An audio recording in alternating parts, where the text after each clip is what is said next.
Chapter 178. Big Bad Guy, will my grandpa be all right? As soon as the great druid Caspian left, the little elf Angelica looked at Han Shaw with a heavy expression of worry. Caspian obviously didn't have any helpers in Valen City. Otherwise, he wouldn't have entrusted Angelica to a stranger like him. If his enemies were in Valen City and didn't fight him according to the rules, then he would be in great danger. However, in order to reassure Angelica, Han Shaw could only smile and say, "Don't worry, your grandpa is so strong, he won't be in any danger." Angelica, who had seemed carefree before, suddenly became worried because of her grandfather's matter. Her brows were tightly furrowed, and she suddenly became much quieter.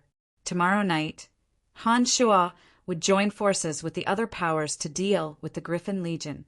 Today was an abnormally important day for Belinda and Lawrence of the Calamity Church. They needed to make use of the resources in their hands and make preparations ahead of time.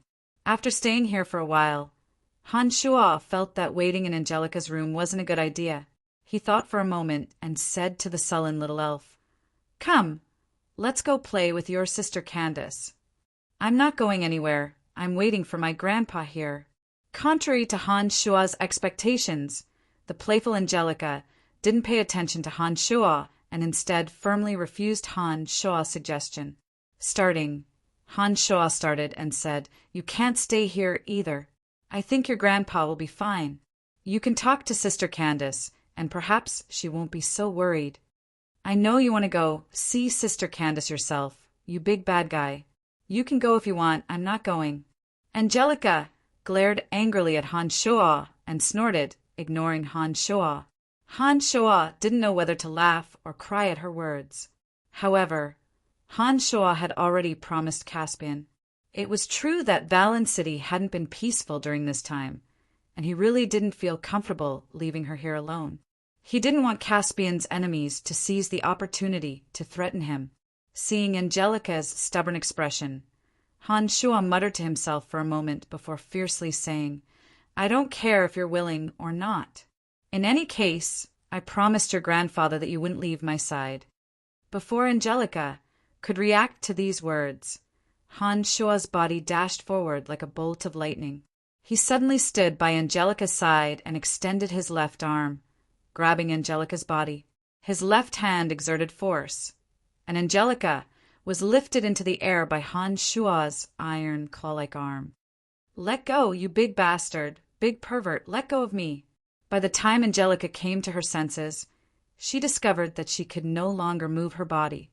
Her two little feet kept kicking about as she angrily cursed and complained.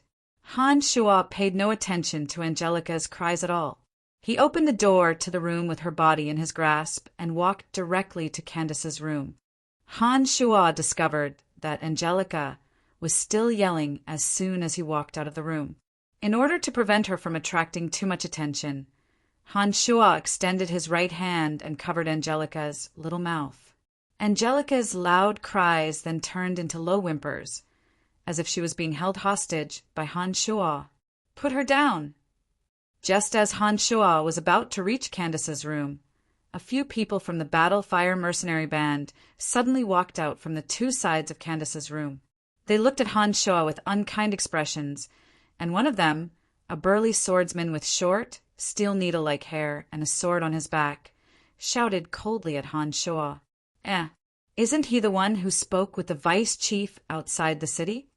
One of the journeyman mages recognized Han Shaw with a glance and said in surprise, "No matter what relationship he has with the vice chief, his actions of taking a girl hostage in public has angered me. I can't just watch him take that pitiful little elf away." The burly senior swordsman spoke very righteously and glared at Han Shaw with his bell-like eyes. He slowly took out a long sword from his back and pointed it at Han Shaw. Han Shaw was speechless. Candace's room door was also opened at this time, and a confused Candace and Phoebe walked out. The two didn't know what had happened, and their eyes focused on Han Shaw. It was Candace who asked with surprise, "What's wrong, Brian? Why did you grab little Angelica?" "Nothing much. Her grandfather has gone out on business, and asked me to protect her. I just want to make sure that she'll always stay by my side." Han Shua shrugged and responded easily. "Davis, this is just a misunderstanding. Don't be so nervous." Candace laughed lightly and spoke to the burly senior swordsman. "His words are useless. Only that beautiful elf girl's words can prove his innocence." For some reason, Davis was still quite stubborn after hearing Candace's words. His large eyes stared blankly at the little elf, Angelica, whose mouth had been covered by Han Shua. Han Shua immediately released the hand covering Angelica's mouth when he spoke and said to Angelica, "All right, stop messing around. Tell him that I only want to protect you." Angelica's clear curses once again rang out when Han Shua released his hand. She glared angrily at Han Shua and said hatefully, "Big bad guy, you're holding me hostage. You're holding me hostage." Davis flew into a rage when Angelica's words left her mouth. He pointed the long sword in his hand at Han Shua and said righteously, "Release her immediately, or you'll regret it." "All right, Davis, can't you see that Angelica is just messing around? If there's nothing else, why don't you go back to your room and recover your strength? Don't meddle in matters that have nothing to do with you." Candace's face grew cold and looked quite imposing. Her bright eyes widened as she glared angrily at Davis. Perhaps Davis was used to Candace's berating, but he seemed to be a bit timid at first. However, when he looked at Angelica, courage came out of nowhere and he stuck out his chest, saying, "Madam Candace, if your suggestion is wrong, I won't listen." Han Shua was quite amused at this moment. Han Shua discovered that there was a different kind of heat in Davis's gaze when he looked at Angelica. Han Shua's heart moved, and he already had an idea of what was going on. Chuckling strangely, Han Shua said, "So that's how it is. It looks like this brave mercenary wants to be a hero in front of the little beauty. Perhaps he has other thoughts in mind." Candace and Phoebe, as well as the mercenaries on the side, all looked at Davis strangely after these words were spoken. Even the little elf Angelica was startled and looked at Davis with a bit of astonishment. At this moment, Davis's face reddened and he awkwardly defended himself. "No, no such thing." Han Shua loosened his grip on Angelica and put her down. He spread his hands and said, "All right, I won't continue to hold you hostage. There's a hero here who wants to save the damsel in distress, so I'll fulfill his wish. Little Angelica, you've already been saved. Let your hero save you. I won't bother with you anymore." After saying these words, Han Shua walked towards Candace and Phoebe with a relaxed expression. He didn't even look at Angelica, as if he'd completely forgotten what he'd promised her grandfather. Hello, you're safe now." Davis walked towards Angelica at this moment and spoke with a bit of a disdainful tone in contrast to his previous righteous attitude towards Han Shua. "What does that have to do with you, big dumb bear? I'm happy to be held hostage by him. What can you do about it?" Angelica suddenly panicked when she saw that Han Shua wasn't paying attention to her. When she saw Davis walking over with a licking face, her instincts made her angry, no matter how she looked at it. She immediately opened her mouth to speak angrily. The expression on Davis's face suddenly became quite peculiar, as if someone had stepped on his face with a dirty shoe. There was an unspeakable bitterness and embarrassment. "Big bad guy, you promised my grandfather that you'd take care of me. You're not allowed to leave." After yelling at Davis, the little elf Angelica lifted her little flower dress and sprinted towards Han Shua. She shouted loudly as she ran, as if she was afraid that Han Shua would ignore her. As for Davis, he didn't even spare him a glance.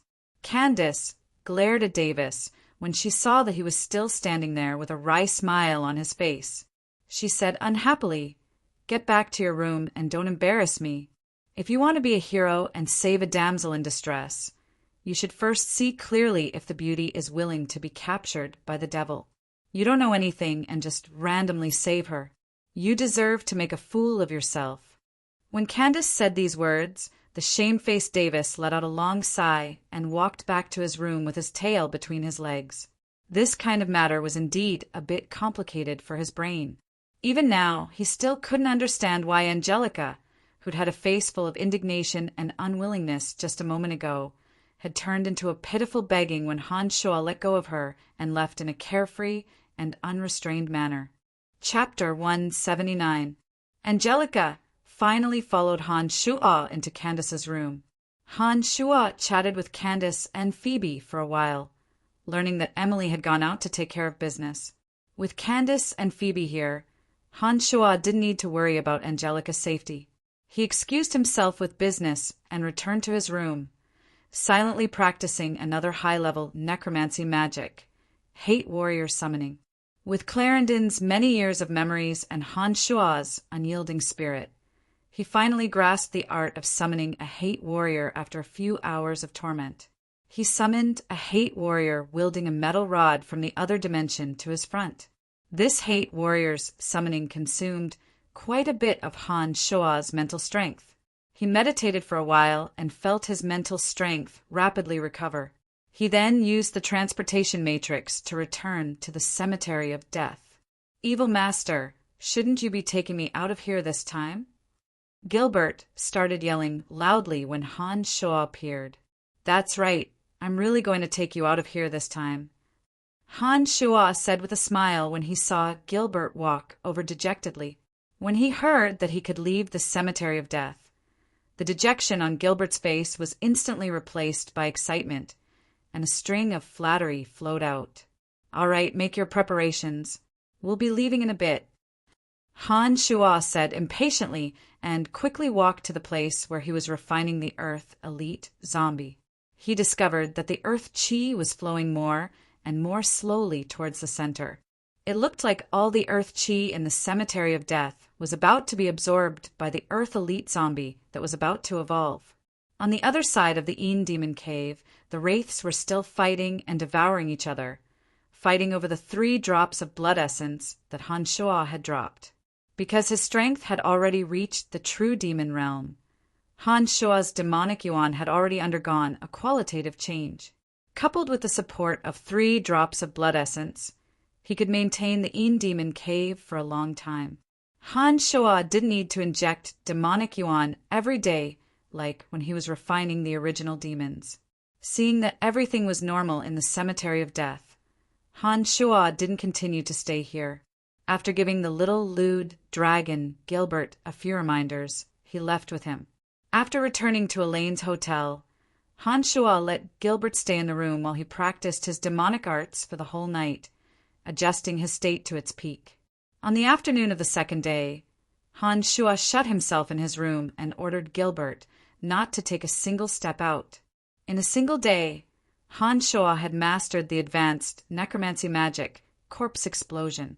When it was almost evening, Gilbert couldn't bear it any longer and yelled at Han Shuo, "What the hell is this place?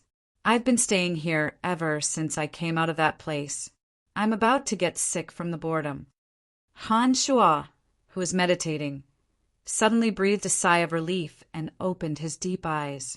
He looked at Gilbert. "All right, we'll leave this place immediately. When we leave, shut up for the rest of the journey and do whatever I want you to do. If you dare act on your own, I'll leave you in the Cemetery of Death forever." What are we doing tonight?" "Haha, honored master. Don't worry, I won't be a burden to you." Gilbert immediately responded with great excitement when he heard Han Shuo's words. Footsteps sounded from outside at this moment, and then Emily's voice sounded from outside. "Are you inside?" When he heard that it was Emily, Han Shuo immediately stood up and opened the door. "How is it? Has everything been settled?" Emily's beautiful figure was revealed when the door opened. Gilbert's eyes lit up and he suddenly whistled, saying excitedly, "A beauty, a great beauty!" "Shut up." Han Shuo turned his head and glared fiercely at Gilbert. Gilbert didn't dare open his mouth after being scolded by Han Shuo, but his eyes darted shiftily at Emily and then looked at Han Shuo with a face full of envy. "Who is he?"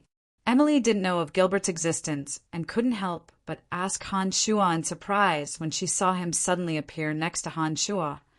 "He's one of us. There won't be any problems. He'll move with us. and his strength will be of great help to us," Han Shuo explained.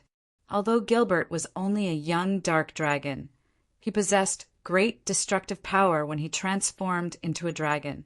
If a dark dragon appeared at a critical juncture, it would greatly increase the safety of Han Shuo and the others. Emily never doubted Han Shuo's words. Gilbert's appearance only gave Emily a deeper understanding of Han Shuo's mysteriousness, and she didn't question Han Shuo's methods. The great druid Caspian hasn't returned yet, and the little elf Angelica is very worried. This time, it's not related to the Battlefire mercenary band, so apart from Candace, no one else knows of our identities or our movements. When we first arrived, Candace temporarily entrusted Angelica to the other members of the Battlefire mercenary band to look after her. That senior swordsman, named Davis, seemed very happy to do it, so you don't have to worry about Angelica's safety. It looked like Emily must have heard about the small friction between her and Davis from Phoebe and Candace, which was why she'd said this to Han Shuo. "All right, since that's the case, let's leave." Han Shuo thought for a moment and said. The fact that the great druid Caspian still hadn't returned meant that something must have happened. However, Han Shuo didn't have a deep relationship with Caspian and naturally wouldn't delay the important matters that he'd been planning for so long for Caspian. Bob Asher, who wasn't young anymore, had lost 2 sons in a row in the span of a few months. This matter had greatly affected him. As the true master of Valen City, Clark's death still required a funeral according to the rules. All sorts of luxurious carriages were parked in front of Asher's manor. None of the people with status in Valen City dared not give face at this time. No matter how busy they were at home, they still took the time to comfort old Asher's wounded heart.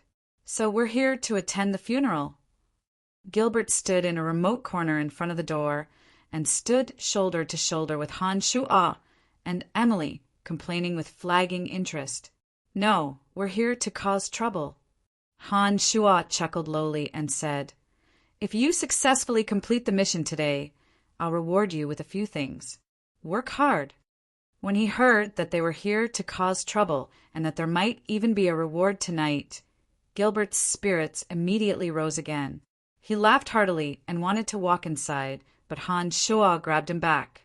"Since we're here to cause trouble, of course we can't go through the front door, idiot." Han Shuo chided Gilbert with a bad temper and nodded at Emily. The 3 circled around and arrived at the other side of the manor where there was no one. Even some of the important corners of Asher's manor are protected by magic barriers. However, there shouldn't be any problems going through from here, but we still need to be careful. I'll go up and take a look. Emily spoke softly and used the levitation spell that only archmages could grasp to slowly rise into the air. She landed on top of the high wall and looked around, gesturing to Han Shuo. "Can you still fly?" Han Shuo was about to move when he glanced at Gilbert and asked. Shaking his head, Gilbert said honestly, "Unless I return to my original state, I won't be able to fly over." "You've become a burden from the start." Han Shuo looked at Gilbert with disdain and reached out to grab him by the neck. He used the art of the demonic ninth heavens to bring him into the air and landed next to Emily with a whoosh, landing shoulder to shoulder with Emily. The group of 3 flew down from the high wall, with Han Shuo and Gilbert following behind Emily. They passed through 2 corridors and a rock garden before appearing in the lively area of the manor with their usual expressions. The 3 of them had changed their clothes long before they'd arrived. Emily had smeared some magical medicine on her face, and her entire appearance had changed greatly. Even Han Shuo almost didn't recognize her. The 3 of them walked into the crowd and appeared to be dressed the same as the other guests in the manor.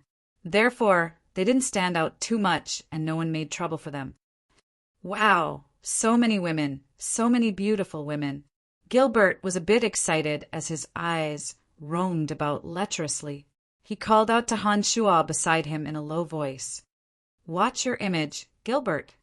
Han Shuo cursed lowly as his eyes also roamed about.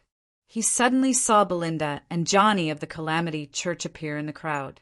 Lawrence, who'd changed his appearance using magical medicine, was also mixed in with the crowd. He even waved at Han Shuo when he saw Han Shuo appear. Phoebe and Candace had been arranged by Emily to stay in another place. If the Calamity Church made a move, they would cooperate and set fire to the surroundings, planning on throwing the manor into complete chaos. Add to that the changes to the defenses of Lawrence's trusted aides. The manor's defenses would be at their most lax. Han Shuo and Emily would then take the opportunity to investigate Asher's secret room. Chapter 180. Everything proceeded smoothly according to the meticulous plan. With Lawrence's prior arrangements, the Griffin Legion had made some changes to the defenses of the manor this time. Emily used the power of the Dark Mantle to restrain 3 of the 5 Earth Knights by Bob Asher's side. Belinda and Johnny of the Calamity Church weaved through the crowd for a while before disappearing without a trace. In the distance, Lawrence signaled to Han Shuo and Gilbert, indicating that everything had been arranged. Come, let's be careful and head to Bob Asher's secret room. Seeing that everything had been done, Han Shuo didn't linger any longer. He walked around the guests with Emily and Gilbert and headed for Bob Asher's bedroom. The path to his room should have been heavily guarded, but because Lawrence's men had made arrangements beforehand, the 3 of them seemed to have an easy time on the way. When the 3 of them stood behind an artificial mountain and looked towards Bob Asher's room from afar, they discovered that many Griffin Legion soldiers were standing in front of the door. These people had solemn expressions and were tall and well-built. There was a valiant aura of having gone through many battlefields, and it was obvious that they wouldn't be easy to deal with. Lawrence said that the soldiers around Bob Asher's room are all his trusted aides. They've experienced all sorts of battles with him. All of them are fearless of death and won't listen to anyone but himself. Therefore, his trusted aides can't do anything. Han Shuo glanced at those people and explained to Emily beside him in a low voice. Nodding, Emily expressed her understanding. We of the Dark Mantle also know this. We must personally eliminate this group of people, otherwise we won't be able to enter so easily. Soldiers stood on the roofs and every window. Unless they could burrow into the ground, it would be impossible for Han Shuo and the others to avoid the eyes of these people, no matter how powerful their methods were. All right, we'll wait for a while. Whether or not the Calamity Church succeeds, the entire manor will descend into chaos when they make their move. Han Shuo considered for a while and said lowly to Emily, Honored Master, what are we waiting for? Gilbert looked at Han Shuo with an excited expression and lowered his voice. Master? Emily on the side exclaimed softly and looked at Han Shuo with great bewilderment. She then looked at Gilbert and said, How can he be your master? Are you a slave that he bought? Rolling his eyes at Emily with disdain, Gilbert said proudly, You're a woman with big breasts and no brains, all right. As a legendary dark dragon of the great Black Dragon City, I, Gilbert, will never become a slave.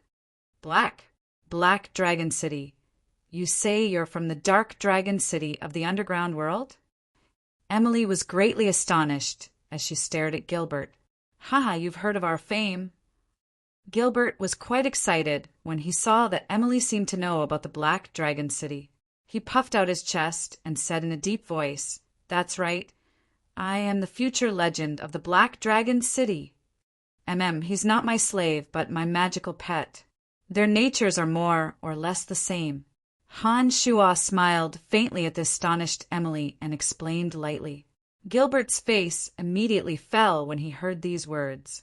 As a dark dragon, being tamed as a magical pet wasn't something to be proud of. However, this was the truth, and Gilbert couldn't defend himself. He could only hang his head and sigh dejectedly, saying, What bad luck! I was surrounded by so many people the first time I left home. Otherwise, why would I be afraid of you?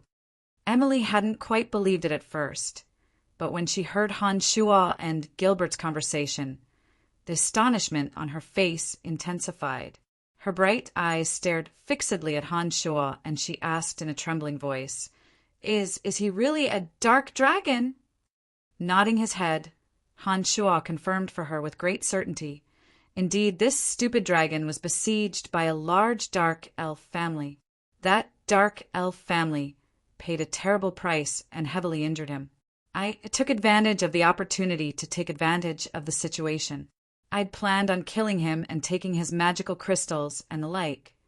But he didn't have the slightest bit of a dark dragon's moral integrity and shamelessly insisted on signing a master-servant contract with me, becoming my magical pet.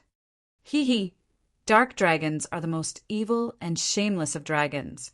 What moral integrity do they have? Emily was quite delighted by Han Shua's explanation. She glanced at the unlucky Gilbert and giggled mockingly. So beautiful women can be so annoying sometimes. Gilbert was quite angry as he glared at Emily and said hatefully.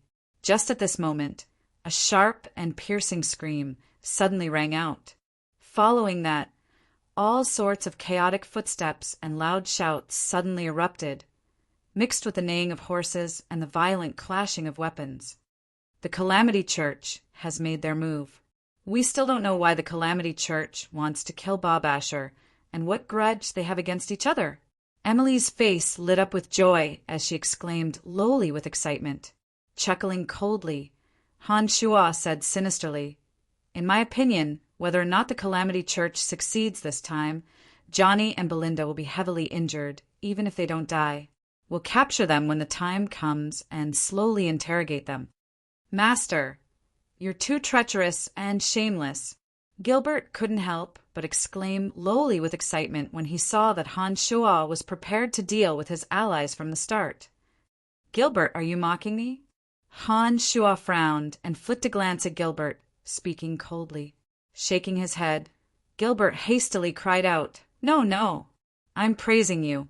Your methods are the same as my brave and wise grandfather's teachings. You've deeply grasped the essence of our dark dragon's fine traditions." Emily had just said that dark dragons were evil and shameless dragons. Han Shuo finally understood why Emily would say that after hearing Gilbert's words. However, Gilbert's praise for him was obviously cursing him as well.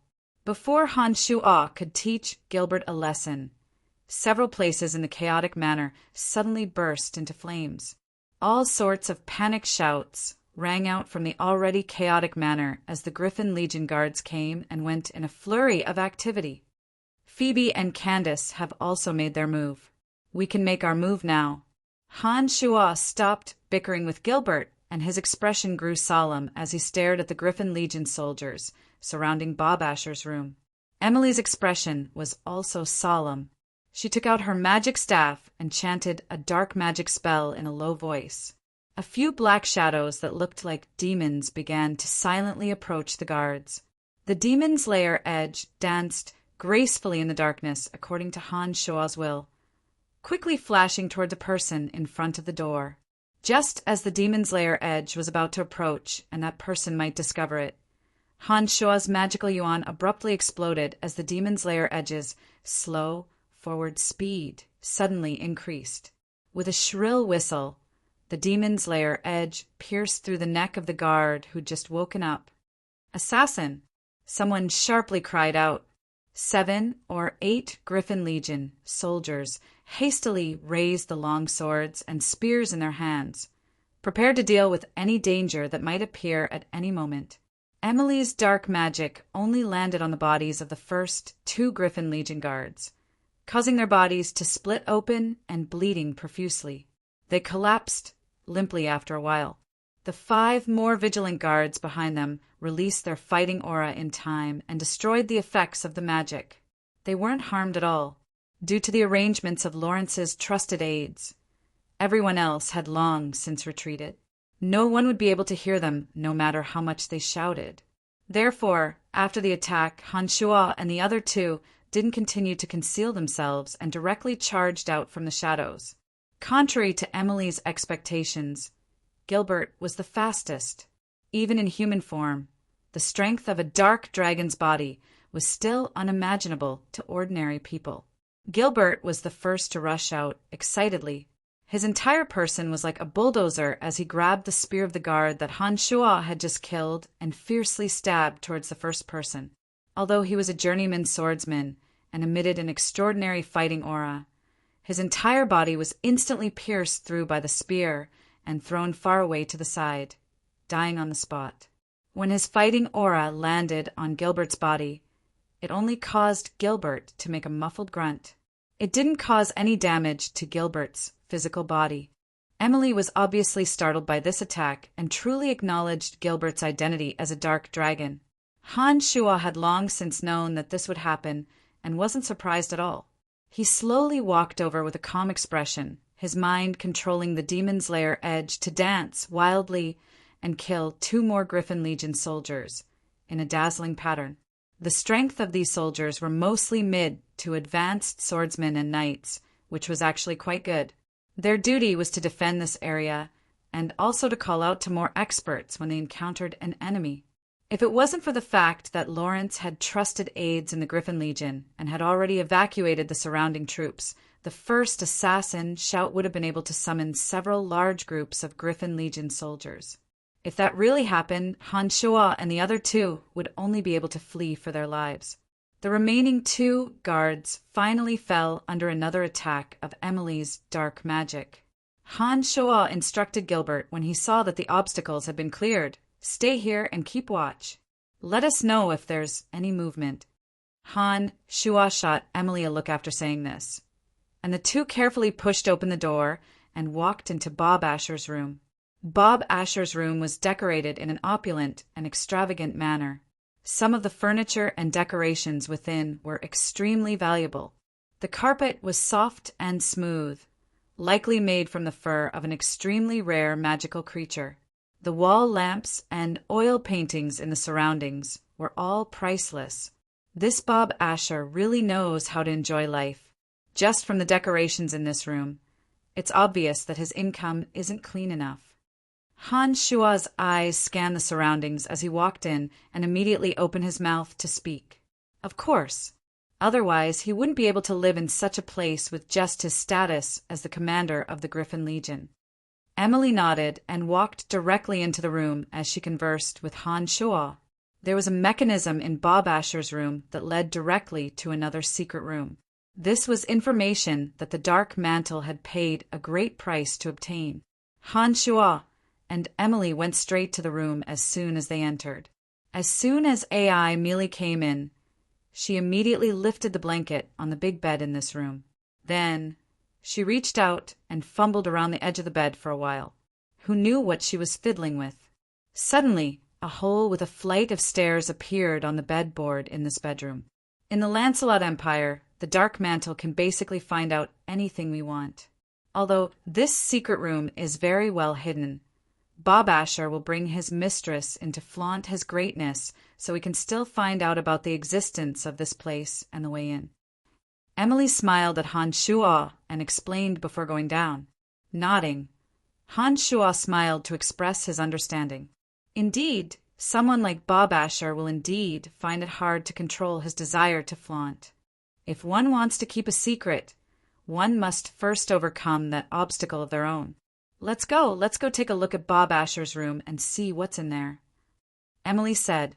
Han Shuo followed behind her and went deeper into the underground passageway. He suddenly heard the faint sound of breathing before he reached the bottom of the ground. "There's someone down there, be careful."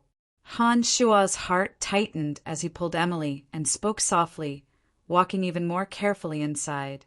When the 2 landed on the ground, Han Shuo looked towards the source of the breathing and suddenly discovered a cage with a magical boundary. The druid Caspian was tightly bound within the cage and was looking at Han Shuo and Emily with a look of pleasant surprise. Chapter 181. It was a square cage with lightning crackling around it. Caspian's hands and feet were bound by metal chains. The chains gave off an icy chill, freezing his body and making it difficult for him to even breathe. Han Shuo and Emily were both startled when they saw Caspian and quickly walked towards him. Emily only observed for a moment before saying lowly, "There's a lightning and water magical boundary set up to restrict his strength. I'll need some time to undo it. Han Shuo swept a glance at Caspian, whose hair and beard were about to freeze, and said, "My weapon is very sharp. I'm confident that I can use it to break through the cage." Shaking her head with a serious expression, Emily extended a hand to stop Han Shuo's movements. She explained, "This lightning and water magical boundary is set up very cleverly. If you don't know the technique and forcefully use the sharpness of your weapon to break through the cage, it's possible that he'll be electrocuted or frozen to death immediately." Necromancy magic was different from the other majors, and Han Shuo's understanding of magic was a bit lacking compared to Emily's. Han Shuo didn't insist on his own opinion after hearing her words and said, "All right then, you're in charge of undoing the boundary. I'll look for some evidence of Bob Asher's crimes." Han Shuo didn't look at Emily any longer after he'd finished speaking and began to carefully survey his surroundings.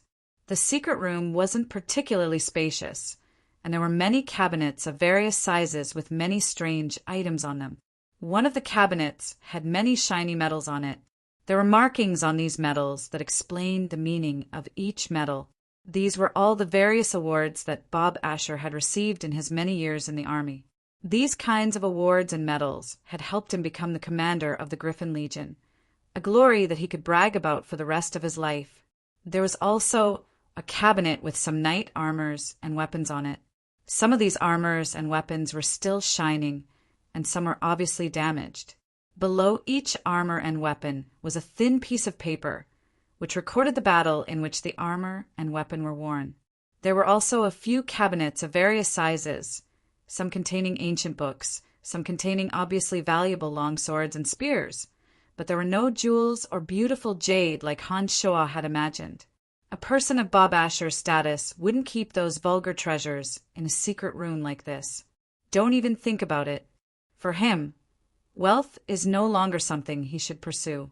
The things here symbolize his glory and memories. They are not something gold coins can compare to. In the distance, Emily was currently dispelling the boundary that imprisoned Caspian. She unintentionally flicked a glance at Han Shuo and discovered that Han Shuo didn't seem to care about these things at all. He seemed to be a bit dispirited. She couldn't help but speak up. Han Shuo sighed dejectedly when he heard Emily's reminder. "I'd thought that there would be countless gold coins and riches in his secret room. I'd even planned on rewarding Gilbert after the mission was completed. It seems that I've been ignorant and ill-informed. Hurry up and look for other things. We need evidence that will make it hard for him to turn over a new leaf." Emily rolled her eyes at Han Shuo and urged Han Shuo. Taking a deep breath in, Han Shuo calmed his mind and quickly paced around the cabinets, carefully digging out any secrets that might exist. However, after Han Shuo had searched all the cabinets, Han Shuo still didn't find anything of value. "There doesn't seem to be anything." Han Shuo spread out his hands and said a bit helplessly when he walked up to Emily, "Wait a moment." Emily was obviously at a critical juncture at this moment. A shadowy ball of magic suddenly pressed onto the cage in her hands. Two crisp sounds rang out as the ball of magic in Emily's hands pressed onto the cage. The crackling lightning on the cage disappeared in an instant. Even Caspian, who was in the cage, was no longer shivering as much as before. "All right, I've dispelled the magical boundaries within the cage. You can use your weapon to rescue him now. Leave the matter of finding evidence to me. I've been in the Dark Mantle for so long, and I'm best at this sort of work." Emily breathed out lightly and turned back to smile sweetly at Han Shuo, her body slowly moving towards the cabinets. "Thank you." Caspian's trembling body had warmed up due to the dispelling of the two magical boundaries. He trembled as he thanked Han Shuo. "Ha ha! I can only say that you're quite lucky to have run into us," Han Shuo said with a smile as he took out the Demon's Lair edge and held it in his hand. He infused magical yuan into it and slashed it with force. Creak! Several of the dark iron pillars of the cage were instantly broken by the Demon's Lair edge's incisive slash. Han Shuo reached out and twisted with force, pulling the iron pillars to the side. Caspian walked out from within. Caspian hurriedly stretched out his body as soon as he walked out, then exhaled 2 hot breaths of air and said to Han Shuo, "How is Angelica? Is she in danger?" "Don't worry, we asked the Battle Fire mercenary band to protect her before we left. I think she'll be fine, but Angelica is very worried about you." Han Shuo turned his head to look at Emily after saying this, not asking why Caspian was imprisoned here. On the other side, Emily took out some magical device and fiddled with it. She actually opened up a secret compartment in the corner of the wall and rummaged through it, taking out a small scroll. Haha, found it. Most secret rooms have secret compartments that are concealed using space magic. Ordinary people would find it hard to discover, unless they're a space Grand Magus. Only then can they sense some magical pulses and remove the disguise. However, we do this too often and even have specialized magic search tools. I can sense the weakest magical pulses in this room through this little thing and obtain everything we need. Emily said proudly to Han Shuo after grasping the small scroll in her hand. "So you're saying that our mission this time is complete?" Han Shuo paused and then asked with a smile. Nodding, Emily was quite happy as she smiled. "That's right. As long as we can leave Valen City, Bob Asher will be in big trouble this time." Dong, dong, dong. At this moment, rapid knocking sounds came from above. Han Shuo and Emily looked at each other, their expressions changing. Han Shuo said lowly, "This is Gilbert's signal. This means that someone must have discovered the changes here and is rushing over. We need to hurry up and leave this place." Emily took the lead and headed back the way they'd come after saying these words. Caspian had just come out of his cage and seemed to have yet to fully recover. His face was still deathly pale and his gait was a bit stiff. Han Shuo moved quickly to Caspian's side and grabbed him on his back, rushing out with him on his back. He followed Emily and returned to Bob Asher's bedroom. They'd just landed on the bed when they heard the sounds of fierce fighting in front of the door. Emily and Han Shuo looked at each other, Emily reaching out to touch the edge of the bed. Asher's bed returned to its original state, and the two quickly made their way outside. Gilbert stood in front of the door with a spear in his hand, fending off the attacks of several Griffin Legion soldiers. Another group of Griffin Legion soldiers were rushing over from the distance, some of them wielding longbows and arrows as they found suitable positions, already planning on taking aim at Gilbert. "My honored master, you've finally come out. I'm afraid I wouldn't have been able to hold out much longer if it had been just a bit longer." Gilbert called out loudly as he took a step back and blocked an attack with his spear when he saw Han Shuo appear. Han Shuo, Emily, and Gilbert were all masked, making it impossible to make out their appearances. It was obvious that they were up to no good. Even the great druid Caspian had been covered by a black mask before he'd been carried out by Han Shuo, making him look like a thieving thief. "Hurry up and run." Han Shuo called out softly when he saw more and more Griffin Legion soldiers converging on them. He immediately found a path to charge out before they'd formed an encirclement. The longbowmen and crossbowmen were ready at this time. Han Shuo and Emily would become live targets without any cover if they took to the skies, so they had no choice but to use some of the fake mountains and trees in the manor as cover. Gilbert didn't waste any more words and rushed out behind Han Shuo without even a nod. The entire manor was ablaze by this time, and screams rang out incessantly. Belinda and Johnny blasted through a wall with a golem that looked like a three-eyed god leading the way and also ran for their lives. Johnny had an arrow stuck in his butt and there was a pool of blood on his chest. It looked like he'd been injured. "This way." When Belinda saw Han Shuo and the others, she waved her hand with the spirit of brotherhood, indicating for Han Shuo to run with them. However, Han Shuo paid no attention to her and immediately changed directions when he saw her wave her hand. He dashed towards another wall and called out lowly, "Are you kidding? There are even more people chasing after you. Wouldn't it be suicide for me to go with you?" Chapter 182. The entire manor was in a state of chaos as the surrounding houses were set ablaze. Panicked screams rose and fell as several groups of masked men in black ran for their lives. The Griffin Legion soldiers chased after them, throwing the manor into complete chaos. Wait for us. Just as Han Shuo, Emily, and Selena were fleeing in another direction, two slim figures in black suddenly appeared. One of them hastily called out. Han Shuo knew that this was Phoebe when he heard the voice. The other person was Candace. The two of them had been setting fire to the houses since the chaos had begun.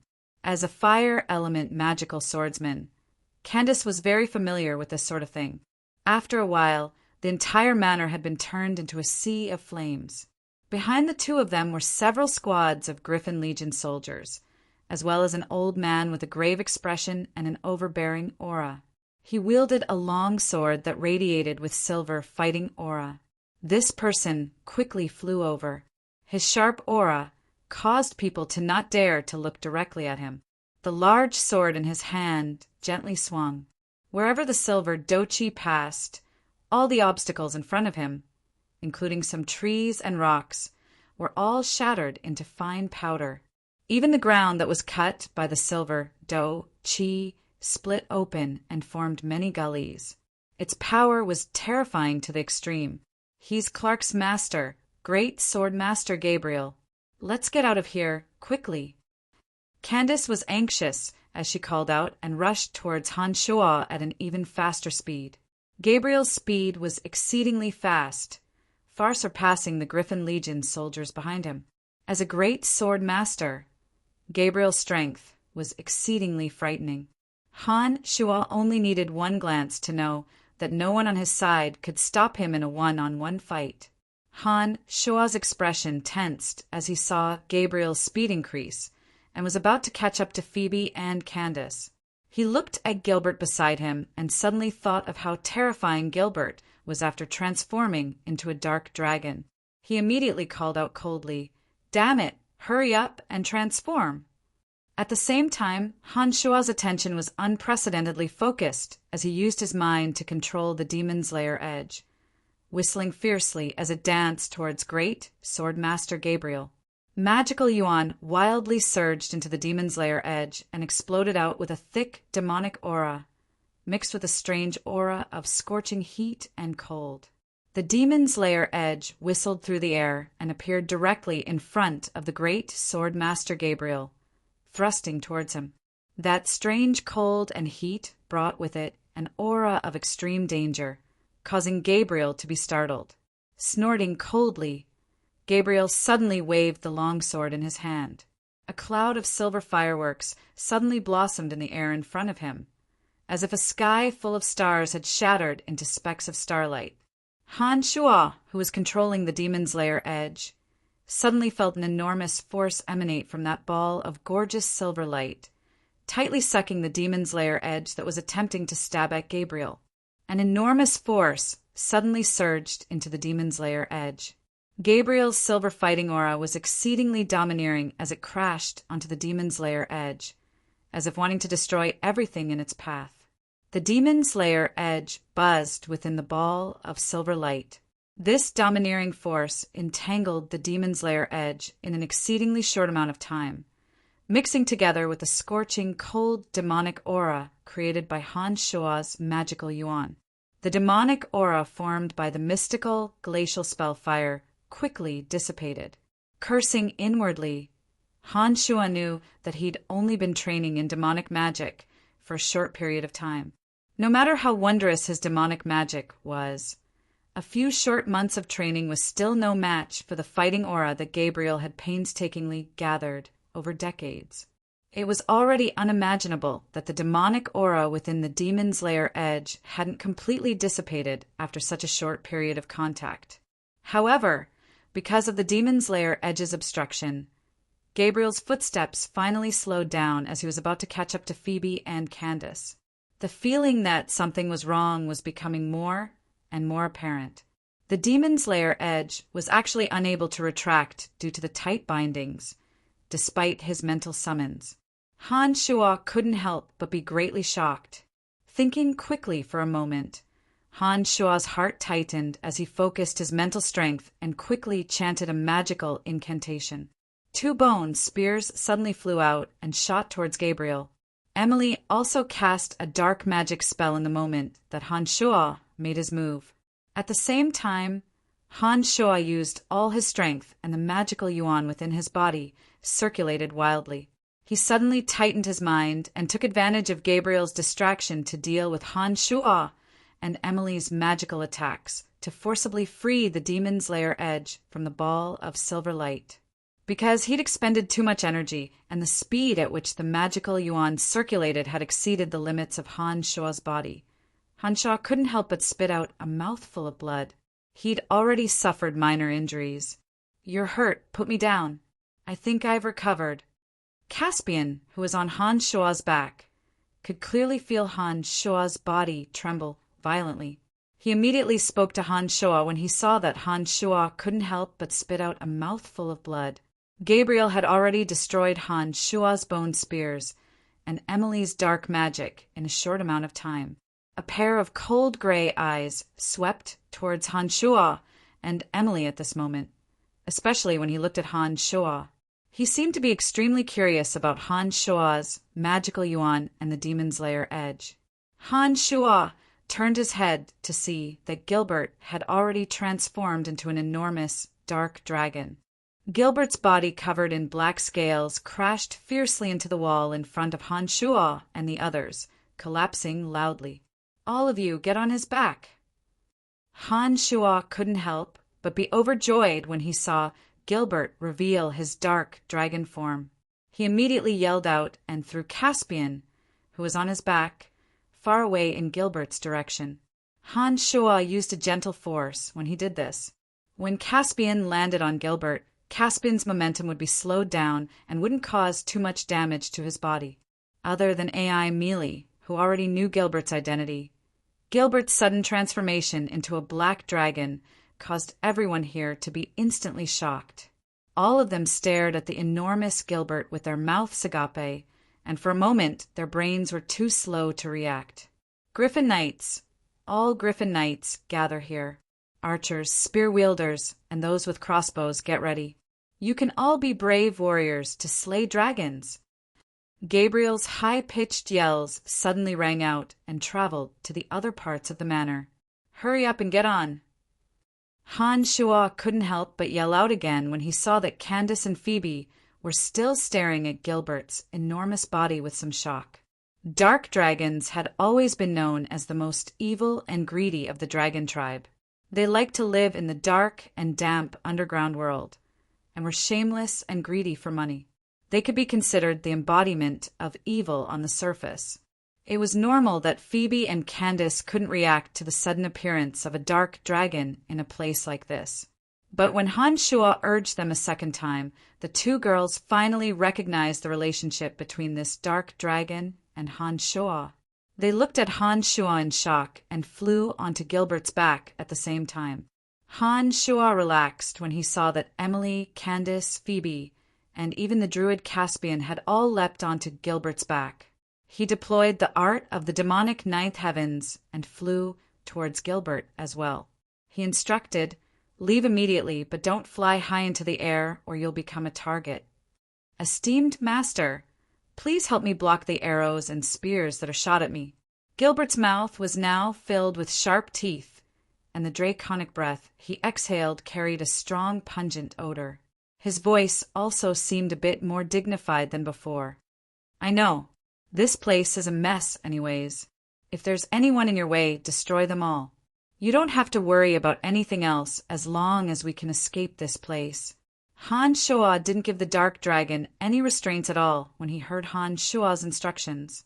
Caspian seemed to feel a bit bad when he heard Han Shuo's instructions, but when he thought of how Han Shuo had already helped him many times and that Han Shuo was also thinking about the lives of his group, he moved his lips but didn't say anything in the end. "Waha, all right then, I won't hold back." Gilbert cheered excitedly amidst his dignified voice. A stream of acidic venom suddenly sprayed out from its fanged maw into the distance. The Griffin Legion archers who'd just gotten into formation all retreated in panic as soon as this dragon breath containing acidic venom shot out. Those who didn't dodge in time had their skin and flesh fester in the blink of an eye after being touched by the acidic venom. It looked like only death awaited them. Dozens of Griffin Knights suddenly appeared in the distance after the dragon breath shot out. They all wielded long silver spears and wore shining silver armor as they flew over on their griffins. The person at the front had a sturdy body and didn't look young. Silver fighting aura shot out from the tip of the spear, making the silver spear with all sorts of complicated patterns seem even longer and narrower. Hurry, Bob Asher is here. It looks like the Calamity Church has indeed failed. Han Shua turned pale with fright when he saw that the dark dragon still wanted to act arrogantly. He stomped on the dark dragon's body and hastily gave the order. Chapter 183. Dozens of Griffin Knights, including Bob Asher and Great Sword Master Gabriel, were present. Little, dark Dragon Gilbert would be courting death if he were to face such a formidable force head-on. Gilbert was quite tactful under Han Shua's urging. He didn't say a word as he charged out of the hole in the wall. The archers and spearmen who had regained their footing in Gabriel's direction suddenly fired in unison, filling the air with arrows and spears as they flew towards Gilbert. Han Shua and the others had long since made their preparations. Emily released her dark magic, forming an oval-shaped magic shield in the sky. Han Shua also chanted the dark mist magic, covering a large area in darkness. Candace, Phoebe, and Caspian all used all sorts of techniques to cut down the arrows that pierced their way. Han Shua had already suffered some injuries from his previous exchange with Gabriel. It was a good thing that Han Shua could also use necromancy magic in addition to his magical yuan. As Han Shua chanted the incantation, several zombie warriors and 2 hate warriors suddenly appeared on the ground, as well as dozens of skeletal warriors, forcibly blocking the hole in the wall that Gilbert had blasted open. These summoned dark creatures acted as meat shields, blocking the hole in the wall and causing many attacks to land on them. Add to that the effects of Emily's magic shield, Han Shua's dark mist, and Phoebe, Candace, and Caspian's assistance, Gilbert's enormous body wasn't harmed in the slightest. The dark creatures that Han Shua had summoned were covered in arrows and spears. When the Griffin Legion soldiers drew near, Han Shua once again chanted the corpse explosion spell that he'd just learned, causing the flesh and blood of 2 hate warriors to fly through the air. The dozen or so soldiers on the side were caught off guard and all fell to the ground. Take to the skies and leave this place as quickly as possible. Taking advantage of the fact that the dark creatures were still blocking the wall and the archers and spearmen were temporarily unable to display their might, Han Shua abruptly yelled. Gilbert didn't hesitate after hearing Han Shua's call. His enormous body whipped its tail, and 2 houses on the side collapsed, sending boulders flying and trees snapping. Gilbert then yelled loudly for a while as his enormous body, which had been only a few meters above the ground, suddenly shot towards the dark sky. Stop right there. Bob Asher, who was on the back of the griffin, had miraculously charged over at this moment. The silver spear in his hand suddenly shot out like a silver meteor, its tail trailing a brilliant afterglow as it shot towards Gilbert's back. As a sky rider, Bob Asher had been through hundreds of battles over the years and had seen all sorts of situations. Not only was his own strength ferocious, but his battle experience was also incomparably rich. He knew that it wouldn't be easy to catch up to Gilbert with the griffin's speed. The only way was to injure Gilbert first. Otherwise, even with a large group of griffin riders behind him, it would be impossible to keep Han Shua and the others here. This spear had been condensed with Bob Asher's surging fighting aura and was dazzlingly dazzling in the pitch-black night sky. The sharp aura it contained brought enormous pressure to Han Shua and the others. The spear whistled sharply as it flew over, seeming to borrow the force of the wind. Han Shua quickly chanted another bone spear incantation, and 2 bone spears abruptly landed on the incoming silver spear, according to Han Shua's will. Just as the 2 bone spears flew towards the silver spear, 2 crisp "pa-pa" sounds were heard before they shattered.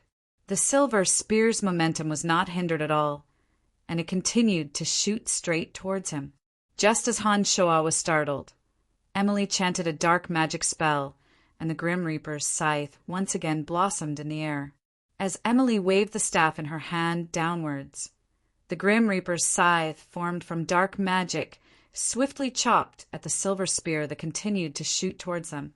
Another burst of popping sounds rang out as Emily's slender figure on Gilbert's body suddenly staggered and involuntarily took a few steps back. The Grim Reaper's scythe, formed from her mental strength, also turned to dust in the blink of an eye, just like the 2 bone spears Han Shua had just shot out. But because of Emily's Grim Reaper's scythe, much of the fighting aura on the silver spear had dissipated. Whether it was the dazzling silver light it emitted or the speed at which it attacked, all of it had suddenly decreased.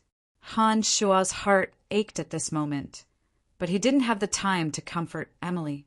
His 2 eyes focused unblinkingly on the spear, ready to summon the Demon's Lair edge at any moment. 2 crossbow bolts suddenly shot out from Phoebe and Candace's hands. Candace's bolt missed, but Phoebe's directly collided with the silver spear that had been weakened. Because of this crossbow bolt, the speed of the spear was once again reduced. Gilbert's speed had increased by this time, and he'd already flown into the horizon in the blink of an eye. He'd left Bob Asher behind on his griffin, and the distance between the 2 was still gradually increasing. Pass down my orders. The entire city is on lockdown. No one is allowed to enter but not leave. Shut down all the transportation matrices that lead to other cities. No one is allowed to activate them without my orders, or they'll be killed without question. Bob Asher's wild roars traveled far and wide, and even Han Shua and the others could hear them clearly. Are you all right? Han Shua's body relaxed when he saw that he was temporarily out of danger, but his expression tightened as he rushed to Emily's side, supporting Emily and asking urgently. Emily tore off the mask on her face, and her face was a bit pale, but her heart was filled with sweetness when she saw Han Shua's sincere concern for her. She laughed lightly and said a bit weakly, "I'm fine. I've just overused my magic. Don't worry, how are you?" "I'm fine as well. I'll recover after a few days of rest." Han Shua also smiled and comforted Emily. On the other side, Phoebe's expression was a bit uncomfortable when she saw Han Shua and Emily's intimate actions. However, Emily was injured right now, and she'd been injured while protecting the others. It wasn't appropriate for her to say anything when Han Shua expressed his concern for her. Coughing lightly, Phoebe walked to Han Shua's side amidst the howling cold wind. Worry also appeared on her beautiful face as she reached out a slender hand to wipe away the blood at the corner of Han Shua's mouth. She said reproachfully, "You're spitting out blood, and you say you're fine." Phoebe's light cough and her current actions immediately made Emily realize something. Emily, who'd been supported by Han Shua, smiled lightly and pushed Han Shua away nonchalantly. She maintained a distance of 2 arms' length from Han Shua before saying, "What do we do now?" "Now that Valen City has been completely sealed off, I'm starting to worry about the safety of others with Bob Asher's power." Han Shua's face was dark as he looked at Emily. Nodding, Emily said, "That's right. His fury just now wasn't something that could be easily pacified. All along, the transportation matrices connecting Valen City to other cities have never been sealed.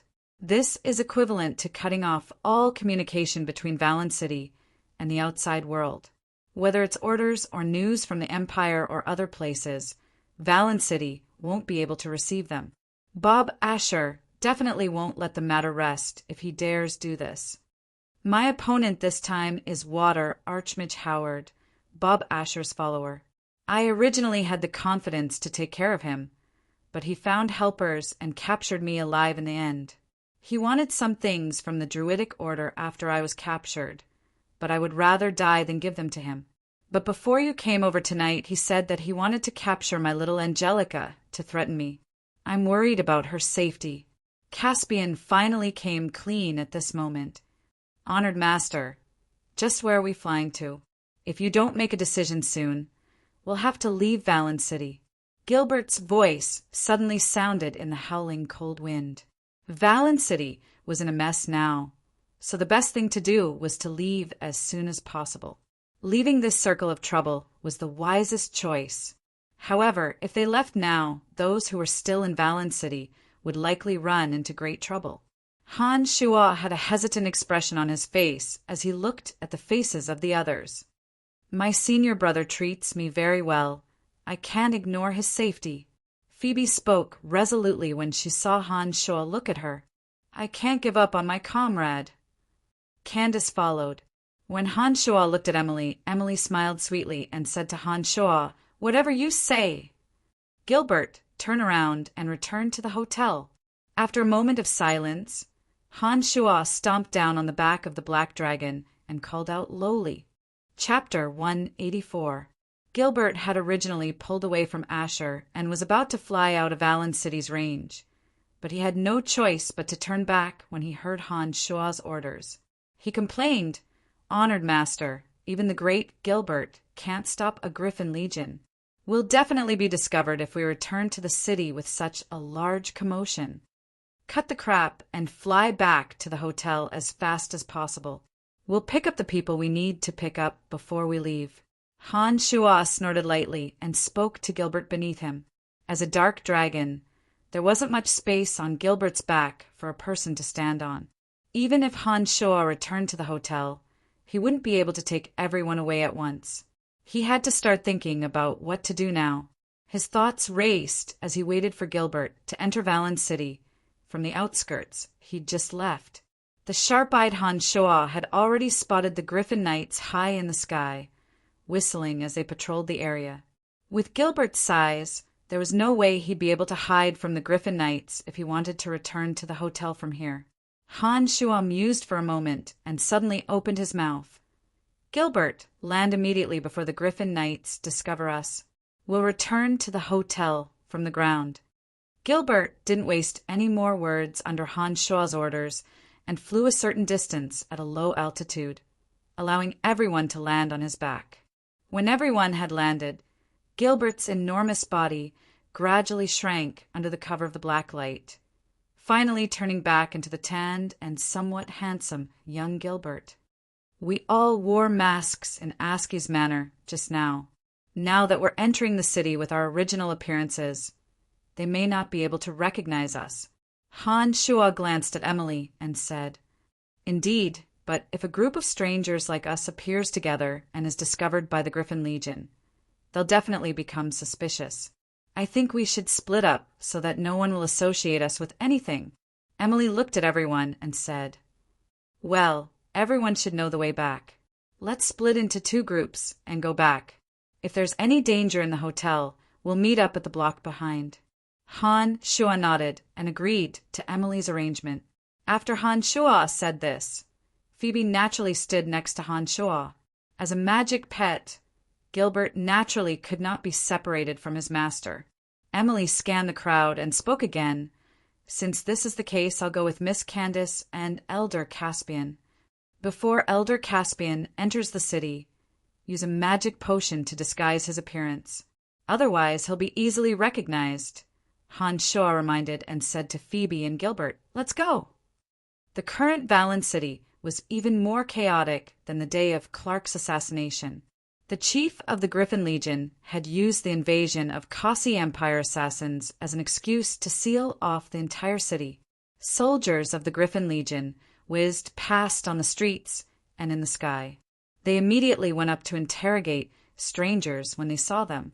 Under Han Shuo's keen eyes and ears, Han Shuo's group of 3 took some rugged and complicated paths and weaved through the shadows of rows of eaves, avoiding many Griffin Legion soldiers along the way. Whether it was Gilbert or Phoebe, they were both people with extraordinary strength. Han Shuo's powerful memory after developing his brain region was put to full use on this return trip. The various complicated paths within Valen City were like a map reflected in Han Shuo's heart. Han Shuo's direction was erratic as he made his way back. In the end, Phoebe felt that they were getting further and further away from the hotel. If it wasn't for the fact that Phoebe was well aware of Han Shuo's mysteriousness, she would have doubted whether Han Shuo was taking the correct path. After taking many small paths and twisting paths, Phoebe and Gilbert were both feeling a bit dizzy and disoriented when the back door of the hotel suddenly appeared in front of them.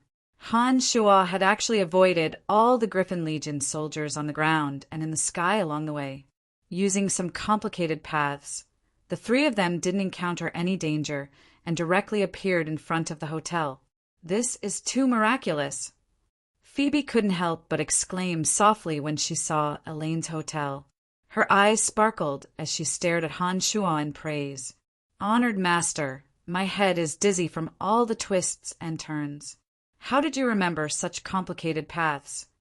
Gilbert also had a look of shock on his face as he looked at Han Shuo in disbelief. Pointing at his own head, Han Shuo chuckled. "It can remember everything clearly." These words were useless. But even if Han Shuo hadn't lied and explained that his brain region had been developed, the two of them still wouldn't have been able to understand. Therefore, Han Shuo naturally didn't want to say anything more. Han Shuo took a deep breath after saying these words. His eyes sparkled with a black light as he focused on Elaine's hotel. His sensitive ears also focused on the hotel after he focused his attention. Contrary to Han Shuo's expectations, there was nothing out of the ordinary about the hotel. Han Shuo listened for a bit and found that everything was normal inside. There were no sounds of panic, nor were there any sounds of people from the Griffin Legion going over to question them. "You and Gilbert head over first. I'll go find Lawrence and tell them to leave the city as soon as possible," Han Shuo said softly as he looked at Phoebe beside him. Phoebe's beautiful face twisted to look at Han Shuo, and she reached out a jade hand. She tightened her grip on Han Shuo's rough hand and said softly, "Be careful." "Don't worry, nothing will happen to me." Han Shuo responded with a smile and said to Gilbert, "If there's danger, protect her." Han Shuo was like a shadow in the night as soon as he'd finished speaking, hiding in the darkness behind him and disappearing without a trace in the blink of an eye. Han Shuo heard a strange sound on the way to Lawrence's residence. His footsteps quickened as he landed on a tree branch. Han Shuo saw Lawrence and Lucky in disguise, as well as the two swordsmen he'd seen last time. They were actually running in the direction of the hotel with Belinda and Johnny of the Calamity Church.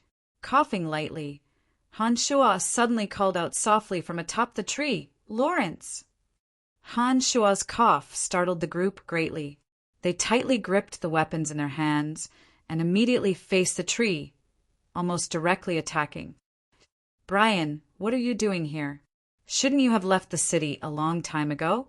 We clearly saw you ride the dark dragon in the manor and leave Asher in the dust." Lawrence looked at Han Shuo with astonishment and said in confusion, "We're back again. Cut the nonsense and meet up at the hotel. We'll leave immediately. We can't stay in Valen City for a moment longer." Han Shuo didn't have the time to explain too much. He casually replied and flew down from the tree, returning to the hotel with Lawrence and the others. Now that he was up close, Han Shuo discovered that not only had Johnny's buttocks been hit, but there was also a large patch of blood on his chest. It looked like his injuries weren't light. Although Belinda still wore a mask, her gaze wasn't as sharp as before. She looked a bit frail and likely had been injured as well. Lawrence and the others had only acted as the mediators in this operation and hadn't participated in the battle. Therefore, they all looked to be in good spirits, and it was obvious that none of them had been injured. However, what Han Shuo couldn't figure out was why he was with Belinda. Han Shuo hadn't allowed them to interact with each other before this operation. Logically speaking, they shouldn't know each other. Hesitating for a moment, Han Shuo couldn't help but ask the questions in his heart. He looked at Belinda and then at Lawrence, asking in confusion, "How did you know each other?" "Oh, it's just that when we were retreating just now, We discovered that we were on the same side, so we walked together. Lawrence looked at Han Shuo as if nothing had happened and explained faintly. Belinda nodded when she heard Lawrence's words. It was because of Mr. Lawrence's help and the large number of experts chasing after you that we were able to seize the opportunity to escape. So that's how it is. Han Shuo felt that things weren't so simple, but since Belinda and Lawrence had spoken thus, Han Shuo couldn't pry any further. Just as Han Shuo, Lawrence, and the others were about to arrive at the hotel, Han Shuo heard a squad of Griffin Legion soldiers questioning the owner of the hotel, Elaine, from afar. Han Shuo could hear Elaine's hearty laughter even from afar. She didn't seem to be worried about the safety of the hotel at all. However, with his astonishing eyesight, Han Shuo discovered that another soldier seemed to have received some sort of order when the squad was talking to Elaine. He quietly left the hotel and quickly made his way to the street in the distance, waving at the two Griffin Knights circling in the air. Oh no, we must have been exposed. Although he didn't know why, Han Shuo knew that Elaine's hotel was no longer safe. He called out softly, and Han Shuo no longer concealed his tracks as he dashed towards the hotel like a bolt of lightning. Chapter 185. Have there really been no suspicious characters recently? An officer of the Griffin Legion looked at the owner of the hotel, Elaine, and asked, "Honorable sir, our hotel has always had a good reputation in Valen City, and we've often cooperated with Master Asher's work. If there had been any suspicious characters, we would have reported it to you immediately." The fat Elaine was still merrily smiling as she guaranteed that there wouldn't be any problems with the hotel.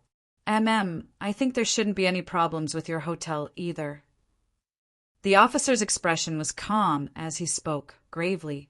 A shrill whistle suddenly sounded at this moment as a faint red ray of light streaked through the darkness, piercing towards the officer with a swoosh. The officer who'd been feigning civility with Elaine had long since been on guard. Otherwise, he wouldn't have sent his soldiers to ask for reinforcements from the outside. Just as the sharp whistle sounded, the battle-hardened officer unsheathed his sword with a chong sound. A dark green doe, Chi, suddenly bloomed from the hilt of the sword and immediately went to meet the strand of red light that was shot at him. The demon's lair edge fiercely collided with the blade of his sword with a clang, extinguishing the fighting aura emanating from his body and carving out a nick in the blade he was tightly gripping.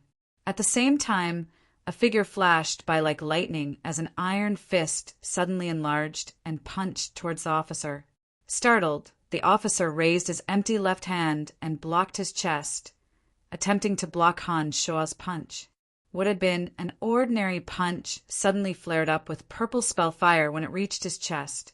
A cold aura suddenly enveloped him, and the aura immediately invaded his limbs and bones when Han Shuo's fist landed on his chest.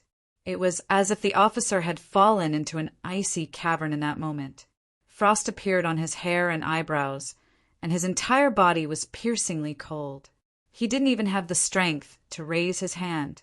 Han Shuo withdrew his tightly clenched right fist and grabbed the demon's lair edge that was hovering in the air.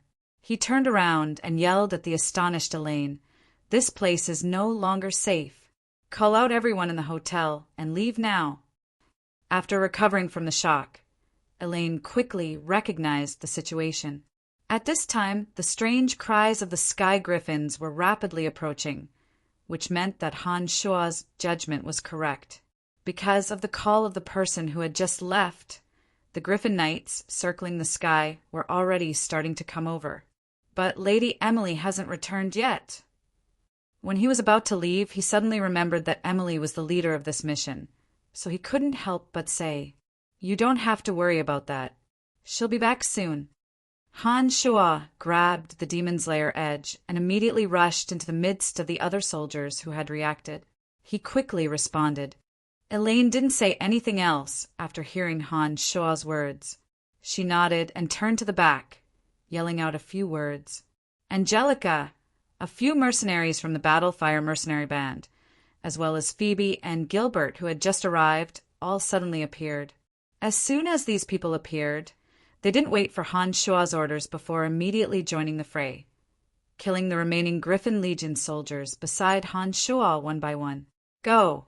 Leave this place immediately from the back. Although these Griffin Legion soldiers had died, this place had already been exposed. Add to that the person who had just informed them. This place would definitely become the focus of the Griffin Legion's attack, especially since 2 Griffin Legion soldiers had discovered the abnormalities in this place. Under Han Shuo's orders, the group didn't pack anything and abandoned the hotel, turning around and rushing to the back. Although the owner of the hotel, Elaine, didn't train in any fighting aura, she was extremely fast when she ran and didn't become a burden. Another clamor of shouts suddenly sounded from the distance. Han Shuo's retreating body flipped over and landed on a nearby rooftop. He looked into the distance and discovered that Emily, Candace, and Caspian were on another street, fighting and retreating as they made their way over. Behind them was a line of 12 Griffin Legion cavalry. They rode war horses adorned with silver armor and held sharp spears in their hands, whistling as they chased after Emily's group.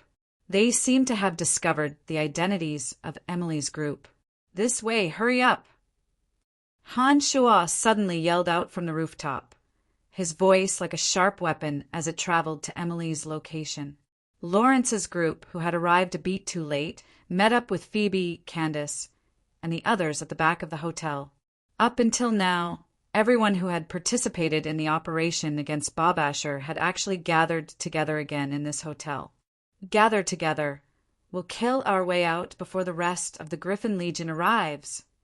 Standing on the rooftop, Han Shuo seemed to have become the leader of this operation as he yelled out loudly, "Steal the war horses!" Emily, who had been rushing over, suddenly stopped in the dark and chanted a dark magic spell in a low voice. On the way that the 12 cavalrymen were flying over, a large dark swirl suddenly appeared. The war horses charged into the whirlpool, their originally lightning-fast speed suddenly becoming extremely slow. The hooves of the horses didn't make any sound on the ground. Some of the trees in the surroundings seemed to come alive at this moment as their branches danced like snakes, all of them wrapping around the slowed horses' legs. This caused the already slow war horses to stop where they were, unable to move a single step.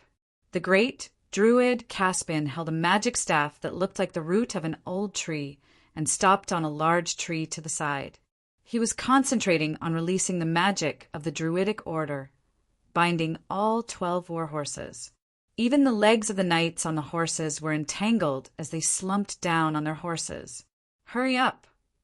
The Druid Caspian suddenly called out as well, "Grandpa, are you all right?"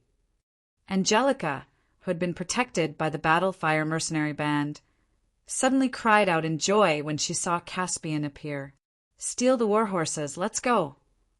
Han Shuo's body had already charged out. He turned around and shouted at the group of people behind him while he was in the air. Lawrence waved his hands and didn't have the time to talk to Phoebe. The people beside him, including Belinda, Johnny, Phoebe, and Candace, all dashed out. Their target was the 12 war horses and the riders that had been bound by the magic of nature. Han Shuo had the great Druid, Swordmaster Phoebe, Archmage Emily, Thunder Mage, Swordsman Johnny, Fire Mage, Swordsman Candace, and Lawrence's group of experts. With this group of experts, it would be an easy slaughter for the 12 ordinary riders of the Griffin Legion who had their war horses tied up. In the span of a few breaths, the group landed in that direction and each deployed their own ultimate techniques, killing the 12 ordinary riders on the ground in an instant. They threw their corpses down and occupied their war horses. "Let's get out of here, quickly. The reason we ran here is because there are more than 100 of these riders behind us." Emily pulled on the reins as soon as she mounted her war horse. The strange cries of the griffins in the sky grew louder and louder when Emily's words sounded. Han Shuo raised his head and suddenly discovered that dozens of black dots were converging in their direction from the distance. With his sensitive ears, he could hear the chaotic sounds of hooves. It looked like this place would be surrounded in a short amount of time. "Follow me. We're charging out immediately." Han Shuo pulled on the reins and turned the warhorse around, sprinting in the direction that Emily and the others had just come from. "You're crazy. There are more than 100 riders behind us." Emily was greatly frightened when she saw Han Shuo turn around and suddenly cried out. Smiling wryly back at Emily, Han Shuo said, "I've thought about it. That's the only way for us to quickly reach the nearest city wall. If we don't leave Valen City as soon as possible, there will be endless trouble in the future. Therefore, we must take the risk." Han Shuo hesitated no longer as soon as he finished speaking. He abruptly charged out on his warhorse, shooting towards the place where the sound of hooves had gathered. Emily only paused for a second and immediately urged her warhorse to follow behind Han Shuo. Phoebe and Candace had worked together with Han Shuo before and trusted Han Shuo's judgment. Gilbert had no objections either as he followed behind Emily. Caspian and Angelica, who were sharing the same warhorse, also shot out after a moment of hesitation. The last group of people were obviously a bit hesitant, but they only hesitated for a moment. In the end, everyone that had gathered in the inn followed the direction that Han Shuo had chosen, charging towards the place where the sound of hooves had gathered. Whether the path that Han Shuo had chosen was a path of life or death was something that they couldn't guess.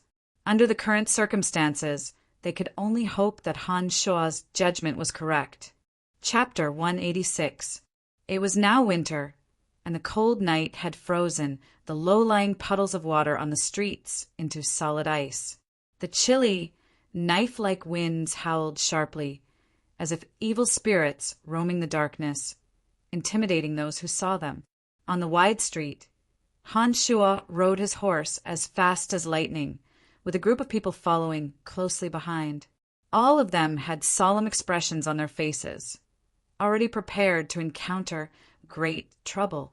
The heavy, concentrated sounds of hooves sounded from ahead of Han Shuo. Before anyone could be seen, the ferocious aura of 10,000 galloping horses had already charged over, accompanied by the heavy sounds of hooves. The demon's lair edge had long since been grasped in Han Shuo's hand. With a callous expression, Han Shuo tossed all distracting thoughts to the back of his mind, focusing his attention to a level it had never been before. Han Shuo's calm breathing and heartbeat seemed to have adjusted to an optimal state with his calmness. Even some of the injuries Han Shuo had sustained previously didn't feel any pain. When Han Shuo calmed his mind, intending to carve out a path of blood through slaughter, Han Shuo suddenly felt a bit dazed, as if he'd suddenly sunk into a strange realm. At the same time, Han Shuo's mind trembled as a profound incantation gradually became clear, reflecting itself in Han Shuo's heart. The demonic art of assimilation was an evil demonic art that could only be mastered when one reached the true demon realm. The effects of the demonic art of assimilation were reflected in the words assimilate and replenish. A demonic practitioner in the true demon realm already had a sufficiently tough demonic body and possessed a demon infant. Once one was injured, they could use the demonic art of assimilation to directly devour the enemy's flesh, blood, and soul to repair the damage to their own body. At this time, if the demon infant wanted to quickly mature, it could also rely on the demonic art of assimilation to devour the souls of its enemies. However, because there were no other cultivators of the Tao or Devil Tao in this world, there were no other demon infants or nascent souls for Han Shuo to devour. Before a living person died, the residual power of their soul would not be extinguished. At this time, he could use the demonic art of assimilation to absorb the soul of a living person and use the power of his soul to replenish his demon infant. This was currently the fastest way for Han Shuo to advance to the next realm. If a person died for a long time, the power of his soul would quickly disappear. In a very short period of time, the remaining power of his soul would completely disappear from the world. Therefore, it was completely impossible to use necromancy magic to summon wraiths to replenish his soul. This was because wraiths were products of another dimension and had died for who knew how long. The power of their souls had long since disappeared. leaving behind only the simplest traces of life. In actuality, the original demons and Een demons that Han Shuo had refined using the original demon cave and the Een demon cave were actually created because Han Shuo's blood essence and demonic yuan were used to bestow the power of the soul to these wraiths that no longer had the power of the soul. The original demons and Een demons that had been created in this way only regained that power after absorbing Han Shuo's blood essence and large amounts of demonic yuan, and possessed some kind of unfathomable ability. As Han Shuo calmed his mind and focused his mind, a section of abstruse incantation magically appeared in Han Shuo's mind. When Han Shuo quickly ran through the demonic art of assimilation in his mind, Han Shuo's body continued to gallop without hindrance. The sound of iron hooves in front of him grew heavier and denser, pounding on Han Shuo's heart like a drum. As his two sharp eyes stared ahead, Han Shuo calmly used his mind to circulate his magical yuan according to the path of the demonic art of assimilation, trying to see if there would be any effects. Contrary to Han Shuo's expectations, when Han Shuo silently circulated his magical yuan, he miraculously discovered that the demonic yuan actually flowed smoothly according to the path of the demonic art of assimilation, without any obstructions along the way. Only then did Han Shuo realize that most of the meridians of the true demon realm had been opened and expanded. The meridians of the demonic art of assimilation just so happened to be somewhat similar to the meridians of the mystical glacial spell fire. Some of the meridians were also unobstructed, causing Han Shuo's mind to immediately feel the changes in his body. When Han Shuo circulated the demonic art of assimilation and shifted the focus of his attention to his empty left hand, a thick cloud of black magical aura emanated from the center of his palm, forming a vortex that looked like a black hole. There seemed to be a strange suction force rotating within it, and a black light flashed continuously within it, emanating a frightening evil. The vortex formed from the black demonic aura in his palm wasn't large, but Han Shuo knew that he had indeed grasped the demonic art of assimilation. As for its specific effects, Han Shuo would only truly know when he tested it on someone. Those in front stop immediately for questioning or be killed without question. At this moment, an explosive roar sounded from the front of Han Shuo. A dense group of knights rode over on their war horses, the silver spears in their hands blossoming with dark green fighting aura, appearing quite dazzling in the darkness. Ha ha, I'd like to see who's going to kill who. Han Shuo laughed wildly as he squeezed his legs together, causing the warhorse to gallop even faster as he charged directly at the knight. When they were about to meet, Han Shuo had already started chanting necromancy magic in a low voice. The knights at the very front that had attempted to attack Han Shuo suddenly discovered that bone spears had appeared out of thin air and hastily raised their weapons to defend. Another spear thrusting towards him was blocked by the white bone shield that Han Shuo had formed on his left shoulder after chanting. Under the cover of necromancy magic, Han Shuo's momentum was unstoppable as he headed straight for the knight who had yelled earlier.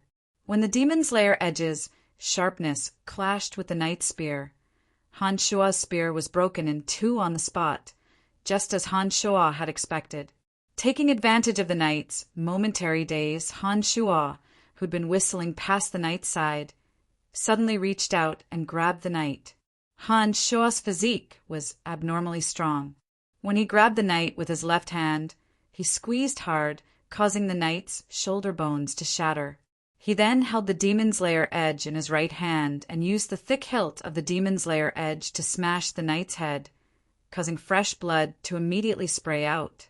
The knight, who had been screaming in pain, screamed even more violently after being hit by the hilt of the demon's lair edge.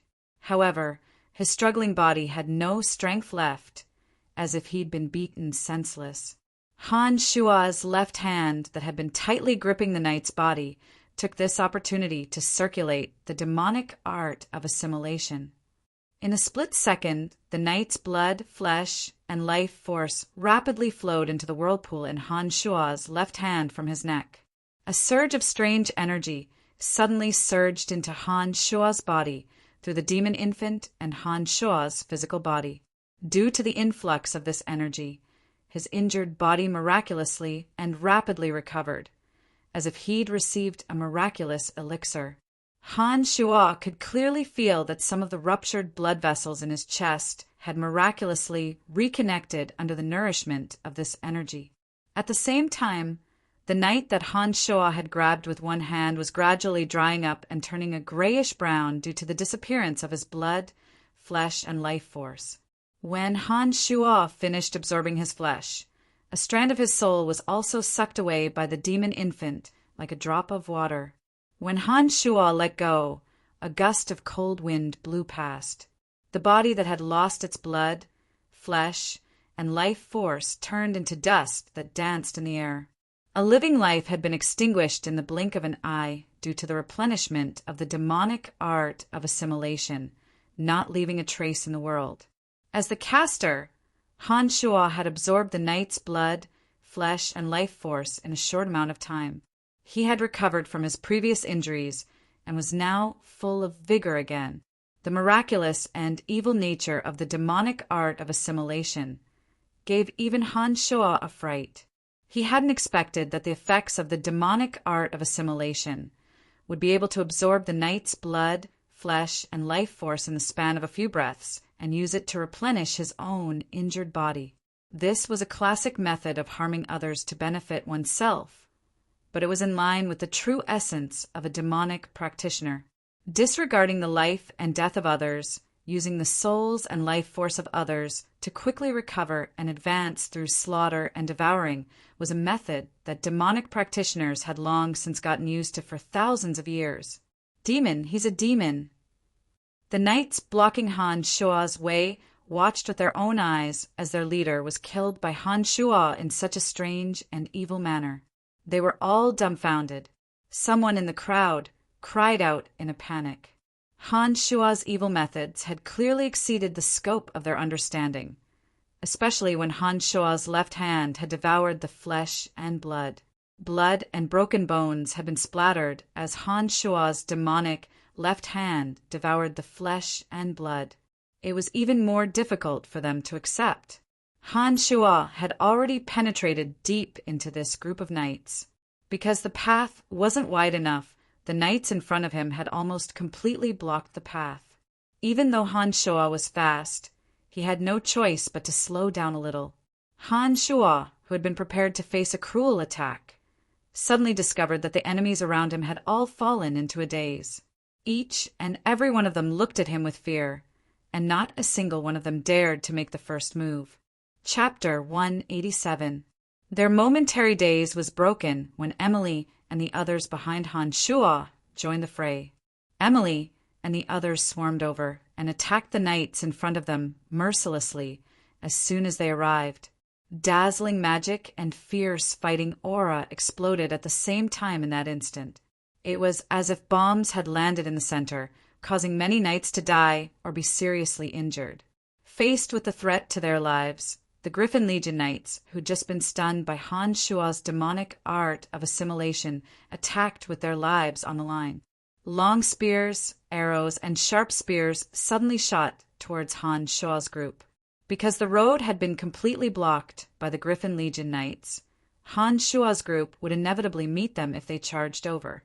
When these people abandoned their fear and attacked with their lives on the line, they immediately became a hindrance to Han Shua's group. However, Han Shua's group were all experts in martial arts and magic. Because the Griffin Legion Knights couldn't spread out and surround them, only a dozen or so people came into direct contact with Han Shua's group from start to finish. They were naturally no match for them in this way. The Griffin Legion Knights were all cut down in an extremely short amount of time. It was a pity that there were more than 100 of them, and they were all experienced warriors. When they fought back fearlessly, the speed of Han Shua's group was also hindered. The strange cries of the Griffin Legion came from the direction that Han Shua's group had come from. Han Shua only needed to listen for a moment to immediately understand that a large group of Griffin Legion Knights should be rushing over. Perhaps Asher would also be among them. Charge forward, or else it'll be too late. Han Shua roared and turned to glance at Gilbert, instructing, "Transform into a dragon and crush everything for me." Gilbert's body flew up from his warhorse under Han Shua's roar, transforming into the enormous body of a dark dragon in midair. Gilbert's body whizzed past on the narrow street. He opened his mouth and spat out a stream of flames, engulfing a dozen or so Griffin Legion knights. Muffled footsteps sounded at this moment as the armored golem that looked like Ansi Desi charged into the crowd under Belinda's control. Together with Gilbert, they unleashed the terrifying destructive power of their enormous behemoths, attacking the knights like a disaster. Han Shua observed carefully and discovered that there were a few more obvious scratches on the golem's armor compared to the last time he'd seen it in Elaine's Inn. Although the armored puppet beast was still as ferocious as ever, it was a pity that it seemed to be in a sorry state compared to the last time. Even its speed seemed to have slowed down. Han Shua didn't need to think too much to know that the golem must have been injured when he'd tried to assassinate Asher in the manor. Otherwise, it wouldn't be in this state. Just as Han Shua was about to turn his head away, he suddenly discovered that Lawrence's eyes were sparkling with extreme excitement. He stared at the armored golem with sparkling eyes and couldn't help but sigh in admiration. Perhaps Lawrence had wanted to save Belinda because he'd taken a fancy to the golem's value. If such an enormous creature with astonishing destructive power could be used as a weapon of war, then whether it was to attack a city or to plunder land, it would be extremely effective. It was no wonder that Lawrence was so excited. With Gilbert and the golem leading the way, Han Shua and the others immediately felt much more at ease. Han Shua and the others made their way through the ruined streets with ghastly wails and howls, planning on continuing forward. At this moment, several enormous earth spikes suddenly shot out from the ground in front of them. Each spike was several meters long and fiercely pierced towards Gilbert, who was flying low in the air. Two water dragons formed from water magic that looked like icicles also suddenly appeared and shot towards Gilbert. Gilbert, who'd been yelling excitedly, was caught off guard and was hit. His enormous body tumbled to the ground with a loud crash. After being bombarded by him, a group of knights who were still alive shot all their weapons at him, causing him to be wounded once again. "Damn it, you've injured me. I'll kill you." With a miserable howl, Gilbert let out a shrill cry and spat out flames at the two water and earth archmages in front of him. With a shake of its enormous body, it destroyed a few houses around it and flew up once again. "Let's go." One of the archmages called out calmly, and the two used the levitation spell to fly into the air, leaving in another direction. "Don't chase. Let's get out of here, quickly." Han Shua saw that Gilbert was madly chasing after the two archmages and immediately yelled out to stop him from leaving. Gilbert had just made his debut and lacked battle experience. Add to that his arrogance. It was no wonder that he'd suffered at the hands of the two archmages. If it hadn't been for Gilbert, the slow-moving golem wouldn't have been able to blast open a section of the city wall when they reached it. Therefore, Han Shua absolutely wouldn't allow Gilbert to act on his own at this time. Due to the connection of the contract, although Gilbert raised his head and yelled a few words in the air after Han Shua's order, he still obediently continued to charge forward in the end. However, because he'd just been injured, Gilbert's flying speed was no longer fast enough. It seemed that his injuries had once again affected his physical body. The strange cries of the griffins grew closer and closer. As Han Shua and the others fled for their lives, the group finally appeared at the city wall closest to them. The scattered soldiers of the Griffin Legion along the way were instantly disintegrated under this attack. "Blast open a section of the city wall," Han Shua ordered once again.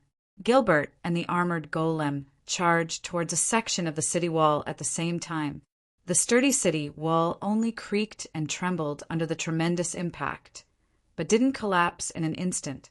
In order to defend Valen City against the Kasi Empire's invasion, the city walls are all made of sturdy rocks. Rather than using the black dragon to blast open the city walls, it's more convenient to fly over. When they arrived, Emily saw that Gilbert's blow had no immediate effect, and immediately suggested, "Don't worry, I'll be fine." Taking a look, Han Shuo made a prompt decision. Those who can't fly over the city walls immediately sit on the dark dragon's back. Those who can use levitation spells dismount your steeds and fly over.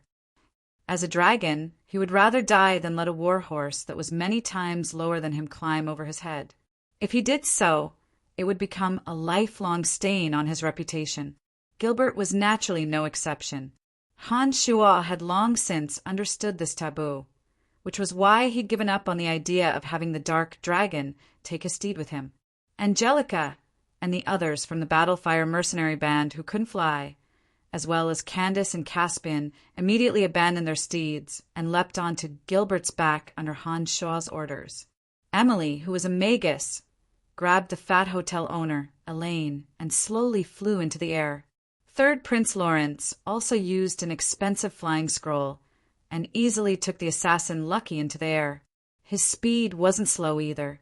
It looked like the flying scroll that could only be used once must have come from a wind grand magus. Belinda and Johnny of the Calamity Church, whom Han Shuo hadn't paid much attention to, surprised Han Shuo when Belinda, the great alchemist, released a flattened golem the size of a kite. This golem seemed to be made of strange wood and actually carried Belinda and Johnny into the air. They weren't at their wits' end as Han Shuo had expected. It was only at the critical moment that this group of people revealed their hidden methods. It was also at this moment that Han Shuo suddenly discovered that apart from the Battlefire mercenary band and the great druid Caspian, everyone else was rich. They all had flying devices to flee for their lives. When he discovered that everyone was in position, Han Shuo's body leapt up and landed next to Phoebe. Phoebe was just about to leap onto the dark dragon's back when Han Shuo abruptly closed in and hugged her. Under Phoebe's panicked expression, Han Shuo used the art of the demonic ninth heavens and took Phoebe's fragrant body into the air. A faint fragrance flowed into Han Shuo's nostrils because of the two's close proximity. Phoebe's breathing was a bit ragged in her panic as a strange light flickered in her eyes. She pressed her lips to Han Shuo's ear in disbelief and cried out in surprise, "How can you fly?" It wasn't just Phoebe. Even Lawrence, Candace, and the others who discovered Han Shuo's strange movements were flabbergasted. They all cried out in disbelief on the dark dragon's back, unable to understand how Han Shuo could fly. What was even more astonishing was that Han Shuo could fly at the fastest speed with Phoebe on his back. He crossed the city walls in the blink of an eye and landed on the other side, continuing to fly through the air. He hadn't used the soaring spell on the way here because it was an exhausting method. Han Shuo, who trained in magical yuan, exhausted his magical yuan, while Emily, who studied magic, exhausted her mental strength. For an archmage like Emily, using the levitation spell to fly was extremely taxing on her mental strength. Flying for a long period of time would quickly exhaust an archmage's mental strength. In addition, for an archmage like Emily, even if she used the levitation spell, her speed wouldn't be that much faster than riding a warhorse. Even for an incomparably powerful dragon, flying through the air for a long period of time was exhausting. Gilbert had already flown a great distance with the group, and he'd also been injured by the dark elves. Han Shuo hadn't told him to fly with Angelica and the others because he had a warhorse. However, the warhorse had been abandoned and the griffin riders were hot on their heels. Even for the group, flying wasn't an easy task. They could only grit their teeth and fly as fast as they could, hoping to get as far away from Valence City as possible.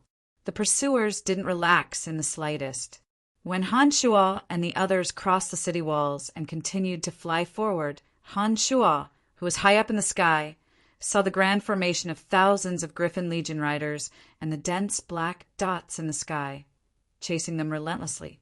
It looked like Asher was truly enraged this time and wouldn't rest until he killed Han Shuo and the others. Up ahead was the Kurlan Grand Canyon that separated them from the Kasi Empire. There were mountain ranges of various sizes around the canyon, with lush vegetation and sparse human habitation. Once they entered that wide area, even Bob Asher and the others on griffins would find it harder than ascending to the heavens to find Han Shuo and the others. Therefore, once the target was confirmed, Han Shuo once again became the leader. After explaining the situation at the very front, Han Shuo held Phoebe in his arms, and the black dragon carried Candace, Angelica, and the others behind him. They galloped forward with all their might. In this dangerous moment, everyone sped forward with all their might. Perhaps it was because they were competing with each other, but Lawrence and Belinda actually had excited expressions on their faces as they looked at Han Shuo in front of them. Their speed increased again and again, as if they wanted to pull Han Shuo down. With Phoebe in his arms, Han Shuo didn't know whether to laugh or cry when he saw the two chasing after him excitedly. Everyone was running for their lives right now. He didn't know what these two were up to, as if catching up to him would prove something. He didn't know what they were doing this for. You've kept both of them in the dark in this operation. You've been the commander from start to finish. These two proud and arrogant people must be a bit angry, now that you're flying faster than them with me in your arms. They're even more furious. Phoebe looked behind her and said to Han Shuo in a soft voice, "So that's the case. That doesn't seem necessary." Han Shuo was surprised and said strangely, "If you weren't the one I liked, I would also want to defeat you if you kept pressing down on me in all aspects." That's human nature. Phoebe explained in a low voice and then mischievously said into Han Shuo's ear, "Will you defeat them?" Laughing heartily, Han Shuo's heroic spirit soared to the heavens with the beauty in his arms. He even completely forgot about the danger he was in. He said in a low voice, "Hold me tight, I'll make them despair." Chapter 188. The art of the demonic ninth heavens that Han Shuo practiced wasn't just a bit more advanced than the levitation spells that the archmages of this world had mastered. When Han Shuo activated his magical yuan and flew through the air at full speed, his speed was unimaginably fast, because he'd used the demonic art of assimilation to absorb the blood, flesh, and soul of a knight. Han Shuo's injuries from his clash with Asher had already healed. Now that Han Shuo was flying at full speed, he was like an arrow loosed from a bow. He flashed through the dark night and disappeared without a trace. Lawrence and Belinda were inwardly rejoicing as they saw that Han Shuo was getting closer and closer to them, when they suddenly discovered that Han Shuo's speed had doubled and he disappeared from their line of sight. Shaking his head with a wry smile, Lawrence's heart was filled with emotion. He'd gained a deeper understanding of Han Shuo's miraculous abilities. It was also at this moment that Lawrence made up his mind to make Han Shuo his subordinate. How was it? Han Shuo slowed down a bit after pulling away from Lawrence and Belinda, holding Phoebe in his arms as he spoke. "How did you do it?" Phoebe's voice was filled with surprise. "Haha, don't worry about that. I can fly through the air anyways, but it's not because of necromancy magic." Han Shuo smiled faintly as he explained. The sky had brightened after a night of battle and pursuit. As the sun rose, the Kurlan Grand Canyon was bathed in the morning light and was covered in silver. Looking back, Han Shuo discovered that Dark Dragon Gilbert, Emily, and Belinda were gradually approaching. After waiting for a while, when they flew towards Han Shuo saw a cluster of black dots in the distance. Judging from the distance, Han Shuo discovered that his group had maintained an ideal distance from the Griffin Legion. Seeing that the Kurlan Grand Canyon was already in sight, Han Shuo encouraged everyone, "As long as we enter the Grand Canyon, the Griffin Knights won't be able to find us thanks to the complicated terrain and the thick, snowy trees." There was no need for Han Shuo to say anything. Everyone knew what to do at this time. Everyone was shaken, and with even more enthusiasm, they charged forward with all their might. As expected, they landed in the Kurlan Grand Canyon before the Griffin Knights could reach them. The Kurlan Grand Canyon was vast, with mountains, rivers, and lakes in great numbers. It was located between the Lancelot Empire, the Kasi Empire, and the Orc tribes. Past the Curlin Grand Canyon, heading west was where the orcs lived. Heading north was the border of the Kasi Empire. Heading south for a few days, one could reach the city of Zajoski in the southwest of the empire. The orc tribes of the Lancelot Empire, Kasi Empire, and Kasi Empire surrounded the Curlin Grand Canyon in a triangular shape. Therefore, this place didn't belong to any of the countries. Whenever war broke out, the Grand Canyon could become a place where troops could be stationed or engaged in battle. Due to the special terrain, there were also some towns in this place, with people from the Lancelot Empire, the Kasi Empire, and the orc tribes residing within. They would make use of this special terrain to conduct transactions that would benefit both sides. Before war broke out, merchants and adventurers from the three countries could interact amicably in these towns. Of course, as the escapees, Han Shua's group didn't plan on hiding in these towns. Everyone descended from the sky as soon as they entered the Curlin Grand Canyon. Phoebe, who'd been out doing business for many years, and Emily, who'd been out on missions, immediately took over Han Shua's command. The two girls discussed briefly and decided on a direction to head in. The thick snow on the trees around them almost covered the sky. For Han Shua's group, this place was very suitable for hiding. As long as they leaned against a random tree, the Griffin Knights circling in the sky wouldn't be able to find them. Therefore, after everyone descended from the sky, they deliberately walked towards places with lush vegetation as they treaded on the snow. It was obviously inconvenient for Han Shua to carry Phoebe at this time, so he tugged at Phoebe and gestured for her to leave his embrace.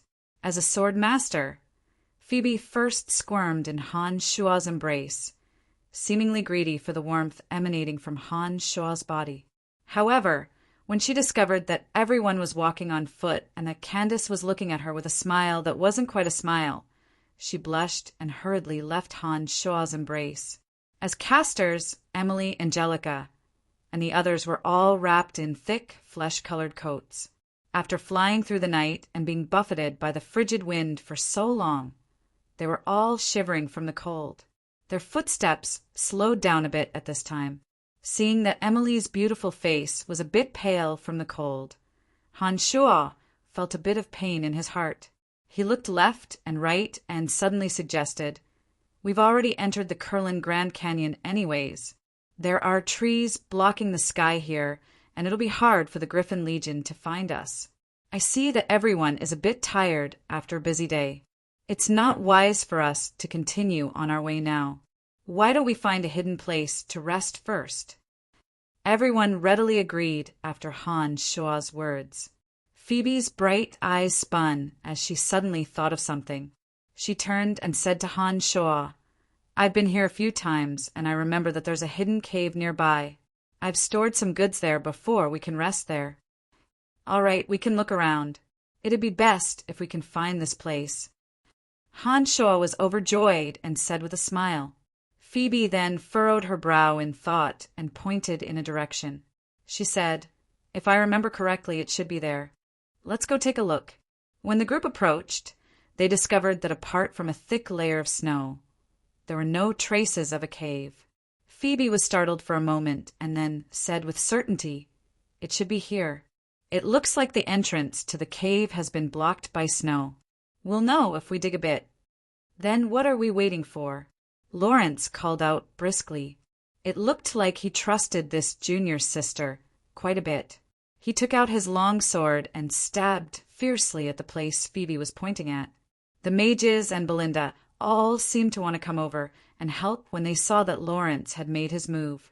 Han Shua suddenly called out at this moment, "Slow down. Don't use any magic.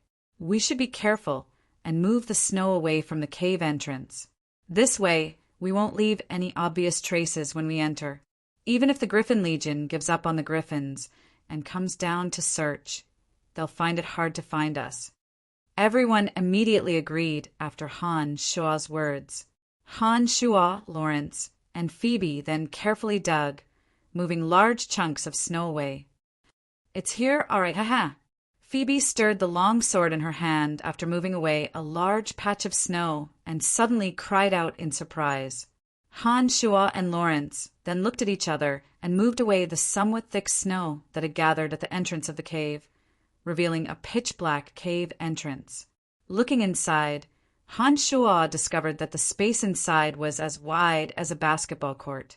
It looked like it could accommodate everyone on this side. Go in one by one. Don't expand the entrance anymore, or else it'll be hard to hide, Han Shua said, and moved his body away from the cave entrance. Little elf Angelica, who'd long since been shivering from the cold, breathed out hot air and was the first to walk in. Emily, Candace, and the others all entered the cave one by one. After Phoebe and Lawrence went in as well, Han Shua found some branches and placed them in the cave. He then casually picked up some of the snow that had just been pushed away and sprayed some onto it. When Han Shua felt that it was sufficiently hidden, he carefully observed the surroundings and walked into the depths of the cave. A bonfire had already been lit at the entrance of the cave after a while, and a warm wave of heat suddenly spread into the cave. The originally cold cave instantly became a warm zone. With the existence of space rings, mages would always bring some dry firewood in the cold winter, in case they needed to keep warm. Soft blankets from the other tents were also taken out by the various factions and placed next to the bonfire. The mages then comfortably entered their own heating equipment to obtain warmth. Emily and Caspian's somewhat stiff limbs slowly relaxed from the warmth of the bonfire. Sighing in contentment, Emily slowly stood up and walked towards the door. I'm going to set up a concealment boundary at the entrance of the cave to prevent this place from being discovered. As Emily did so, Caspian also stood up and walked towards the entrance of the cave with Emily. He said, I'll go help her as well. When Emily and Caspian got up to set up the boundary at the entrance of the cave, Belinda and Johnny of the Calamity Church had obviously uneasy expressions on their faces. Their eyes flickered as they looked at the entrance of the cave with great wariness, as if they were afraid that Emily and Caspian would do something to the entrance of the cave. This was indeed the case. Han Shua had been walking over, but when he saw Emily and Caspian go over to set up the entrance of the cave, he unintentionally turned his head and immediately understood that Emily and Caspian were indeed on guard and had really done something to the entrance of the cave. Miss Belinda, you should pay us the commission you owe me. Just as Han Shua was feeling astonished, Candace was already staring at Belinda with a displeased expression as she spoke coldly. Everyone had been at peace with each other before because they had a common enemy. The Griffin Legion was hot on their heels, and they couldn't relax for even a moment, which was why they hadn't settled their debts with each other. Now that the threat of the Griffin Legion was temporarily gone, the already hostile group immediately began to oppose each other. You're already very lucky to be alive right now. I'm sorry, but our Calamity Church has never had the tradition of paying commission. Belinda's voice was still quite gentle as she flicked a glance at Candace and responded nonchalantly. Clang! Belinda unsheathed the broadsword on her back and glared angrily at Belinda. I escorted you all the way to Valen City, and not only did I not receive a single gold coin in commission, you even almost killed me. It looks like it's time for us to settle our debts. If you plan on making a move, I think you'll regret it. Belinda was obviously unafraid of Candace's threats. She turned to look at Johnny and took out a scroll that contained a golem in the form of a three-eyed evil god. This cave is only 3 meters tall. I don't believe that your armored golem will be of any use. Candace laughed coldly and walked towards Belinda, looking like she was about to make a move. Phoebe had been standing next to Han Shua and was like a sister to Candace. When she saw that Candace was about to make a move, she unsheathed her long sword without hesitation, and a milky, white fighting aura suddenly flared up from it. Belinda's previously disdainful expression suddenly brightened when she saw the milky, white fighting aura blossom from Phoebe's long sword. She seemed a bit surprised. You're courting death. The wound on Johnny's chest had been treated and was now bandaged with a piece of gauze. Lightning crackled as he raised his sword, and his aura wasn't the slightest bit weaker than Phoebe's. Give them the commission. This is what you should pay. Otherwise, only death awaits you. Han Shua quickly recognized the situation and walked to Phoebe's side with a callous expression, snorting coldly as he stared at Belinda. Gilbert cackled oddly as he cracked his knuckles. Caspian and those of the Battle Fire Mercenary Band also stood next to Candace. It looked like they would immediately make a move if Belinda didn't back down. Although Belinda's voice was soft, her temper was quite stubborn. She didn't show any signs of timidity at this moment and seemed to be prepared to fight head-on. Now doesn't seem to be the time for internal strife. Ha ha! Miss Candace, how much money do they owe you? I'll help them pay it. Let's not argue about this matter for now, okay? Lawrence suddenly stood up at this moment and smiled to smooth things over, contrary to everyone's expectations. Chapter 189. Shaking her head, Candace refused Lawrence's suggestion and looked resolutely at Belinda, exclaiming, "This isn't just a matter of money!" Candace obviously held the upper hand in the current situation. With the help of Han Shua and the others, Belinda and Johnny wouldn't be able to gain any advantage at all. It could be seen from Belinda and Johnny's attire and weapons that the Calamity Church didn't lack money. Belinda only needed to pay a few gold coins to quell Candace's anger, but she was stubborn to the point of being a bit baffling. Those of the Calamity Church aren't people that you can threaten. Johnny, who was already injured, had a scar on his face that looked even more ferocious because of his angry expression. The long sword in his hand that flickered with the power of thunder and lightning emitted a dazzling electric light. Just as Han Shua was about to speak, Johnny's body moved quickly, and he suddenly charged at Han Shua, his face full of murderous intent. The long sword in his hand that carried the power of thunder and lightning was like an electric dragon in his hand, bursting with a terrifying power of thunder and lightning, illuminating the dimly lit cave. Watch out! Johnny's sudden attack caused Phoebe, Emily, and the others to be greatly shocked and couldn't help but cry out in warning. A pile of white bones suddenly gathered in midair, forming a white bone shield in an instant, blocking the front of the lightning longsword. 2 bone spears shot out and collided with Johnny's lightning longsword before the white bone shield had formed. Creak, creak! The bone spear exploded and sparks flew. Under the impact of Johnny's momentum, the lightning longsword bombarded the white bone shield with a bang. In an instant, the bone fragments on the white bone shield immediately broke into chunks. Johnny's sword had been obstructed twice, but it still persisted in its attempt to stab Han Shua to death. The demon's lair edge finally whistled out of its sheath as a cold glint flashed in Han Shua's hand. Han Shua gave a muffled grunt as his body stumbled back a few steps. The lightning on Johnny's long sword suddenly flickered and then extinguished.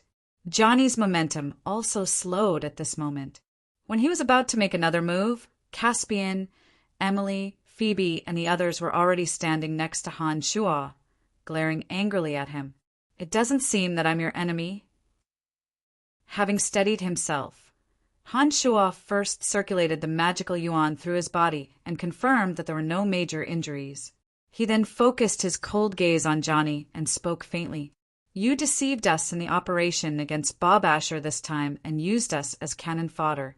Apart from helping us send a few people away, you didn't do anything at all. Now that the matter has passed, don't pretend that we don't know what you're planning. You deserve to die the most." Johnny's expression was savage as he looked coldly at Han Shua. As the chief of the Griffin Legion, whether or not Han Shua and Emily had concrete evidence, they didn't have the right to kill Asher, much less assassinate him. If Han Shua and Emily had joined forces with the Calamity Church to kill Asher, then the two of them would certainly suffer the consequences in the Dark Mantle. In addition, Han Shua, who was well aware of Asher's strength, also understood that killing Asher in Valen City wasn't something that they could do. Only religious fanatics would act recklessly without regard for their own lives. Nodding, Han Shua smiled faintly and said, "Since things have been made clear, then don't blame me for burning the bridge after crossing it. You've already made a move against me, so don't blame me for not holding back." Han Shua turned his head to look at the wry, smiling Lawrence after saying this, and said with a smile, "You wouldn't be thinking of helping them now, would you?" Spreading his hands, Lawrence took a few steps back and said with a wry smile, "I was originally very interested in the Calamity Church's golem and wanted to obtain the manufacturing methods of the golem through friendly means. But now I think that's not quite possible." Lawrence's words confirmed Han Shua's previous guess. Lawrence was someone who only cared about his own matters, and yet he'd suddenly extended a helping hand to Belinda and Bob. He had other plans indeed. Lawrence's words now meant that he was standing on Han Shua and Phoebe's side. Nodding, Han Shua smiled faintly at Lawrence and said, "Many thanks. Do you think that you've won against us for sure?" Belinda, who was standing behind Johnny, still had a calm expression on her face. She only spoke at this moment and reached out to take out the item that sealed the golem, preparing to make her move. "Ha ha, you won't have the chance." Han Shua laughed and used the demon infant to communicate with a drop of blood essence hidden in Belinda's body. With a thought, the cold air contained within the blood essence entered Belinda's body. She felt her neck go numb and she fainted backwards. What did you do to her?" Johnny was greatly startled by Belinda's sudden collapse. He looked at Han Shua with a bit of panic. "She'll live, but there's no need for you to exist. It's too dangerous to keep you alive." Han Shua snorted coldly and suddenly opened his mouth to chant a necromancy spell. A hate warrior appeared out of thin air, and 3 zombie warriors blocked Han Shua's path. Johnny immediately knew that Belinda wouldn't be able to help him when he saw that the situation had developed to this point. He hesitated slightly and immediately turned to flee, attempting to leave through the only hole. Emily and Caspian suddenly started chanting magic incantations. Just as Johnny's body landed at the entrance of the cave, several thick tree roots agilely entangled him, and a cloud of black gas floated towards him. "You can't escape." Emily giggled and chanted another spell. The black gas seemed to be some sort of binding, as Johnny's body suddenly stiffened as soon as it neared him. The nimble tree branches then seized the opportunity to entangle his body. Johnny was a thunder and lightning demon sword master, all right. He was still able to move after being restrained so many times. He raised the long sword in his hand with great difficulty, planning to chop off the tree branches that bound his body. However, the 3 zombies and the hate warrior had already closed in on him at this moment. A bolt of lightning flashed as the long sword sliced through the air, hitting the first 2 zombie warriors. Electricity abruptly invaded the bodies of the 2 zombie warriors, and when the long sword sliced through the air, the 2 zombie warriors suddenly froze in place and didn't move again. When he brandished the long sword with great difficulty and was about to make a move on the other zombie warrior, the nearby hate warrior smashed down with a club, landing directly on Johnny's right hand that was holding the sword. The sound of bones breaking suddenly rang out. Johnny's face was full of pain as he howled in agony, the long sword in his hand falling to the ground. Han Shua, who had been standing beside Phoebe and the others, flashed and landed behind Johnny like lightning. With his back facing Phoebe and the others, he used the demonic art of assimilation and sucked Johnny's howling soul into the demon infant. When the power of the demon infant slowly corroded Johnny's soul, Han Shua, who seemed to have eaten a great tonic, finally threw a punch at Johnny's back. With a thud, the life in Johnny's eyes faded and he fell to the ground powerlessly, a hand imprint appearing on his back. After killing Johnny, Han Shua's demon infant expanded and started to use the nature of demonic arts to purify the power of Johnny's soul, turning it into food for the demon infant's growth. As a thunder and lightning demon sword master, the power of Johnny's soul was clearly much more abundant than that of the Griffin Knight. When Han Shua did this, he could clearly feel the growth of the demon infant. "He's dead." On the other side, Emily slowly walked over when she saw that Johnny had been killed by Han Shua. When Emily discovered that Han Shua was standing there motionless and hadn't looted Johnny's body like he usually did, she couldn't help but remind Han Shua he's dead. Han Shuo, who was concentrating on comprehending the characteristics of the demon infant, was startled awake when he heard Emily's call. He continued to silently circulate the demonic art of assimilation without batting an eyelid. Han Shuo nodded at Emily and pointed at the fallen Johnny. "You take care of this. I'm going to rest for a while." Han Shuo sat down cross-legged on the spot after saying this and focused on comprehending the changes in the demon infant after absorbing Johnny's soul power. The stronger a person was, the more powerful their soul power would be. When Johnny's soul power had been sucked into the demon infant, strands of power flowed into the demon infant and seemed to speed up its growth. The demon infant was the foundation of the true demon realm. Han Shuo would only be able to break through his current realm and enter the next realm, the bloodlust realm, once it had reached a certain level. Only in this realm would Han Shuo need large amounts of soul power to replenish himself. When the demon infant was strong enough and reached the bloodlust realm, it would be considered a minor success and would be able to display even more wondrous uses. At that time, the demon infant would no longer need to replenish itself with soul power. Everyone was chattering away as Han Shuo meditated. After Belinda was captured and Johnny was killed, there were no eyesores left in the cave. Candace saw that Belinda had been magically knocked out by Han Shuo and didn't bring up the matter of payment again. She chatted happily with Phoebe and Emily. It was only now that Lawrence and Phoebe had the time to talk. Caspian had been missing for a long time, and now that he was with Angelica, he breathed a sigh of relief. Angelica was the one who'd asked him to recount his experiences over the past 2 days. Sure. After a while, Han Shuo, who had been meditating indifferently, suddenly opened his eyes and raised his finger to make a shushing gesture. Everyone kept their mouths shut and watched as Han Shuo cautiously walked to the entrance of the cave and then stick his ear to the entrance. Everyone's minds that had just relaxed became alert again. Rustling footsteps slowly grew louder as they approached from afar. The sound of a few people's conversations also traveled into everyone's ears at this time. The Kurlan forest covers such a large area. It's impossible to find those people who've escaped in. What's the point of searching aimlessly? A voice said, "Indeed, but the chief has truly gone mad with anger this time. Not only have his 2 sons been killed, but there's someone who's so audacious as to try to assassinate him in Valen City and still manage to escape from the city. The chief has fought in all these years and has experienced all sorts of situations, but has never been as humiliated as this time. I don't think he'll rest until those people are captured and killed." Another person followed up with a sigh. "I've heard that such a big incident happened in Valen City this time because the chief offended someone from the capital.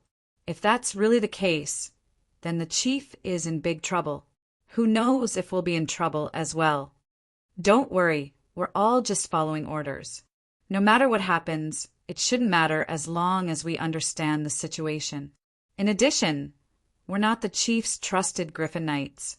We should still listen to His Majesty the Empire. We'll just follow orders until something big happens. Let's go, there's no place to hide here. Let's go somewhere else."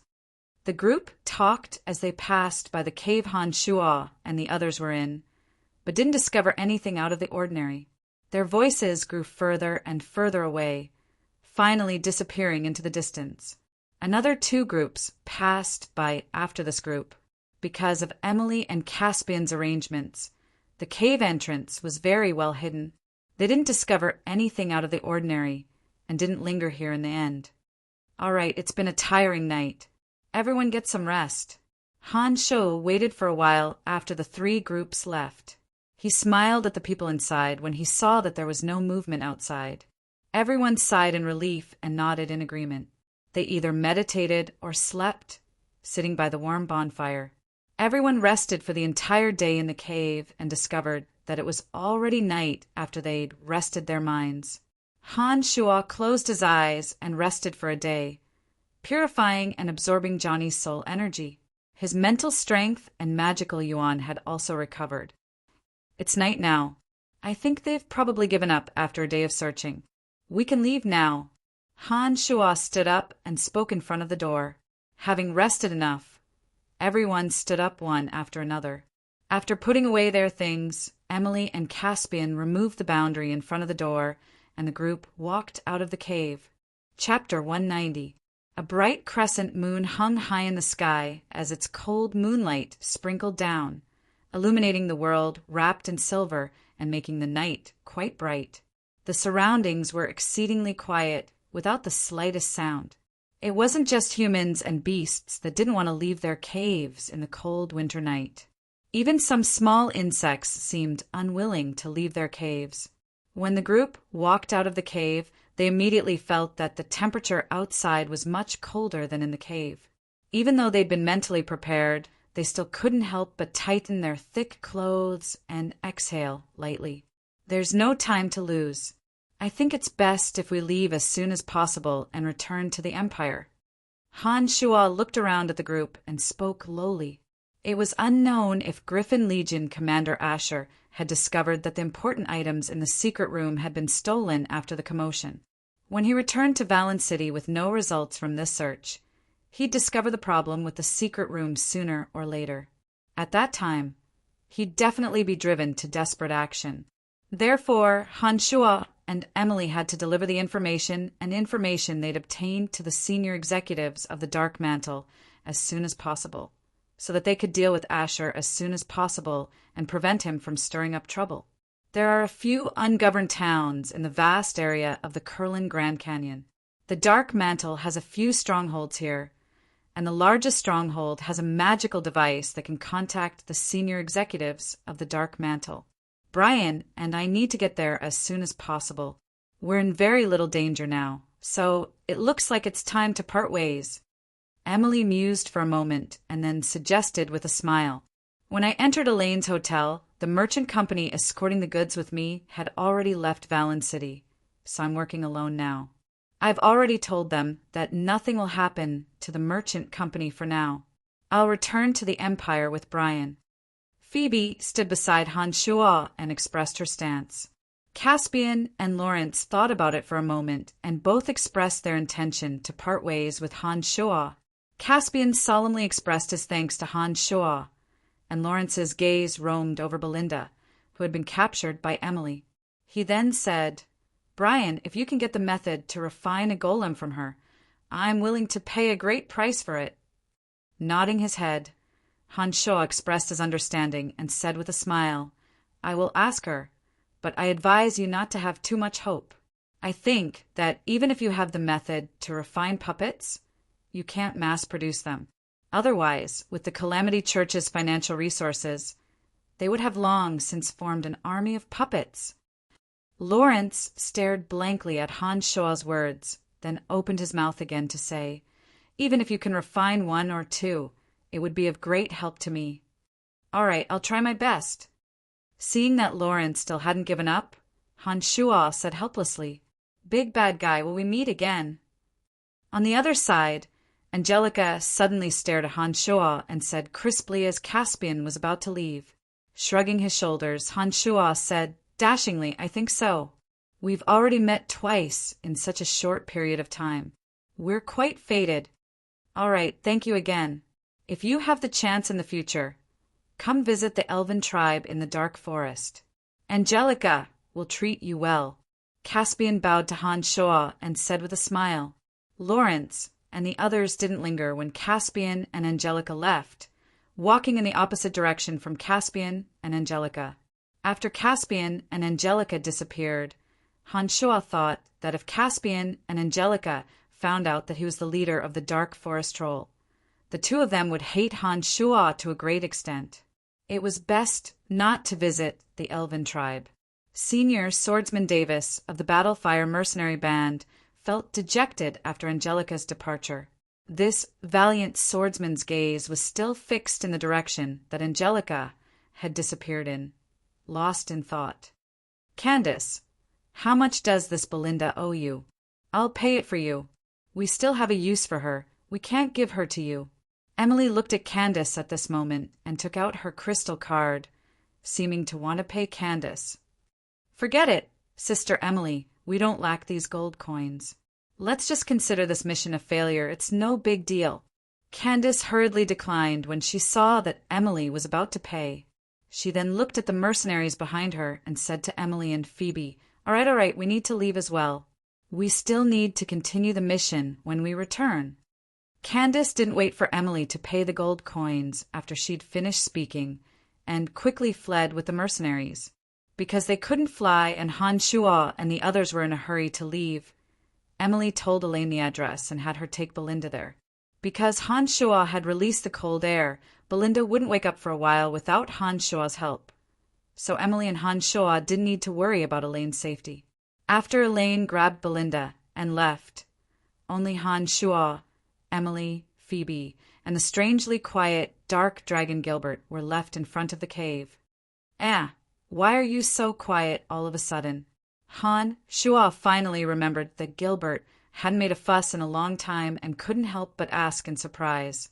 Gilbert had been standing there silently with his eyes closed when he heard Han Shuo's question.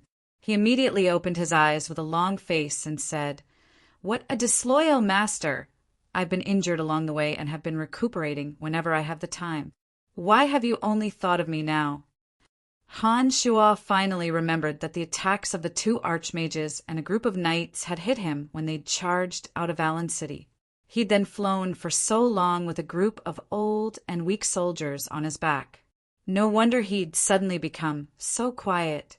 "Don't worry, your skin's thick anyways."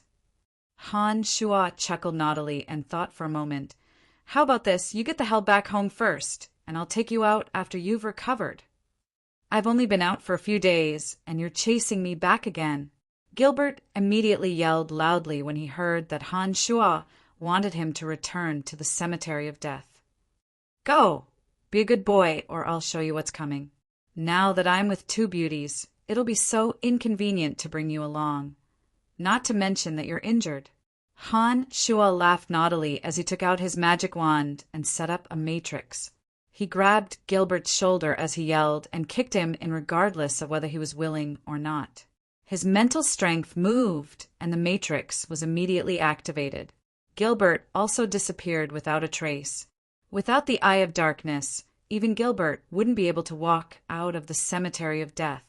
Therefore, Han Shuo didn't have to worry about Gilbert making trouble after sending him in. Off to the side, Phoebe stared in astonishment at the miniature magical matrix that Han Shuo had set up and directly sent Gilbert to some unknown place. She couldn't help but exclaim softly, her bright eyes looking at Han Shuo with even more astonishment. "Ha, it's just a transportation matrix. There's nothing strange about it. Let's go, we can also leave this place." Han Shuo chuckled lightly and put the items into his space ring, urging Emily and Phoebe to leave. Traveling with the two beauties wasn't a happy thing. The originally cold and aloof Phoebe had been intentionally acting very intimate with Han Shuo along the way. This made Emily, who already had an intimate relationship with Han Shuo, look at Han Shuo with a bit of bitterness. As a mage, Emily was still shivering in the cold night, even though she was wrapped in thick fur clothing, making Han Shuo's heart ache. However, perhaps to avoid arousing suspicion, Emily purposefully kept a distance from Han Shuo, as if afraid that Phoebe would discover her relationship with Han Shuo. Han Shuo carried Phoebe and flew through the air along the way, while Emily expended her mental strength to use the levitation spell to fly close to the ground. However, as an archmage, Emily expended her mental strength to use the levitation spell to fly for a limited amount of time. Han Shuo had already discovered that Emily's lips were a bit pale when it was almost midnight. Han Shuo, who was flying with Phoebe in his arms, suddenly increased his speed and landed next to Emily. He said, "I'll fly with two people. There won't be any problems." Regardless of whether Phoebe agreed or not, Han Shuo reached out and wrapped his arms around Emily's soft waist as soon as he'd finished speaking. He continued to fly through the air with Phoebe in his right hand and Emily in his left.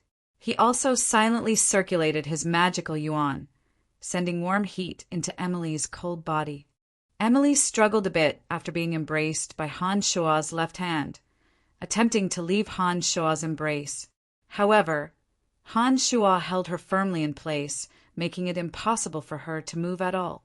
When Emily turned her head to look at Han Shua, she discovered the heartache and determination in Han Shua's eyes.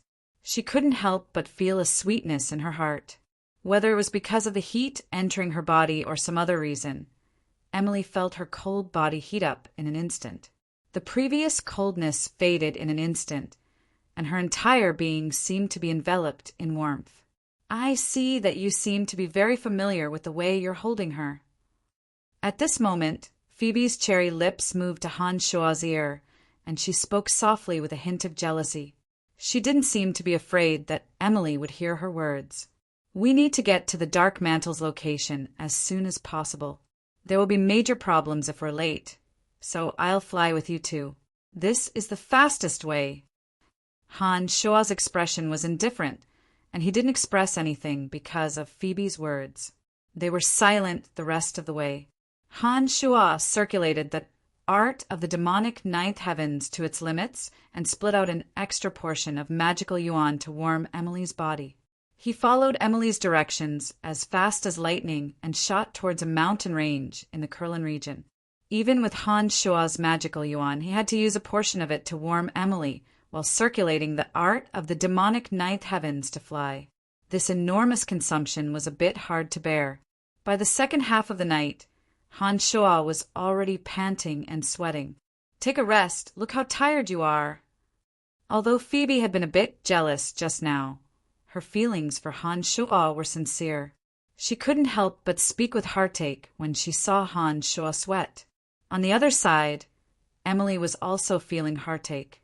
She had wanted to open her mouth to persuade Han Shua, but when she saw that Phoebe had already spoken, Emily didn't say anything else. By now, Han Shua was indeed a bit tired. From last night until now, he'd fought and then fled. Even when he'd arrived in that cave, Han Shua had spent the entire day digesting Johnny's soul with the demon infant. Therefore, his body hadn't had a good rest. A pair of eagle-like eyes scanned the surroundings sharply. Han Shua's sharp eyes discovered a tree hole. He brought Emily and Phoebe to a stop at the entrance of the tree hole. Pushing aside some snow, Han Shua poked his head in and discovered that there was still some space in the hollow tree hole. Let's rest inside, Han Shua suggested. The top of the tree hole was tightly sealed, with only a long and narrow hole at the root. When the three of them entered, they discovered that they weren't exposed to the cold wind. He used his own body to block the hole, while Phoebe, Emily, and the other two squeezed to the sides. Although there was some space in the tree hole, it was still too cramped for all three of them. The three of them were tightly pressed together, their arms and legs leaning against each other. It was a bit difficult to move around. As soon as he relaxed, Han Shua took a deep breath and the magical yuan within his body automatically circulated, recovering the energy he'd just expended. The speed was extremely fast. Emily and Phoebe were pressed against Han Shua's front and sides, with Emily's chest and abdomen against Phoebe's back. Han Shua's chest was against the two shoulders, his hands were separated between his legs, and his legs were facing the narrow gap between Emily and Phoebe. It was nighttime, and the only source of light in the tree hole was blocked by Han Shua's back, making the inside of the cave pitch black. Apart from Han Shua, the two girls' vision had been affected, and it was difficult for them to see their surroundings clearly. In this place, Han Shua's chest was pressed against the two girls' fragrant shoulders. Out of concern for Emily, Han Shua circulated his magical yuan, intending to send a bit of warmth to Emily. Therefore, Han Shua twisted his left hand that had originally been on his left thigh and slowly placed it on Emily's thigh.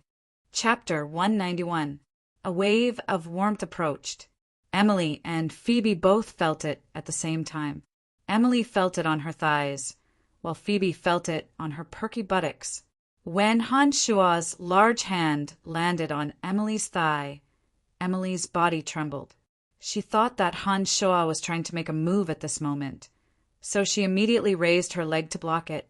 Han Shua's left hand, which was caressing her thigh, was pushed back by her thigh and landed on Phoebe's perky buttocks. Mm. A soft cry came from Phoebe's mouth. In the darkness, Han Shua saw that Phoebe's beautiful face suddenly burned hot. As a mage, Emily's clothes were very thick. However, Phoebe was a sword master, and her body's ability to withstand the cold was far superior to the weak Emily. Therefore, her clothes weren't very thick. In addition, a sword master needed to move freely in battle. Her slender thighs were clad in ordinary warrior robes. When Han Shua's hand landed on them, he could feel the fullness of her buttocks. Within the darkness, Phoebe's face was completely red. Her pair of bright eyes sparkled as her heart thumped wildly. She thought to herself that this extremely daring big pervert actually dared to take liberties with her in such a place. Truly too hateful. With her heart beating wildly, Phoebe twisted her neck and glared fiercely in Han Shua's direction. At this moment, Han Shua had a different feeling and couldn't help but turn his head to look at Phoebe. When he saw Phoebe's reproachful gaze, Han Shua grinned and made a funny face. There was no light in the tree hole, but because the three of them were very close together, Phoebe could still see Han Shua's funny face. She couldn't help but feel angry, but there was nothing she could do. She could only continuously curse Han Shua, this big pervert. How audacious of him. Han Shua had originally planned on giving Emily some warm air, but because of Emily's bashfulness, his large hand had mysteriously landed on Phoebe's. But because Han Shua had already taken advantage of Phoebe in Valen City before, and because the two of them had confirmed their relationship, Han Shua wasn't a good person. He shamelessly put his hand on Phoebe's butt and greedily rubbed it. He felt so good when he moved like this. Her soft and plump buttocks gave him a wonderful feeling, even though they were separated by clothes. But Phoebe, who had never experienced sex before, felt the temperature of her delicate body rise continuously as he took advantage of her so wantonly. Her originally calm breathing also became a bit heavier. In such a place, Emily and Phoebe's vision was somewhat affected, but Han Shua could see everything clearly. Not only was Phoebe's face flushed red and her eyes blurred, but even the hot air coming out of her cherry lips due to her chaotic mood was clearly seen by Han Shua. At this time, Phoebe's charming expression fell into Han Shua's eyes, causing Han Shua to become even more aroused, and the movements of his hands became even more unbridled.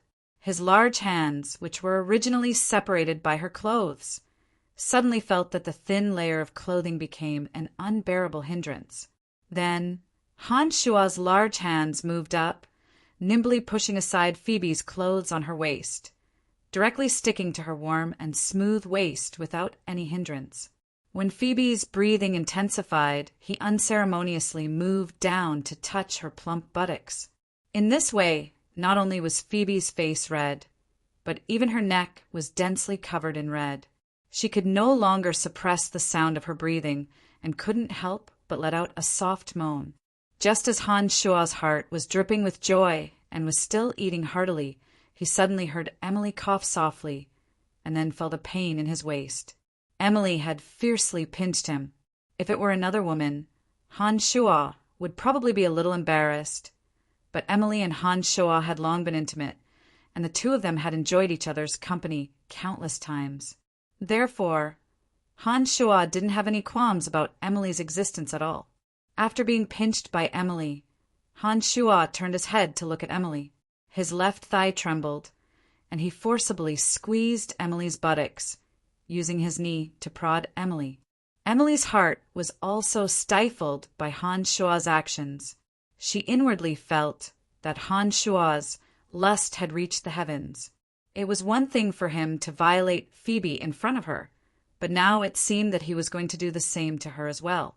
Her slender hand that had been on Han Shua's waist to pinch him slowly moved down at this moment and landed on Han Shua's erect lower body, suddenly squeezing hard. Ow! A strange cry suddenly came from Han Shua's mouth. His erect lower body was forcefully pinched by Emily, causing Han Shua to involuntarily cry out in pain. Han Shua, who who had originally planned to violate both women, suddenly withdrew his hands and feet. "What's wrong? What's wrong with you?" Phoebe, who had lost her self-control a moment ago, immediately woke up when she heard Han Shua's scream. She appeared a little flustered as she asked Han Shua, "There's a squirrel inside. It probably bit him, and now it's flying away from the hole behind him." Emily's strange voice sounded in the darkness as if nothing had happened. Han Shua could hear the pleasure in Emily's voice. "Little slut, you actually dared to pinch me there. See if I don't teach you a lesson next time." Han Shua's teeth itched with hatred as he silently thought of how to punish Emily. "Isn't that right, Brian?" Emily laughed delightedly when she saw that Han Shua didn't respond. She purposefully asked Han Shua, Yes, an abominable squirrel bit me. If I catch it, I'll definitely make it wish it was dead." Han Shua couldn't say anything. Not only did he have to swallow the bitter pill, but he also had to pander to Emily. He felt very sullen inside. "We've taken over its place, so it's only right that it treats us this way. Don't think about killing people and setting fires every day." Phoebe's voice had only just recovered its usual indifference now as she spoke faintly in the darkness. "Miss Phoebe, your body temperature is a bit high, and the sound of your panting just now was a bit loud. Is it because you've been traveling in the cold wind for the past 2 days that your body has been frozen?" Emily was very happy to see Han Shua suffer such a setback. It was as if she'd found a way to vent all of the resentment she'd accumulated along the way. She naturally didn't take the threat in his words to heart. However, Emily couldn't completely release the resentment in her heart just because Han Shua had suffered such a setback. Her heart stirred, and she deliberately pretended to be concerned as she asked Phoebe, "Cough? I think so." Phoebe's cheeks had just returned to normal when she heard Emily's question. She couldn't help but blush again as she responded with some embarrassment. "Brian, look at how cold you've made Miss Phoebe. Why aren't you hugging her a bit tighter to give her some warmth? But don't you dare take advantage of her here, hee." Emily laughed delicately as she spoke softly. Han Shua and Phoebe were both a bit embarrassed. Emily's words had a hidden meaning, and Phoebe naturally understood them. She also knew that Emily must have found out about the embarrassing incident between her and Han Shua. She couldn't help but glare fiercely at Han Shua in the dark. At this point, Han Shua naturally understood that it was impossible to take advantage of Phoebe and Emily. For someone as perverse as Han Shua, his body wouldn't be affected even if he stood naked in a world of ice and snow. In order to prevent Emily from continuing to blabber, Han Shua directly said, "I'm going to relieve myself.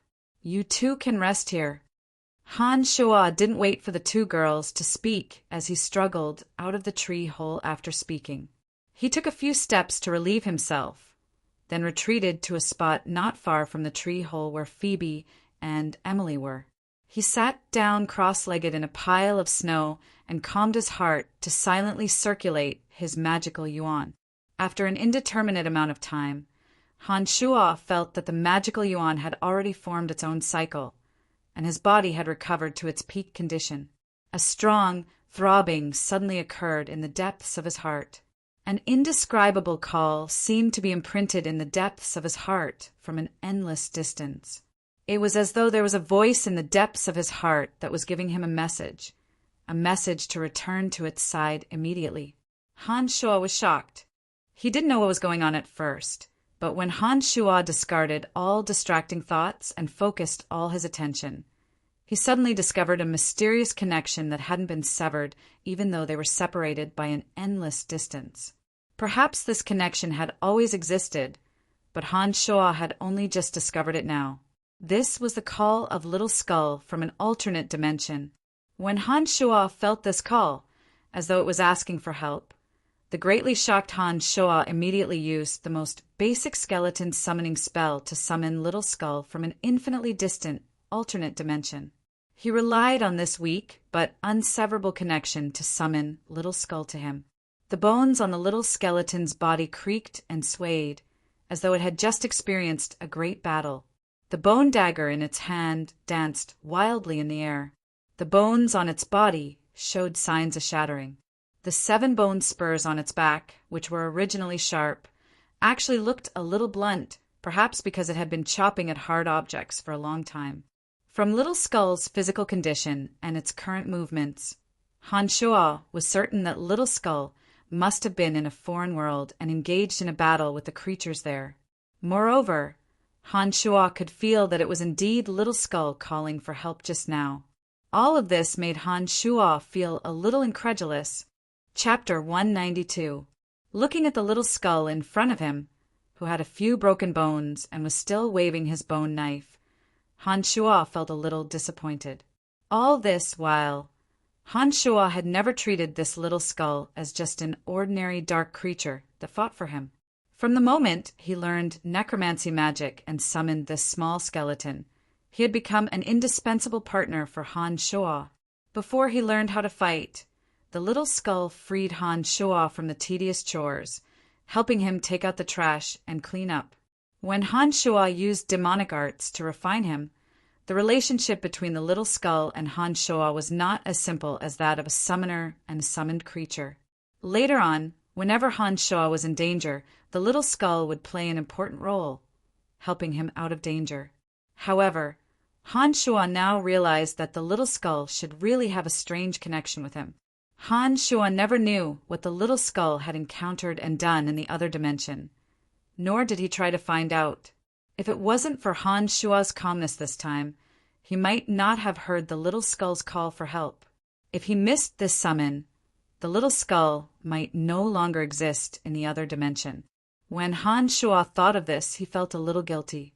However, because Han Shuo's necromancy magic had not reached a certain level, Han Shuo could not understand what was going on in the world where the Little Skull existed, other than some dark creatures summoned by the necromancy magic. He did not know if there were other unknown existences. Of course, the possibility of going directly from this dimension to that dimension was something that Han Shuo could not achieve at the moment. When Han Shuo closed his eyes and tried to communicate with the Little Skull, he suddenly realized that the Little Skull seemed to have realized that the environment around him was different. He stopped waving his hands and feet and looked around in confusion. When he finally looked at Han Shuo, he suddenly quietened down. It was also at this moment that Han Shuo could feel that the chaotic and intense aura on the Little Skull had suddenly calmed down. It was as if when he saw Han Shuo appear, he thought that his crisis had been resolved and he was truly safe. This was a kind of wordless trust, an instinctive dependence. Just like when a naughty child saw a fierce beast, he would cry and make a ruckus. But when his parents appeared by his side, regardless of whether his parents had that kind of ability, he would take it for granted that his parents could protect him from harm and help him resist all dangers. An inexplicable emotion suddenly surged into the bottom of Han Shuo's heart. At this moment, Han Shuo felt a little suffocated in his heart. A complicated feeling filled Han Shuo's heart. For a moment, Han Shuo had an illusion that this Little Skull that was made up of bones was as close to him as his own child. It was a feeling that he would never be able to let go of. "All right, it's all right now." Very naturally, Han Shuo walked to the Little Skull's side and reached out his big hand to stroke the Little Skull's smooth skull. He spoke in a soft and comforting voice. Han Shuo could clearly feel that this simple sentence of comfort had made the Little Skull's originally quiet mood a little happier. "Who are you talking to?" Inside the tree hole, Emily and Phoebe walked out at the same time. Phoebe was a step ahead and heard Han Shuo's very soft voice. She felt a little jealous in her heart and thought that Han Shuo was talking to that woman again. Therefore, she couldn't help but ask in astonishment when she didn't see anyone. But when she saw Han Shuo caressing the Little Skull's skull with a face full of affection and an unprecedentedly gentle voice, she immediately lost all feelings of jealousy and looked at Han Shuo with a somewhat strange gaze. All along, the necromancers of the profound continent had only used the summoned dark creatures as their tools. Phoebe had never heard of any necromancer who would treat a dark creature so intimately and affectionately like Han Shuo. Therefore, when Phoebe saw Han Shuo do this, her heart was immediately filled with astonishment. Then Phoebe's heart spun, thinking that the reason why the little skull was so miraculous might have something to do with its master's different treatment of it. It seemed that Han Shuo's miraculousness wasn't just because of his special martial arts techniques, but also because some of his miraculous methods were indeed different from ordinary people. Turning his head to smile faintly at Phoebe and Emily, Han Shuo's gaze swept over the delicate and alluring faces and found that the two girls seemed to be in good spirits. He asked with a smile, "Have you both rested well?" "All right, if you don't have any questions, can we continue on our way?" After a period of meditation, it seemed that Emily should be able to continue using the levitation technique and was itching to make a suggestion. If she could let the higher-ups of the dark mantle know about what she had in her hands as soon as possible, then the plan to deal with Asher could be carried out even faster. As a qualified member of the dark mantle, Emily obviously knew that the difference in the final outcome of a matter was like heaven and earth. That was why she was so anxious. "All right then, let's go now." Han Shuo didn't waste any words and grabbed the little skull's waist with one hand. His body flashed, and he appeared in front of Phoebe in a flash. His other hand reached out and landed on Phoebe's soft waist that didn't have a trace of excess flesh, and he suddenly flew through the air. The morning sun slowly rose, and the afterglow of the sunlight was a faint red, illuminating the silver world below with a captivating red. It was as if a peerless beauty with fair skin had suddenly blushed because of shyness. Towering mountain valleys crawled beneath them. Some magical creatures that didn't fear the cold pushed open the snow caves they were hiding in and stretched out their sharp claws. The mountain valley below them blossomed with hidden vitality under the cover of the rising sun. Yesterday's cold, but now Emily's body had become warm because of the morning sun. Her tender and beautiful face welcomed the bright red sunlight and revealed a sweet smile. She looked around in the air with great interest, as if she wanted to imprint the scenery below her into her heart. "The scenery is so beautiful." Phoebe's eyes were bright, and her cherry lips moved slightly as she spoke with Han Shuo's arm around her waist. Han Shuo also quickly glanced at his surroundings when he heard her words, and responded with the MHM. He then continued to rush forward quickly without another word. Using scenery to express their emotions was what these women cared about. Right now, Han Shuo only wanted to get to that place as soon as possible and finish this mission as soon as possible. After flying for over an hour and passing through two small valleys, Han Shuo discovered a large valley in the distance. The sun was already high in the sky at this time. The vicinity of the large valley wasn't covered in thick snow, and the ground was clean and tidy. Low buildings of various styles were scattered in rows on the small mountain Tunai. On the streets that had been cleaned up, humans, orcs, and elves with different appearances and different clothing walked out of the buildings they lived in. "We're almost there. Let's go on foot." Behind him, Emily could easily see the general scenery in the distance under the illumination of the sun. Her voice sounded a little cheerful. This place was somewhat similar to the town of Droll, but a bit more complicated. Although they both had inns and places to indulge, the adventurers and merchants in the town were basically all from the Lancelot Empire. In addition, the town of Droll was also managed by Lancelot Empire soldiers. However, the adventurers and merchants in this place weren't only from the Lancelot Empire, but also from the Kasi Empire and the Orc tribes. There were also people from even further countries, or some of the rare races that lived in the Kurlan Grand Canyon. Of course, such an ungoverned place naturally didn't belong to any single country. In Tanai of the Sunshine Valley, the greatest power is the Keeper of Order. They're in charge of protecting the rights and interests of the traders and preventing the invasion of bandits. All along, the three countries here have their own powers. When one side is so strong that the other two don't have any objections, this power will take over the order here and collect huge fees from the merchants and adventurers. They're in charge of everything here. Of course, this power isn't unchanging. If one side can prove that they're superior and can suppress the other two, then the Keeper of Order will change. Currently, the Keeper of Order here is the Cairo mercenary band from the Kasi Empire. Emily and Han Shoa descended from the sky and slowly explained to Han Shoa as they walked towards the Valley of Sunshine. If the Keepers of Order here serve their own country, then wouldn't that infringe on the rights and interests of the adventurers and merchants from other countries? Han Shoa thought for a moment and asked in astonishment, "Don't worry, no matter which country they came from, as long as they become the Keepers of Order here, they absolutely won't seek benefits for their country. Otherwise, they'll be ostracized by all the adventurers and merchants and won't have the chance to regain their power here. There are no national boundaries within the Kingdom of Sunshine. Not participating in the conflicts between countries is the first iron rule that the Keepers of Order must follow." Emily laughed lightly and explained to Han Shoa. Nodding, Han Shoa indicated that he understood and thought that this place was quite interesting. People from different countries all came here for their own selfish motives.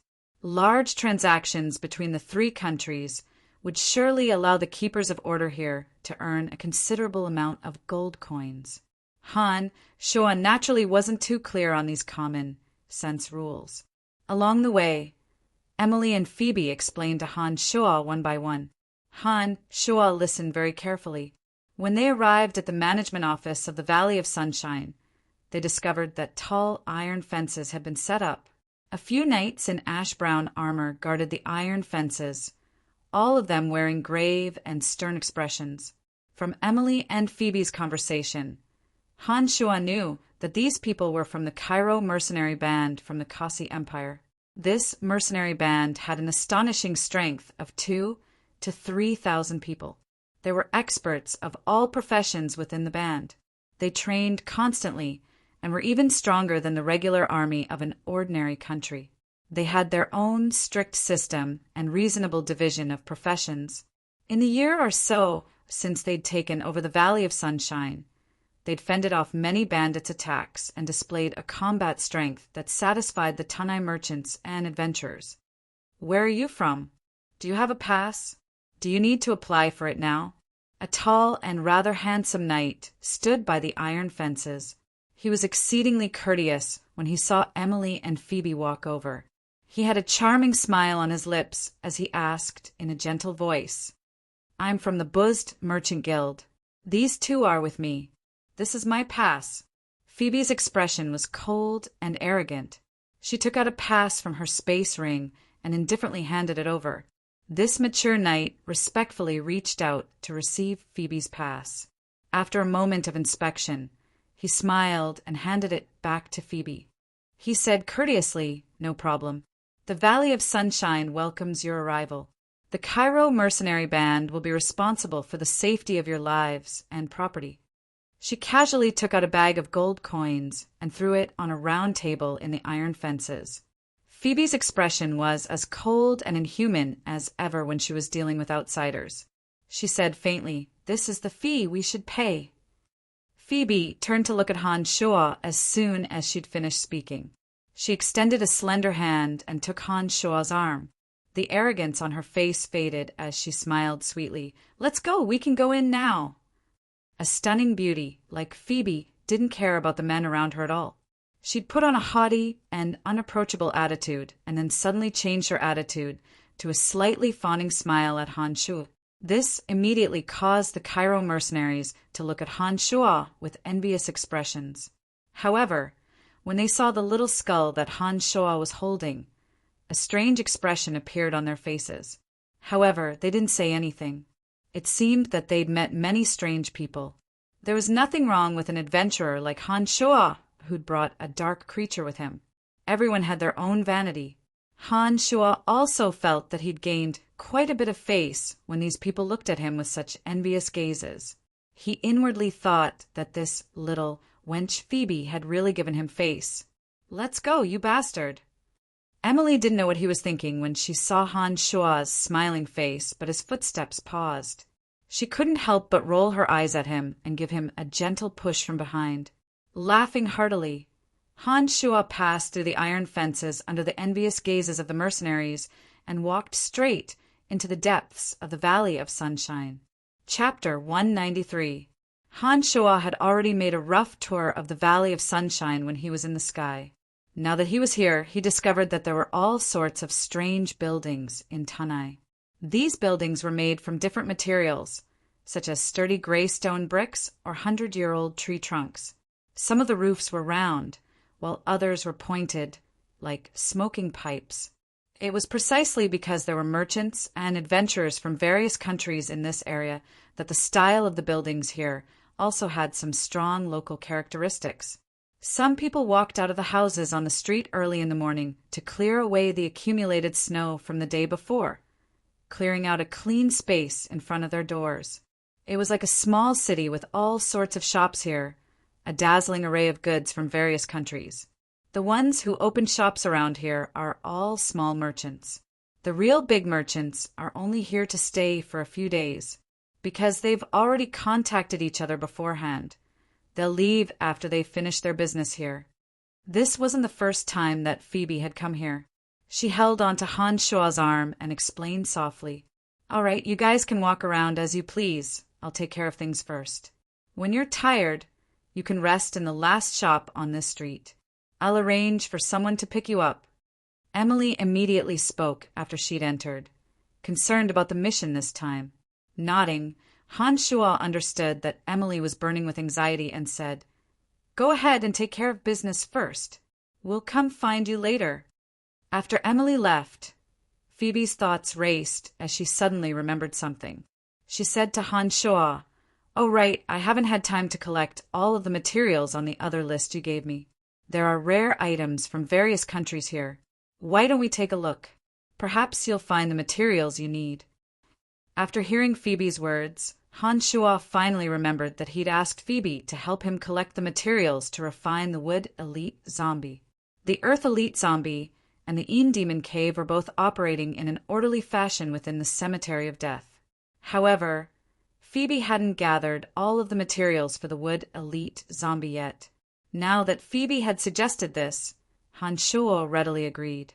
Therefore, under Phoebe's lead, Han Shua followed behind her, starting from the first shop on this side and strolling through them one by one. With Han Shua accompanying her, Phoebe appeared to be quite happy.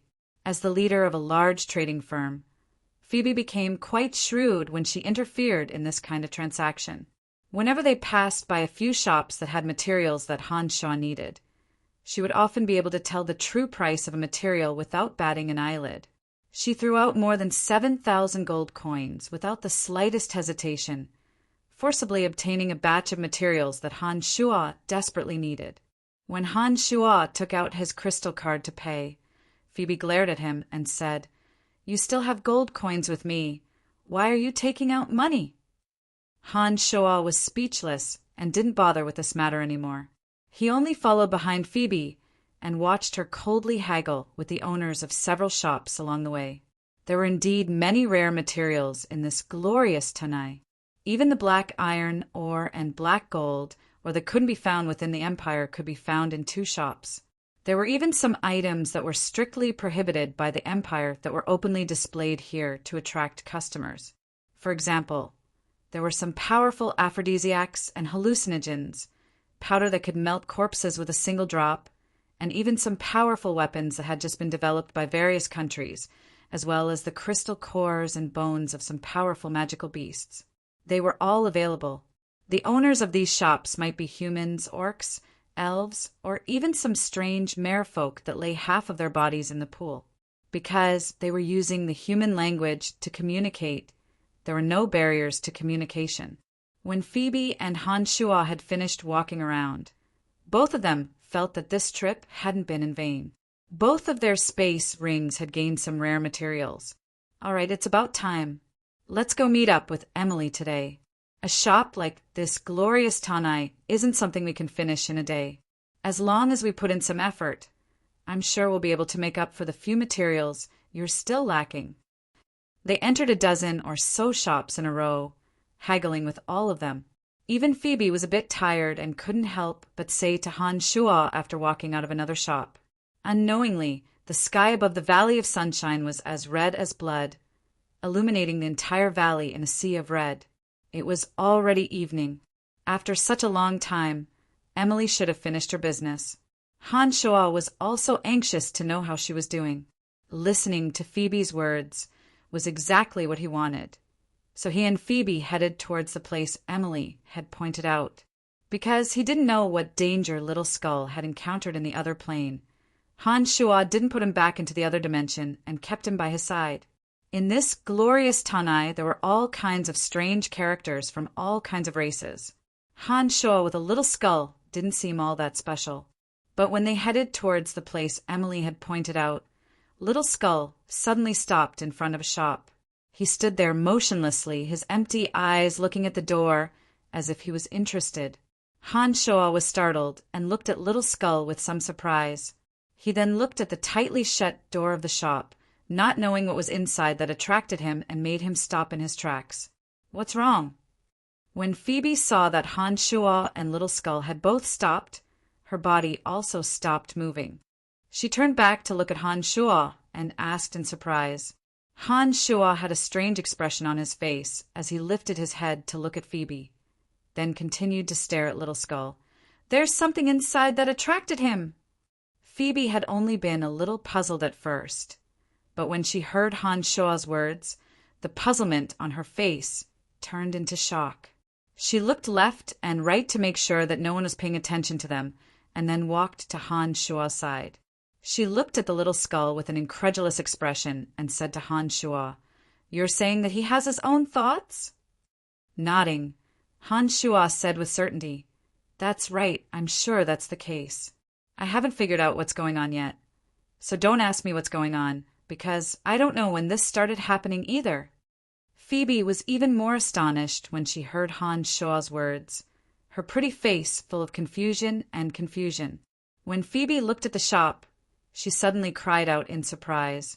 When Han Shuo looked at her, she couldn't help but explain, "Why is it this shop? It's not the first time I've come to the Valley of Sunshine, but I've never seen the shop open. I think that the person inside isn't willing to sell anything. Otherwise, they wouldn't close the door." It was indeed as Han Shuo had said. Every shop in the Valley of Sunshine wished for everyone to enter, but this shop's door was actually covered up as if no one lived inside. It was a bit out of place on the bustling street. Suddenly, Little Skull, who had been standing there all this time, walked towards the shop without Han Shuo's orders. He reached out his hand and pushed the door open. To Han Shuo's surprise, a soft creak sounded as the seemingly tightly shut door suddenly swung open, revealing a cobblestone walkway. Phoebe started and said hesitantly, "Entering someone else's shop without permission is against the rules of the Valley of Sunshine." "Is there someone inside?" "There's someone inside." Han Shuo nodded and followed Little Skull inside. He suddenly called out, wanting to see if there was anyone inside. Unfortunately, Han Shuo didn't hear any response, even after calling out a few times. Little Skull naturally didn't know any rules, and directly walked deeper into the shop.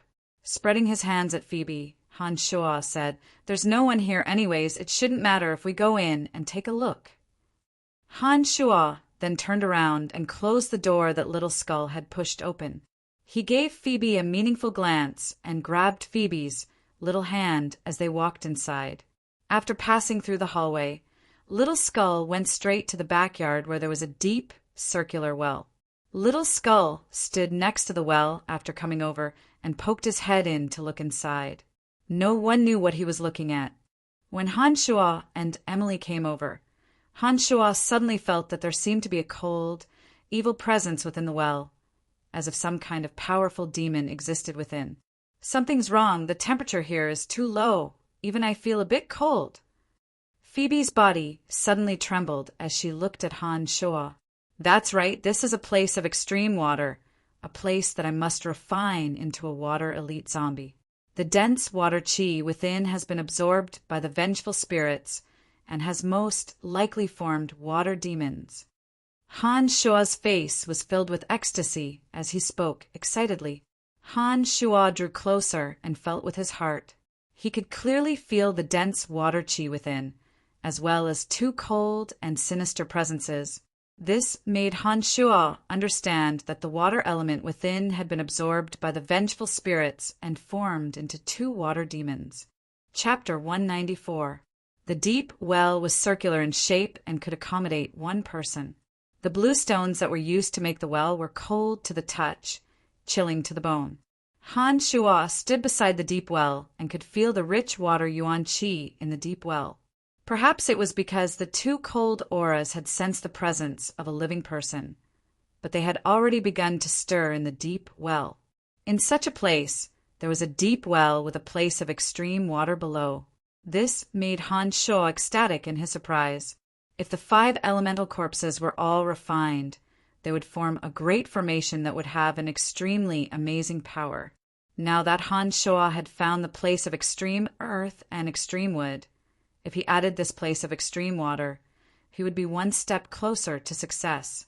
As Han Shuo was secretly rejoicing, Phoebe suddenly frowned and said, "It seems to be a little colder." "You said, this is a place of extreme water. What do you mean?" 2 bone-piercing cold air suddenly spread out from the deep well.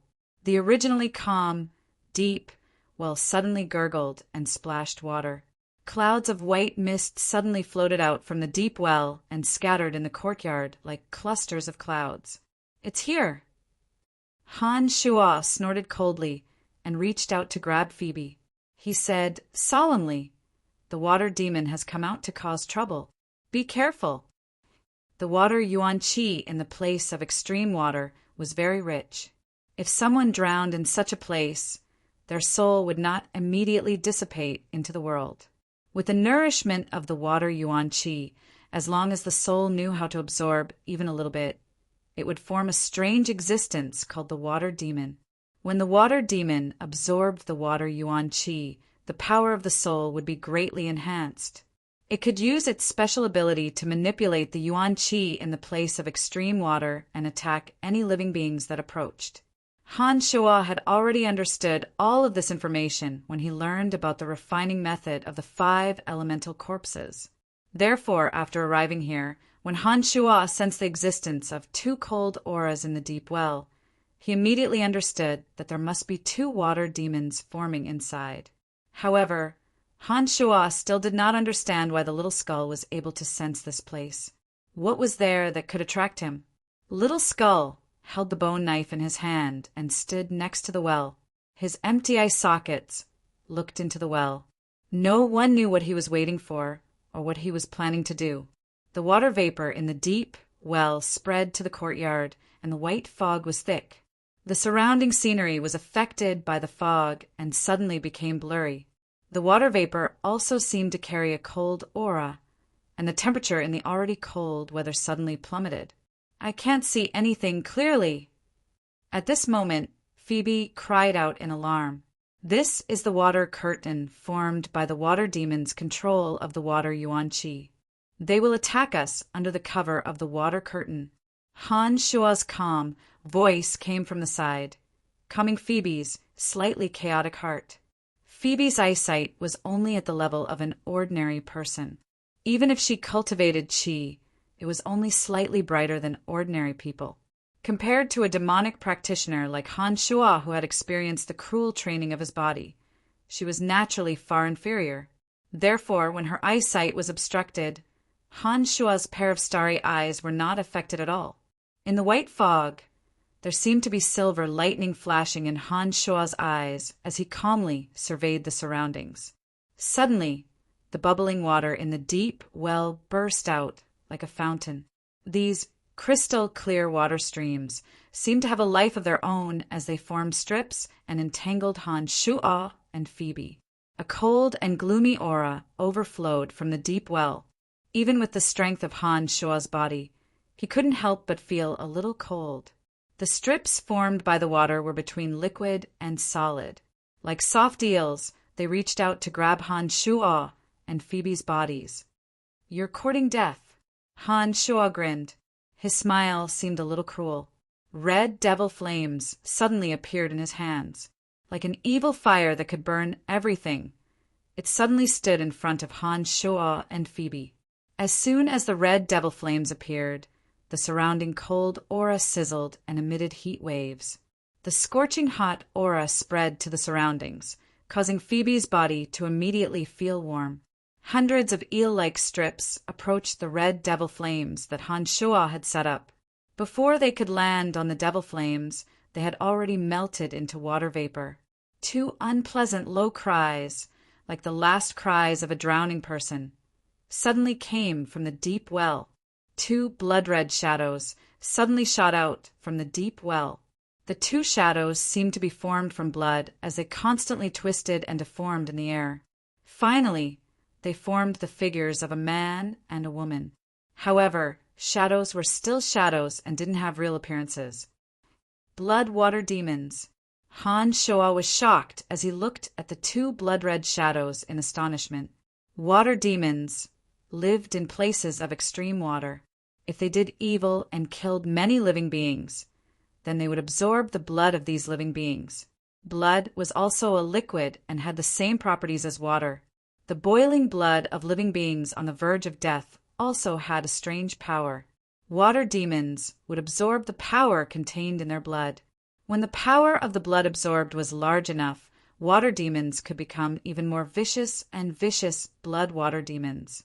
After water demons became blood water demons, not only could they control the power of water origin energy in places of extreme water, but they could also control the blood of living beings with flesh and blood.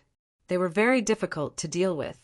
Therefore, when Han Shuo saw that there were already two blood water demons in front of him, he was immediately very surprised. Blood water demons were different from other bloodthirsty monsters. Because they had water power to wash them, they could often cover up their own smell of blood. This was also why Han Shuo's sensitive nose couldn't smell a trace of blood when he came close. The two blood water demons came out of the deep well. Their blood shadows twisted in the air and covered Han Shuo and Phoebe like two blood clouds. Evil power suddenly filled Han Shuo and Phoebe. In an instant, Han Shuo felt the blood in his body boil as if he couldn't control it. Turning around, Han Shuo found that Phoebe was in an even worse state. Two lines of blood were already flowing out of her nostrils, and her pretty face looked extremely wretched. Cursing inwardly, Han Shuo grabbed Phoebe and threw her outside with all his strength, shouting at the same time, "Leave this courtyard!" Regardless of whether Phoebe agreed or not, her body had already been thrown out by Han Shuo. As a sword master, Phoebe had extraordinary strength. Han Shuo wasn't worried that she'd be injured from the fall. But facing two blood water demons here, she likely wouldn't even have the chance to attack before dying from the loss of blood. The blood in his body started flowing uncontrollably towards his orifices. Han Shuo first brought out the Demon's Lair Edge against the blood water demons. But the Demon's Lair Edge couldn't do any damage to the two blood water demons at all as it whistled through the air and pierced into their bodies. Cutting water with a knife would make it flow even more. This was an ironclad fact. The blood water demons' bodies were made of liquid. No matter how sharp the Demon's Lair Edge was, the blood water demons would easily reform after being cut into pieces and wouldn't be harmed in the slightest. The bodies of the two blood water demons reformed after they had been severed and continued to move unhurriedly towards Han Shu. With the characteristics of the blood water demons, when they covered Han Shuo's body, they could instantly suck away all of Han Shuo's blood and turn Han Shuo into a desiccated corpse.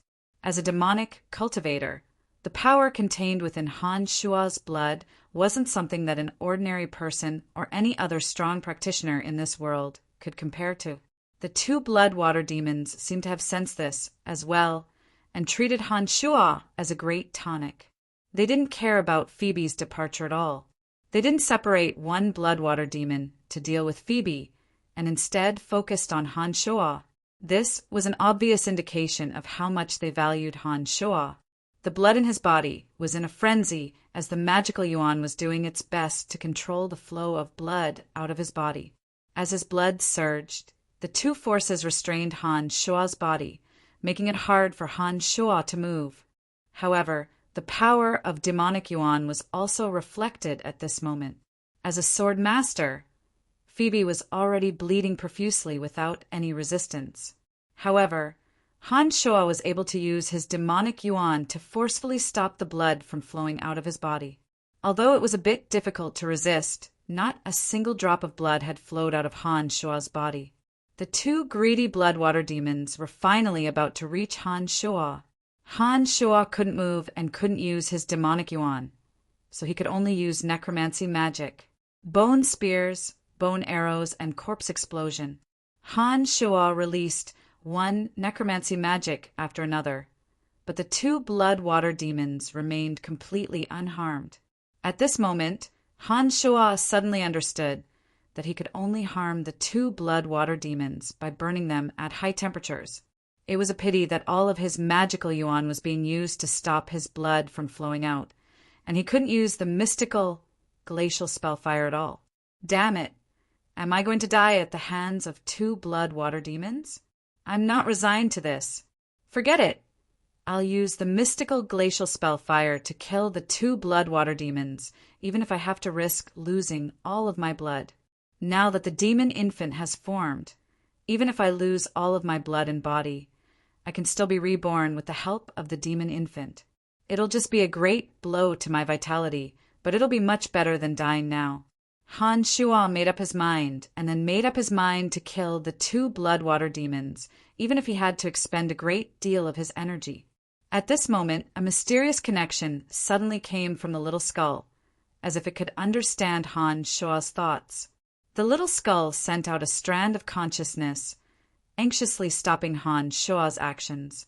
There were no precise words, but the message was for Han Shuo to stop. Han Shuo could clearly feel it. Han Shuo, who'd been about to make a move, was momentarily stunned as his mind raced. The two blood water demons were only 5 or 6 meters away from Han Shuo. Han Shuo couldn't move and could only look forward, but he couldn't see any trace of the little skull. If he didn't make a move now, Han Shuo could be covered by the two blood water demons at any moment. All of his blood would be sucked dry in the blink of an eye, and his body would instantly lose all signs of life. The demon infant would likely be unable to escape the hands of the two blood water demons, even if it left his body. His entire body and soul would be destroyed without a trace. The little skull's anxiousness made Han Shuo unsure if he should stop his plans. Seeing the two blood water demons gradually approach, Han Shuo sighed and made a decision that he didn't know was right or wrong. Trust him. A resolute look appeared in his starry eyes as Han Shuo threw all of his previous plans to the back of his mind. Han Shuo stood where he was and didn't take any action. He simply waited for the little skull's next move and gambled with his life. When the two blood water demons finally covered him, Han Shuo could no longer restrain the blood that he'd been controlling with his magical yuan. It surged out of his orifices like a tide. A deep sense of despair suddenly filled Han Shuo's heart. However, Han Shuo didn't feel any resentment towards the little skull. On the contrary, he felt that he trusted the little skull. There was nothing to regret even if he died this time. Suddenly, Han Shuo's rapidly flowing blood came to a sudden stop, as if the brakes had been slammed on. The mysterious power that controlled his blood also vanished in an instant. Han Shuo's magical yuan once again flowed unimpeded through his body, and his uncontrollable blood flow returned to normal. The two blood water demons in front of him, their featureless bodies, twisted and turned violently in front of his eyes. Han Shuo could tell from the violent twisting and struggling of the two blood shadows that they were trying to express their emotions. Fear. After the power that controlled his blood had returned to normal, Han Shuo could move freely again. He raised his head and saw that the two blood shadows had been pierced by a few bone spikes. The little skull was looking at him with one of his empty eye sockets. He was crouching slightly, his two leg bones resting on the two blood water demons. 7 long bone spikes were deeply embedded in the bodies of the two blood water demons. Streaks of bloody light flowed down the 7 bone spikes, like liquid and rapidly into the little skull's body. The 7 somewhat blunt-boned spikes emitted a bewitching cold red light. The broken bones in front of the little skull's chest rearranged themselves at a speed visible to Han Shua's naked eye, also flashing with a bloody red light. On the contrary, the 2 blood water demons that had been glowing with blood suddenly became dull and lifeless. All of the bewitching blood-red color seemed to be sucked in by the 7 bone spikes as they surged madly towards where the bone spikes were inserted. The blood-water demons of the 2 blood shadows gradually turned pale. Han Shua could feel that the water energy that the 2 blood-water demons had absorbed for who knew how many years, along with the power of the blood of living beings, was rapidly flowing into the little skull's body. This state didn't last long. When the blood-water demons completely turned pale, there was a splash as their bodies turned into 2 puddles of water and splashed onto ground. In an instant, the water vapor that had been shrouding the courtyard was blown away by a cold wind and completely disappeared. The afterglow was like blood as it shone down from the sky, giving the courtyard a bleak sense of beauty. Plop! The little skull that had been relying on the 2 blood-water demons to stay in the air lost its footing and fell down due to the dissipation of the 2 blood-water demons. The little skull reached out its hand and scratched its smooth skull. The hollow eyes of the little skull met Han Shua's eyes, and a sense of joy suddenly spread from the little skull's body into Han Shua's heart. Every bone on the little skeleton, which was originally as beautiful as fresh blood, was now flowing with a bright red brilliance. After a short while, the little skeleton's bones actually changed again and finally became as white as jade. Ever since the little skull had been summoned by Han Shua, his entire skeleton had turned black and blood red due to the refinement of demonic arts. He hadn't expected it to change back to its original color. However, the bones on the little skull's body were now obviously different from the white color of normal skeletal warriors. His bones were translucent and as white as jade, and seemed to sparkle with a dazzling light under the sunlight. This made Han Shua feel a bit baffled. It was only now that Han Shua finally understood why the little skull had stopped in front of the shop and refused to leave. He must have been attracted by the blood-water demons. Han Shua remembered the last time he was at Bob Asher's slave farm in Valen City. The necromancer Clarendon of the Calamity Church had used blood to summon the 3-eyed evil god. In the end, all the blood in the altar had been absorbed by the little skull. Perhaps it was because of this that the smell of blood on the blood-water demons could be hidden from Han Shua, but not from the little skull. This was why the little skull had entered the shop of his own accord. As Han Shua was deep in thought, a strand of divine sense once again came from the little skull. This time, the little skull actually strongly requested to return to the other dimension, and Han Shua could feel his surging fighting spirit for revenge. After absorbing the power of the 2 blood-water demons, the little skull had obviously changed. Not only had all the injuries from the fierce battle recovered, but it also seemed to have gained some other miraculous abilities, which was why he was so full of confidence.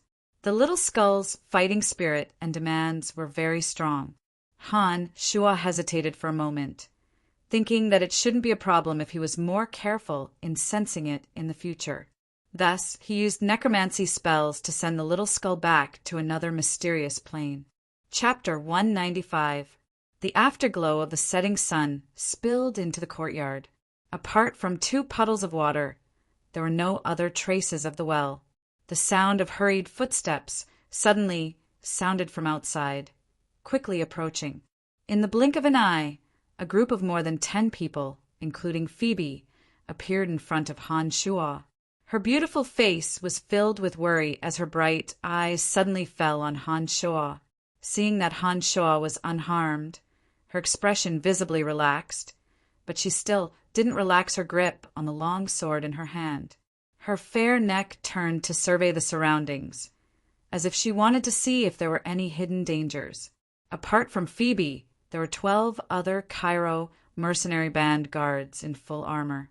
It looked like they had been summoned by Phoebe. These 12 guards had vigilant looks in their eyes, looking around very cautiously. "Are you all right?" After looking around and seeing that there was nothing out of the ordinary and that there was no danger, Phoebe let out a small breath of air and walked towards Han Shuo to ask. Shaking his head, Han Shuo gave Phoebe a surreptitious look before smiling and comforting her. "Don't worry, I'm fine."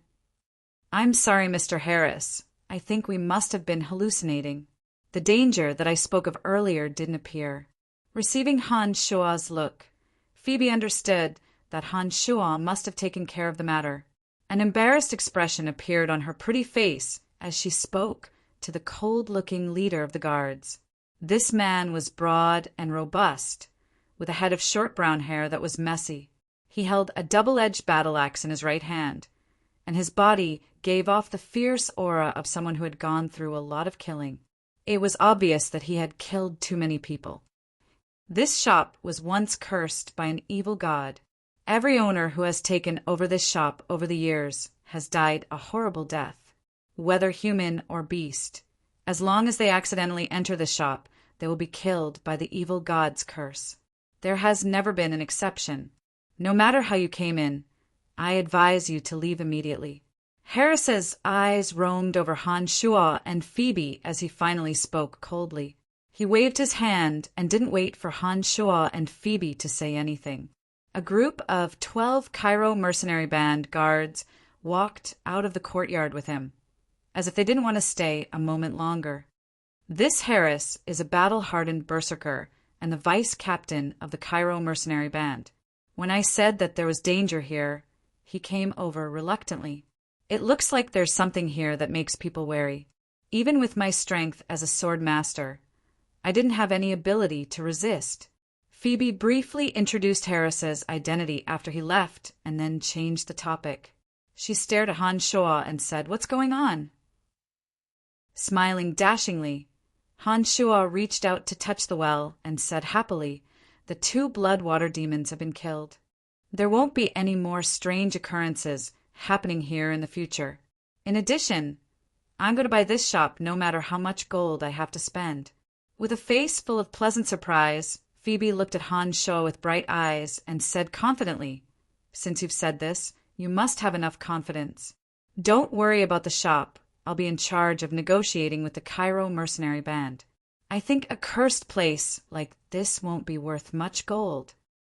Nodding, Han Shuo walked to Phoebe's side and reached out to hug Phoebe. He moved his mouth close to her ear and said softly, "Phoebe, thank you so much." Suddenly blushing, Phoebe hugged Han Shuo back and kissed Han Shuo lightly on the lips. She then put some distance between the two and looked directly at Han Shuo, saying emotionally, "You were the first to throw me out when danger approached. Brian, I should be the one thanking you." Not only had the danger of the blood water demons caused Phoebe to experience life and death, even Han Shuo had almost been scared out of his wits. After the great calamity, the two looked at each other and both felt a sense of appreciation for what they had now. Under the light of the setting sun, Phoebe's beautiful face looked even more beautiful. Her bright eyes sparkled with light, making Han Shuo want to lose himself in them. Tightening his grip, Han Shuo pulled Phoebe into his arms. Feeling Phoebe's body tremble slightly in close contact, Han Shuo's heart was filled with happiness. Before he'd come to this world, Han Shuo had been an ordinary person with evil intentions but no guts. His personality was kind but a bit cowardly. He hadn't done anything to be proud of in his 20 years of life, nor had he ever had a woman. He'd lived in mediocrity for 20 years, but under Chu Kanglin's scheme, he'd brought the memories of the demonic arts to this strange world. In a short period of time, Han Shuo had obtained great power, obtained a considerable sum of money, and had already won the hearts of 2 stunning beauties. The vicissitudes of life were always so unexpected. The extravagant hope that he'd only dared to imagine 20 years ago was quickly realized in such a short amount of time. This caused a feeling of disbelief to rise in Han Shuo's heart. Sometimes, Han Shua even felt that everything that was happening now was like an unreal dream. However, the repeated dangers and pain reminded him that this wasn't an illusion. All right, I think Emily must still be waiting for us. Let's hurry over. Sighing with emotion, Han Shua couldn't help but speak softly to Phoebe as he watched the sunset glow fade away. The sky had already darkened. Seeming to greatly enjoy this moment of peace and tenderness, Phoebe gave a light and gently allowed Han Shua to hold her soft little hand. The two walked shoulder to shoulder towards the location they'd agreed upon with Emily. Before long, Han Shua and Phoebe appeared in front of the shop. Because the sky was already dark, there weren't any customers inside.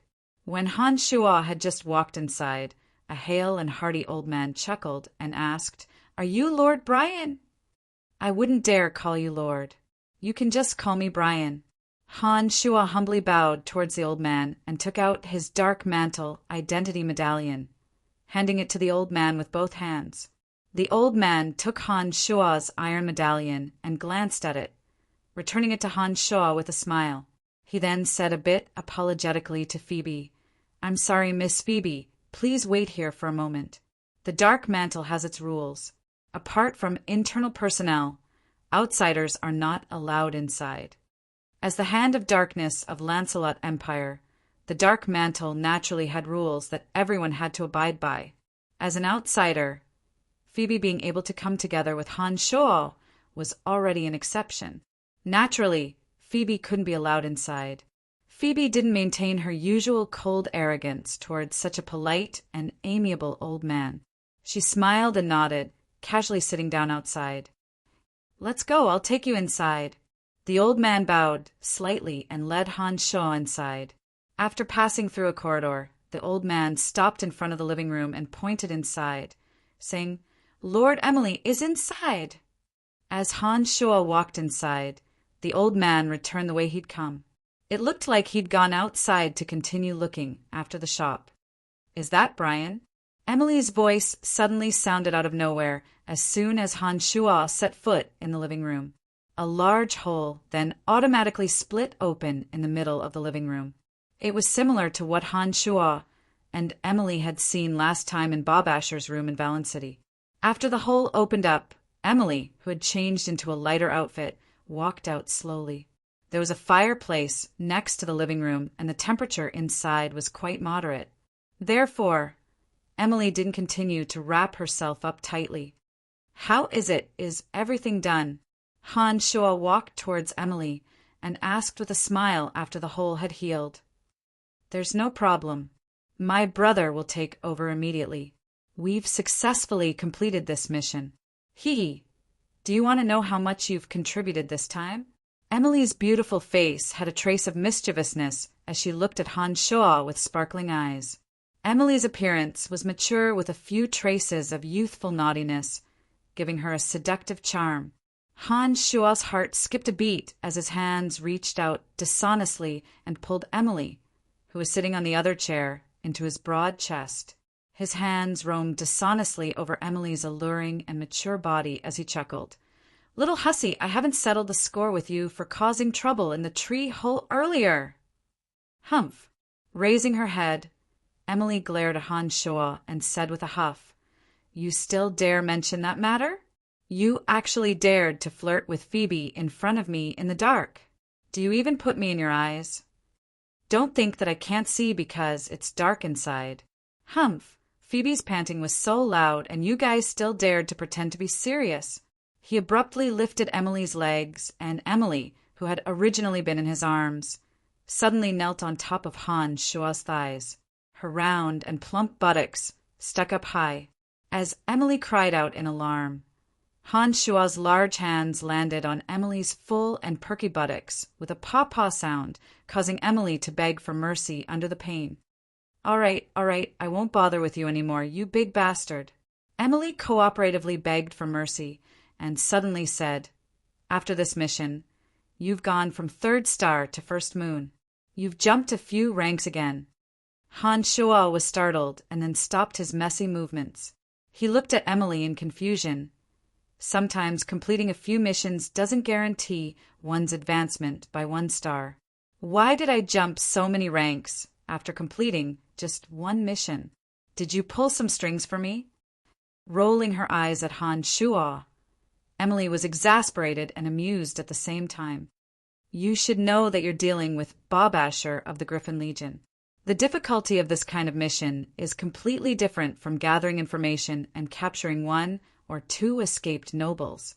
Based on your contributions this time, it wouldn't be too much to promote you to First Moon. It's just that you've only joined the Dark Mantle for less than half a year. It's too shocking that you've already become a First Moon. So we didn't give you the status of Second Moon. Han Shuo thought for a bit and understood after hearing Emily's words. He then remembered Chester's matter and said to Emily, right, Chester should still be in the Dark Mantle in Valen City. What kind of treatment did he receive? Thanks to you, he was promoted to a rank 4 envoy. That kid sure is smart.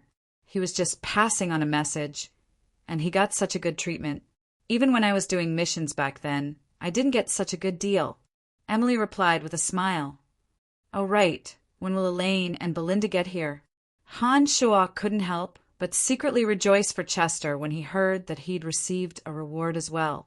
He then suddenly thought of Elaine and Belinda and couldn't help but ask. I almost forgot if you didn't mention it. Belinda is an unexpected gain. If we send her to the Dark Mantle headquarters and interrogate the torture experts there, we'll be able to learn a lot about the Calamity Church. When the time comes, according to the value of the information from her mouth, we will be able to receive additional rewards. Emily giggled as she spoke joyfully. Oh, right, after advancing from a 3-star dark star to a 1-month dark moon. What kind of treatment can I enjoy?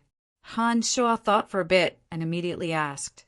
This was what he should be most concerned about at the moment. First, the amount of gold coins you receive every month will increase from 70 to 150. Of course, I don't think you'll care about these gold coins.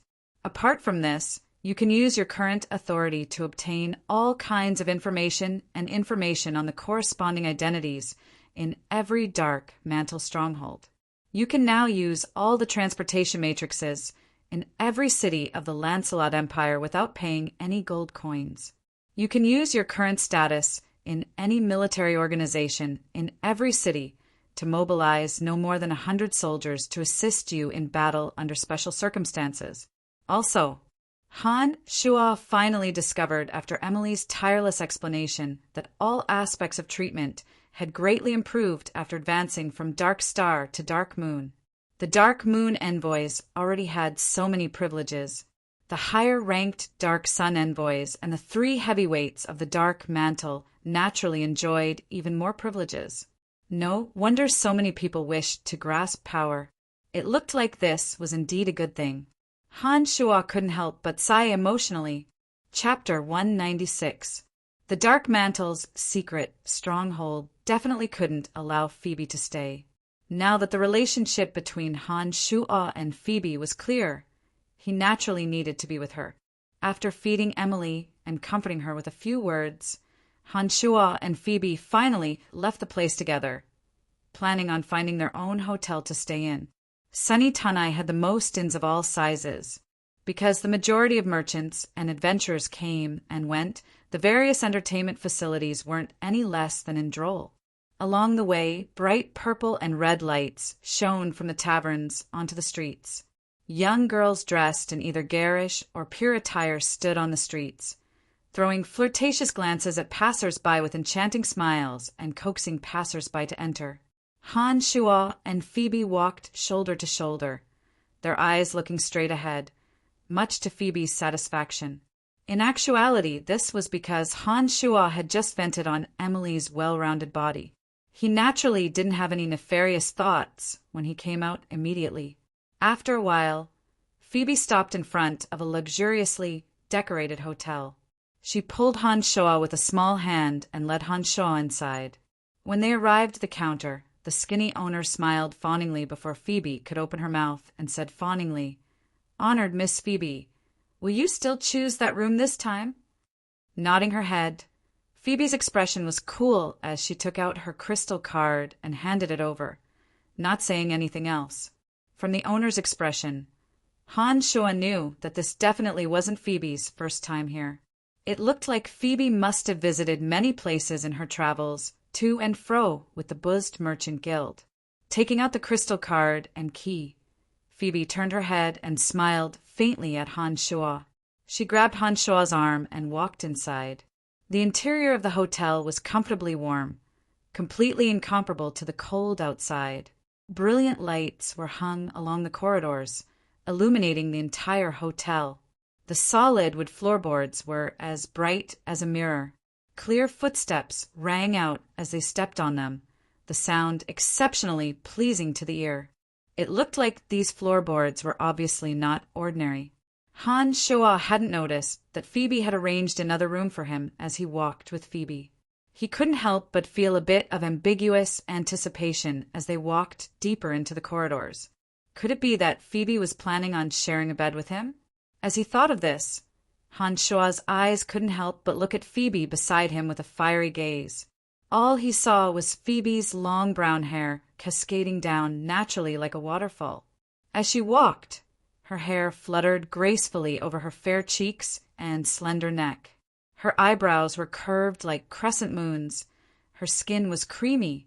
Her eyes were bright like stars, and her lips were as red as a cherry dripping with water. It made one want to fiercely bite them. "Big pervert, what are you looking at?" Suddenly, Phoebe stopped in her tracks and rolled her eyes at Han Shua with a slightly red face.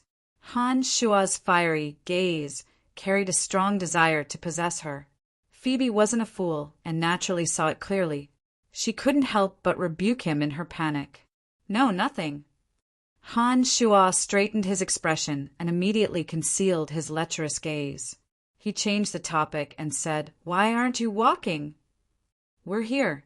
What are you thinking about? Can't you see the door is right in front of us?"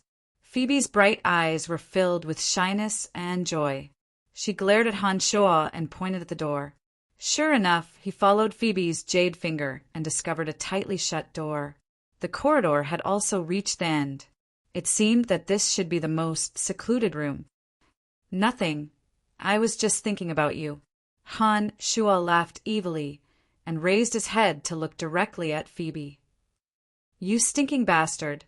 You only know how to use flowery words to coax me." Phoebe felt a sweetness in her heart as she shouted in a soft voice. "No, I was indeed thinking about you just now," Han Shua said, feeling wronged. Phoebe naturally wouldn't believe him. She flicked a glance at Han Shua and said with a light snort, "Then you definitely weren't thinking in a good way. Look at your lecherous smile earlier. You must be thinking of some dirty thoughts." He really hadn't been thinking of anything good before. Phoebe had guessed correctly, and Han Shua could only laugh dryly. He then urged Phoebe, "Hurry up and open the door. I'm very tired after a busy day. Let's go in early to wash up and sleep." Phoebe didn't pursue the matter and took out the key to open the door. She moved to the side to let Han Shua in and then locked the door from the back. There was a spacious hall in front of them with a soft carpet and large fur chairs.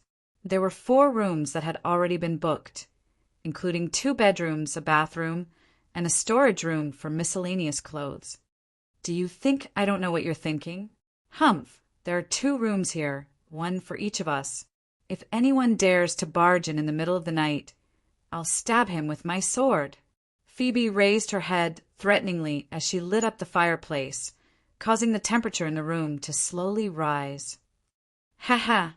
I'm just afraid that someone who dares barge in will run into a beautiful woman's wet dreams and then take the initiative to throw himself into her arms." Han Shua laughed evilly and exposed her. "You damned bastard. You still dare mention this matter." Phoebe's face instantly flushed red as she flew in front of Han Shua in a rage. Her slender, jade hands reached out and pinched the tender flesh on Han Shua's waist. Han Shua first cooperated with her by letting out a miserable shriek, then grabbed Phoebe in his arms and pressed his mouth against hers without the slightest trace of politeness. Amidst Phoebe's unrelenting whimpers, Han Shua's tongue was like a dragon entering the ocean, wantonly swirling about. Phoebe symbolically struggled for a while before her delicate body gradually softened. Her jade hands that were originally pounding on Han Shua's chest had unknowingly wrapped around Han Shua's neck like a snake.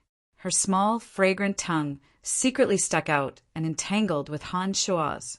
Conveniently lying down on the soft carpet below, Han Shua savored Phoebe's fragrant sweetness while reaching out to caress Phoebe's perky breasts. When Han Shua's large hands finally covered Phoebe's soft breasts, Phoebe suddenly struggled and abruptly pushed Han Shua away from her body. She then rolled her eyes at Han Shua with a blushing face and said with seductive eyes, "It looks like I must be careful. Otherwise, if I'm not careful, you'll take all the advantages. Oh, after running around for such a long time, my body is about to stink. I need to take a quick shower. You just stay here, obediently." As soon as she finished speaking, Phoebe rushed into the dressing room as if she was fleeing and slammed the door shut with a bang. Then, the sound of running water could be heard from inside. It looked like Phoebe was indeed in a hurry to wash off the dirt on her body. Dong, dong, dong. Dong, dong, dong. It was at this time that there was a sudden knock on the door. Han Shua was startled and thought to himself that it couldn't be Emily who had come looking for him, could it? Walking towards the door with suspicion, Han Shua opened the door and saw a large cluster of beautiful flowers. There were probably no less than 100 of them, and they exuded a delicate fragrance that gladdened the heart and refreshed the mind. Suddenly, the large cluster of flowers was removed, and a handsome face appeared in front of Han Shu. His eyebrows were like swords, and his eyes were like stars. He had a wide forehead and a high nose bridge. Apart from his cheeks being a bit thin, this face could be called extraordinarily handsome.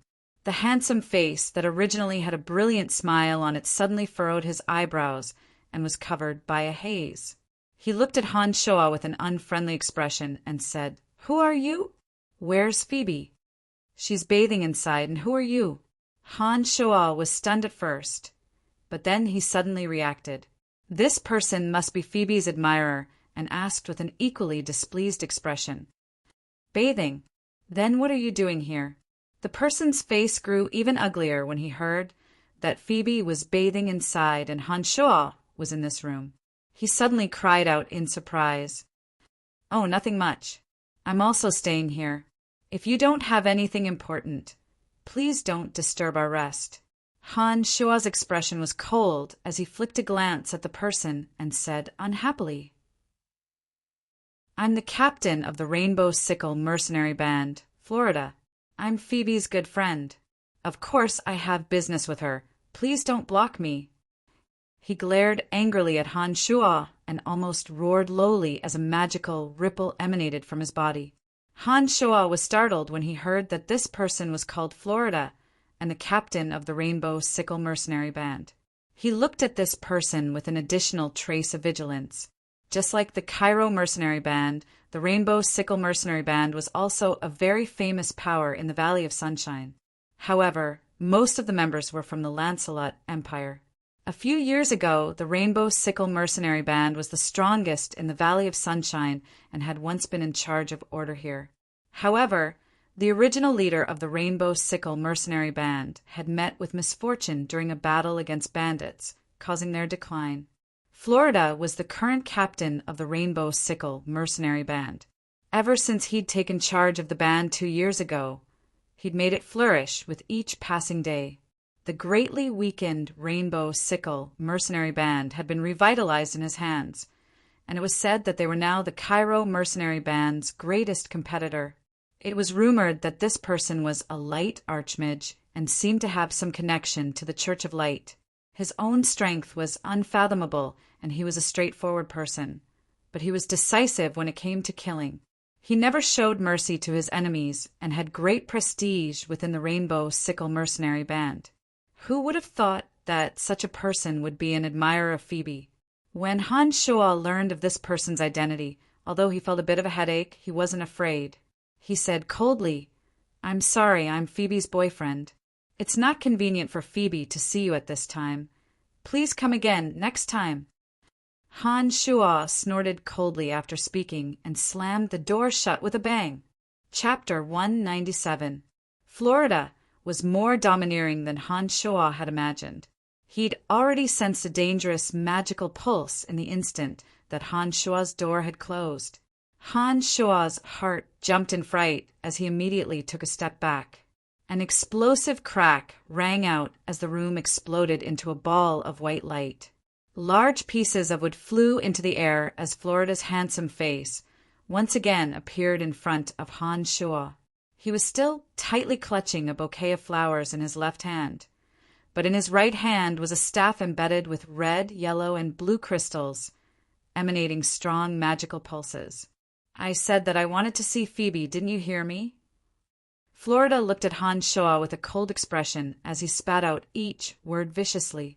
Florida was about the same age as the deceased Clark, around 26 or 27 years old. The two had many similarities, and both had great strength and handsome looks. However, although Clark's thoughts were vicious, he wouldn't display it so domineeringly.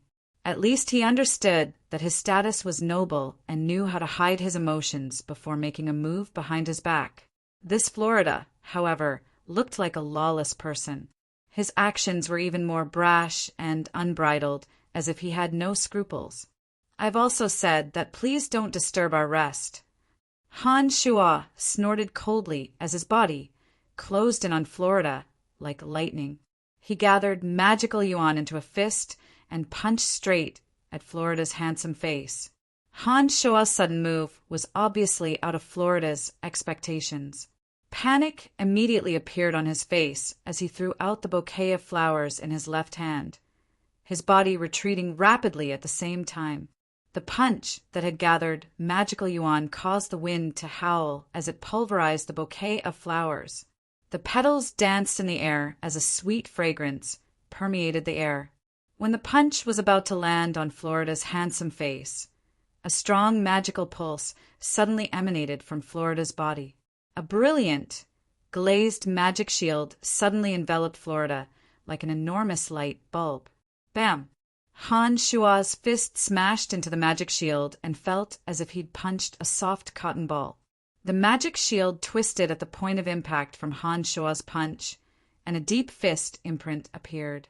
Han Shuo's tightly clenched fist stopped in front of Florida's high nose bridge, unable to move any further. With a few thumping sounds, Florida turned pale with fright and retreated a few steps with his magic shield, increasing the distance between him and Han Shuo. His breathing was a bit erratic, and his gaze towards Han Shuo became even colder, as if Han Shuo had become his mortal enemy. "You dare make the first move?" Florida's voice was as savage as his appearance as he glared angrily at Han Shuo.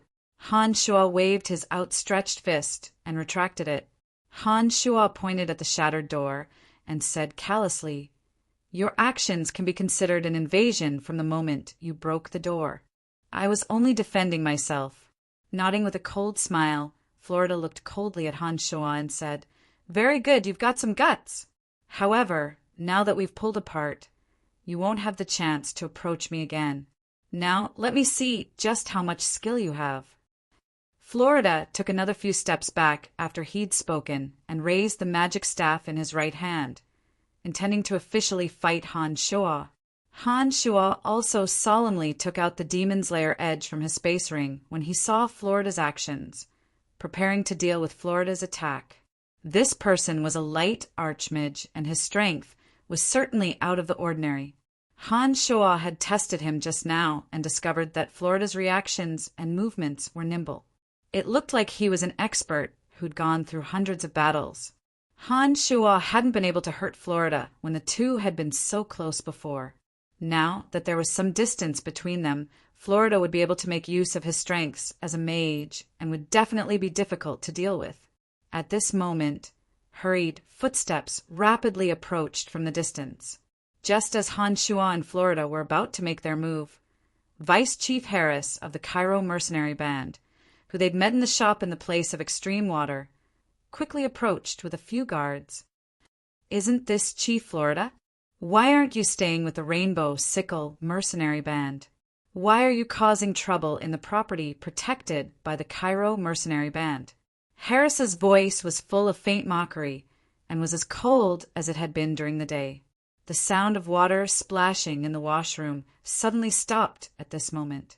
It looked like Phoebe, whose hearing had been affected by the sound of water in the shower, had finally discovered the commotion outside after all the noise just now.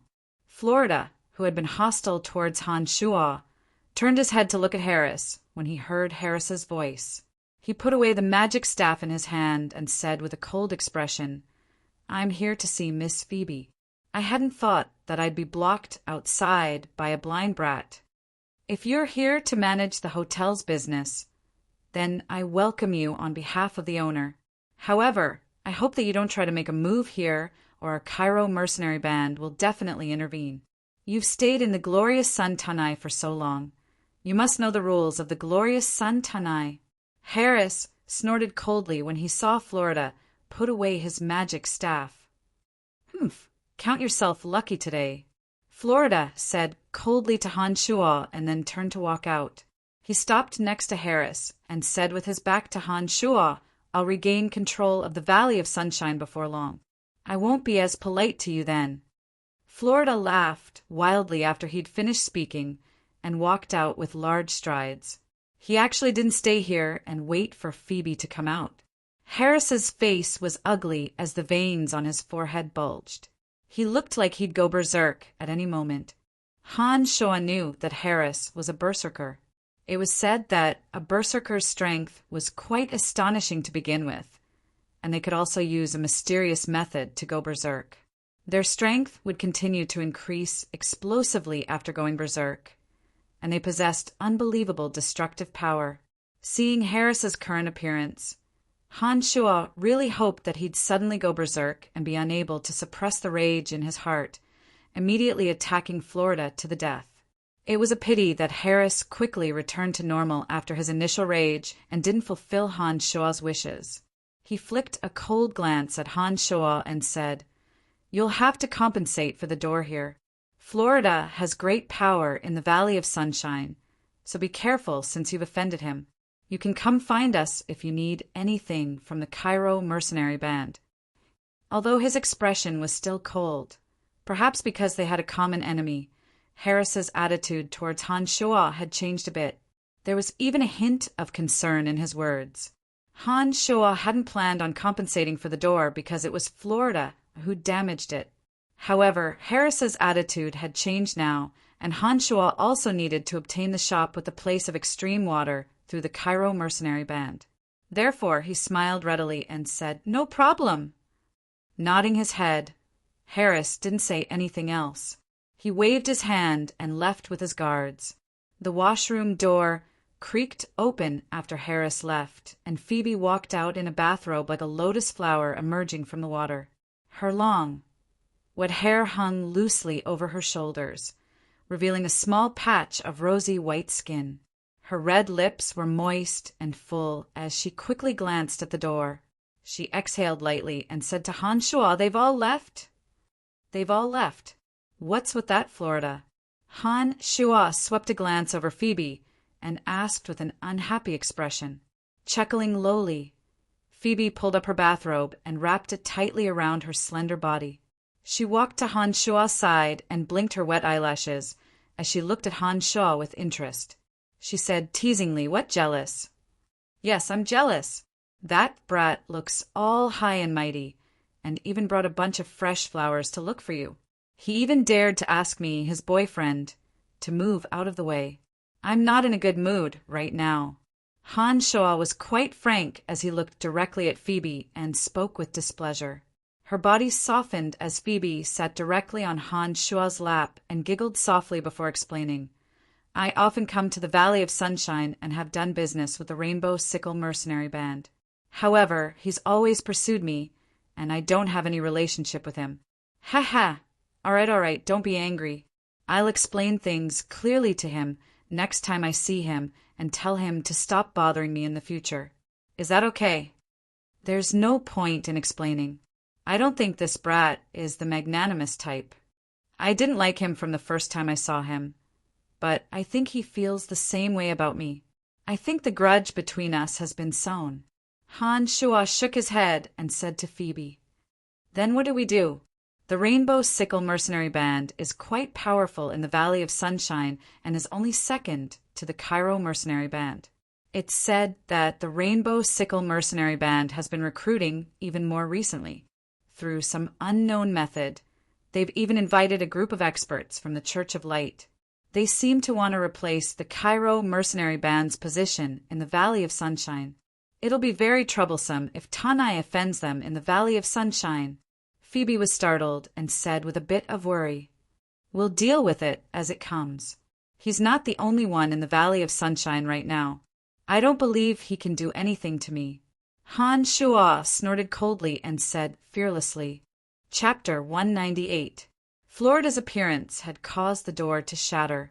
The two of them had no choice but to switch rooms and pay 20 gold coins for the damaged door.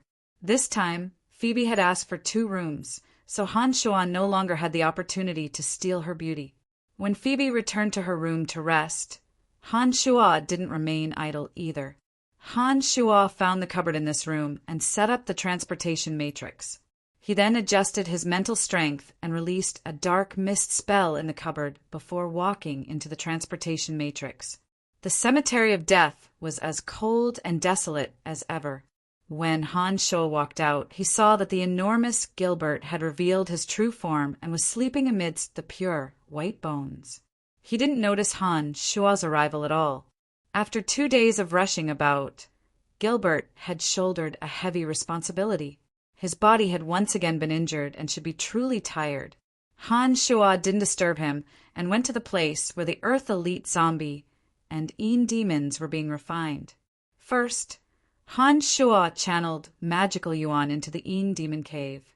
When Han Shua discovered that there were only 9 wraiths left in the Een demon cave and that they were still fighting each other day and night, he understood that the day of harvesting Een demons was getting closer and closer. The Earth Elite Zombie in the place of Extreme Earth exuded an enormous aura of life. The Earth Chi that surrounded the entire cemetery of death was becoming thinner and thinner. Clouds of gray aura enveloped the center of the place of Extreme Earth, as if a large hand was gripping it tightly and slowly pulling it in. A mysterious connection came from the center of the place of Extreme Earth. Han Shua stared blankly for a moment before a wave of joy suddenly surged into his heart. When he carefully sensed it, Han Shua discovered that this joy came from the Earth Elite Zombie buried deep underground. It seemed that Han Shua's arrival had made the Earth Elite Zombie feel joy. After absorbing the Earth Chi in the place of Extreme Earth for such a long time, in addition to the nourishment of the precious materials that Han Shua had spent a huge amount of money to purchase, the Earth Elite Zombie was no longer a simple zombie warrior. He already had the most instinctive senses. Han Shua had found the 3 places of Extreme Earth: wood and water. With the help of Phoebe's trading company, Han Shua was confident that he could purchase enough materials to refine the earth, wood, and water elite zombies.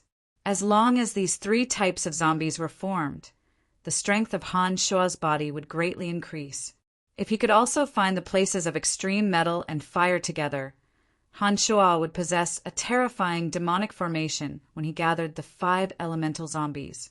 When that time came, he would have even more right to speak in this world.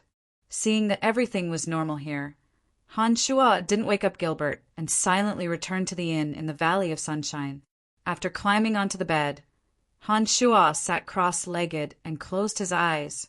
His entire body relaxed as he slowly sank into a meditative state, not relaxing at all to increase his mental strength. Phoebe came over early the next morning. Her originally straight hair had been tied up high, and her sky-blue dress set off Phoebe's temperament even more elegant. She naturally came over and grabbed Han Shua's arm. Phoebe pulled Han Shua outside and said, "Let's go, we'll continue strolling around the Valley of Sunshine today and try to collect all the materials you need." Han Shua gladly agreed. He'd originally only been collecting materials to refine the Wood Elite Zombie, but because of the discovery of the place of extreme water, Han Shua had started to prepare the materials he needed to refine the water elite zombie in advance. As the border between the three kingdoms, the Valley of Sunshine was filled with an endless stream of merchants. All sorts of strange goods could be found here. When Han Shua and Phoebe searched patiently, they indeed found quite a few materials they needed. The noon sun shone down on the Valley of Sunshine, bathing the entire valley in sunlight. It was so warm that it made people feel very comfortable. Walking out of a shop, Phoebe rubbed her lower abdomen and smiled sweetly at Han Shua. "I'm a bit hungry. Let's find a place to get something to eat first. You're familiar with this place. Just take me to where there's delicious food." Han Shua replied with a smile. It was said that when a demonic arts practitioner reached a certain level, they could live for hundreds of years without eating or drinking. They didn't need to use grains to nourish their body. However, Han Shua hadn't reached this level yet. Besides, food was also a form of enjoyment for Han Shua, apart from replenishing his body's energy. Phoebe led the way in front, and the two walked into a small shop. A few dwarves about 1 meter tall walked out and politely welcomed Han Shua and Phoebe to their seats. This shop wasn't very big, and the decorations inside weren't luxurious either. There were only a few simple chairs, but it was packed with people.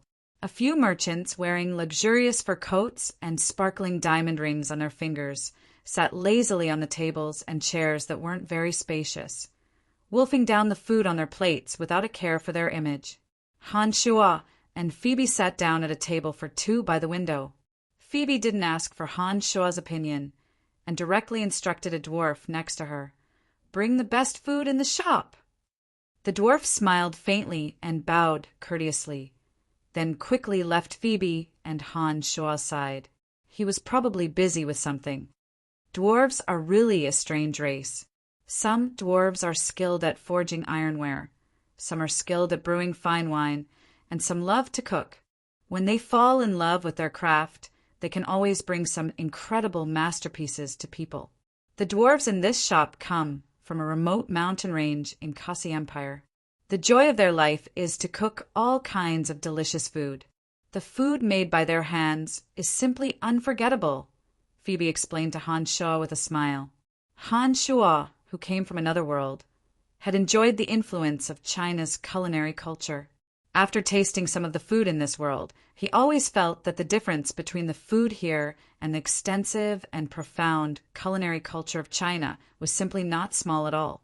To be honest, Han Shua really didn't believe that the food here would be more exquisite and tasty than what Han Shua had eaten in hotels before. Therefore, he didn't hold much hope and just smiled in response to Phoebe's words. The business here was very good. From the number of customers and their status, it could be seen that the extravagant customers didn't dislike the small size of this place. In particular, Han Shua could tell from the way some of the elegant noblewomen ate that they really did enjoy the food on their plates. While Han Shua and Phoebe were chatting with smiles, the dwarf who had just left carried 2 large plates of strange food and gently placed them in front of Han Shua and Phoebe. It looked like a strange kind of meat cooked to a glossy color. A strange aroma wafted into Han Shua's mouth and nose, surprising Han Shua. On the other side, Phoebe held a knife and fork in front of Han Shua and had already started chewing. Looking at her appearance, it was obvious that she really enjoyed this kind of food. When Han Shua tried to cut a piece of meat and put it in his mouth, his brows suddenly relaxed. Then his mouth was filled with a wonderful feeling, like a kind of mysterious magic. The delicious taste of the food continuously lingered in Han Shua's heart, mouth, and nose without dissipating. With his appetite greatly awakened, Han Shua, who had just taken a small bite, immediately began to chew heartily, wolfing down the food on his plate. When his stomach was slightly bloated, Han Shua burped and praised, "It's really good. No wonder there's so many people trying to squeeze into this small store." "Friend, we meet again." At this moment, Florida walked in from the entrance.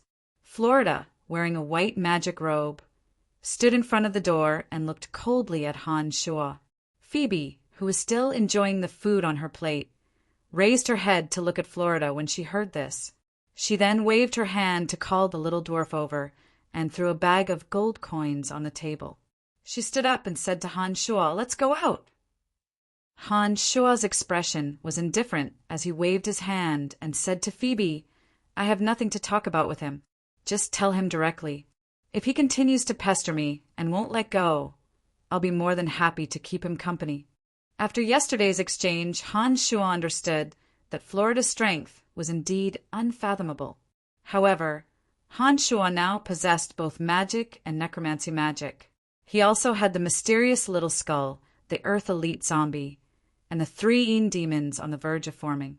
With all of these strengths added together, Han Shuo wasn't afraid of Florida at all.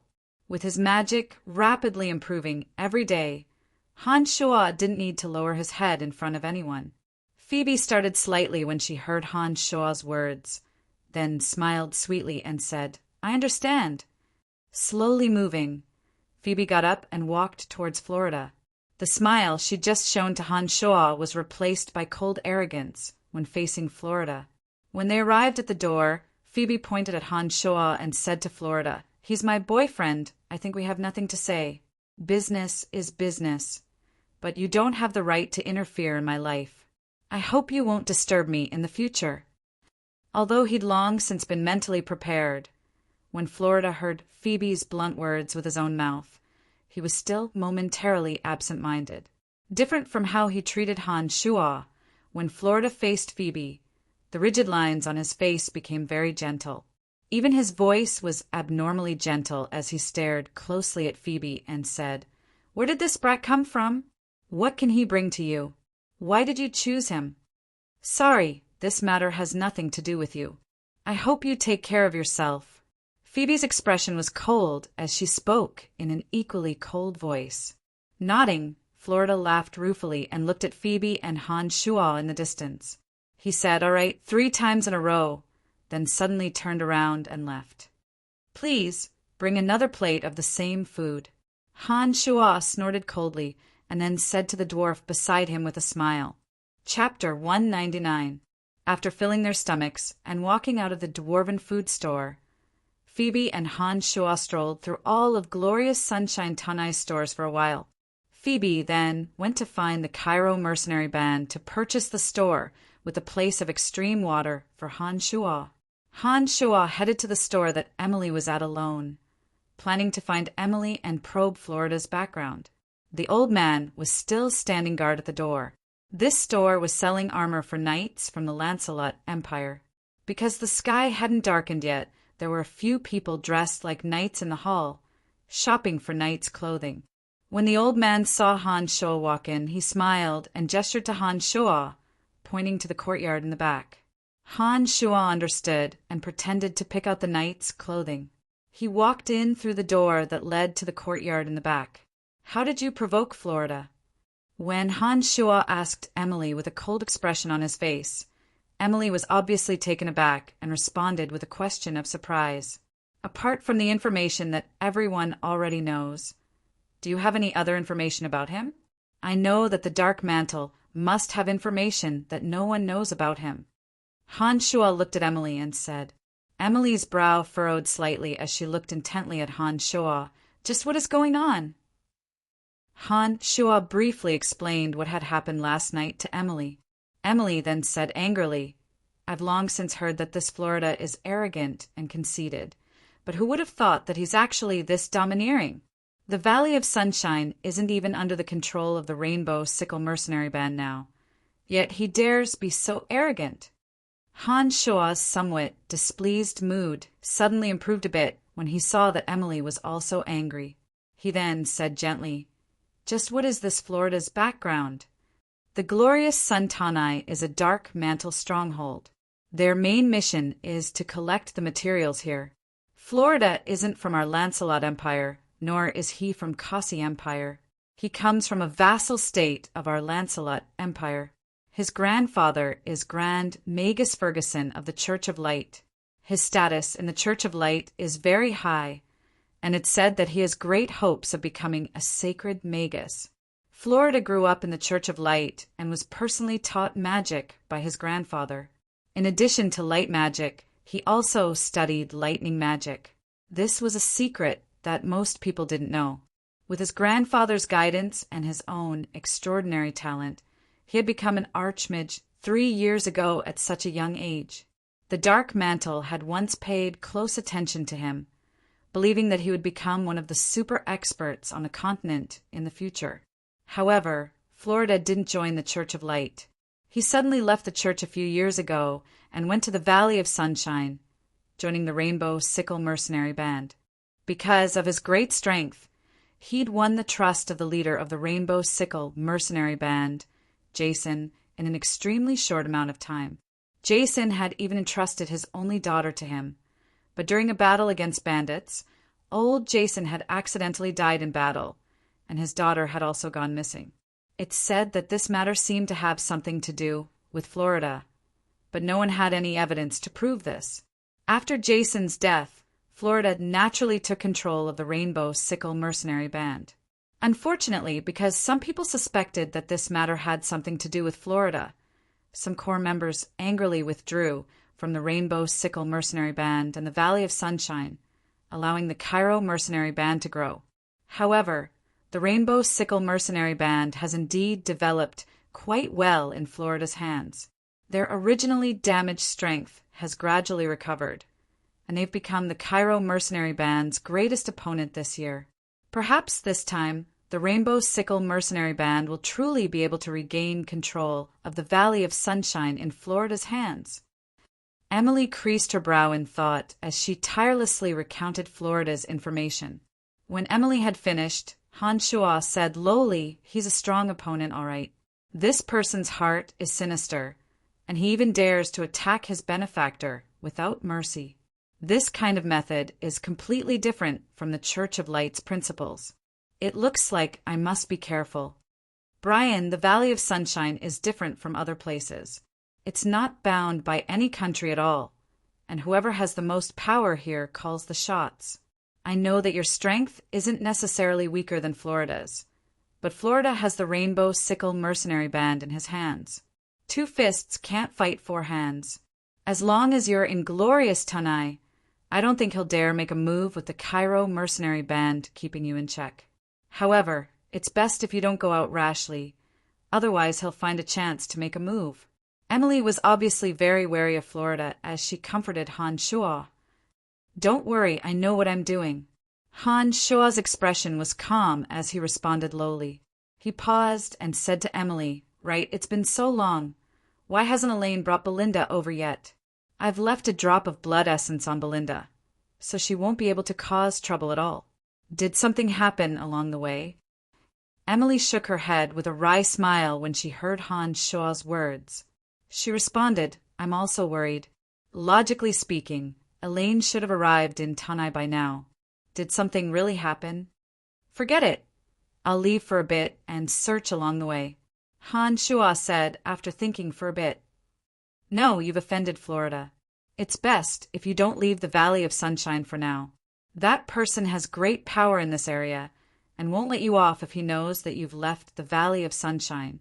Emily's expression grew panicked as she stopped Han Shua. "Nothing will happen.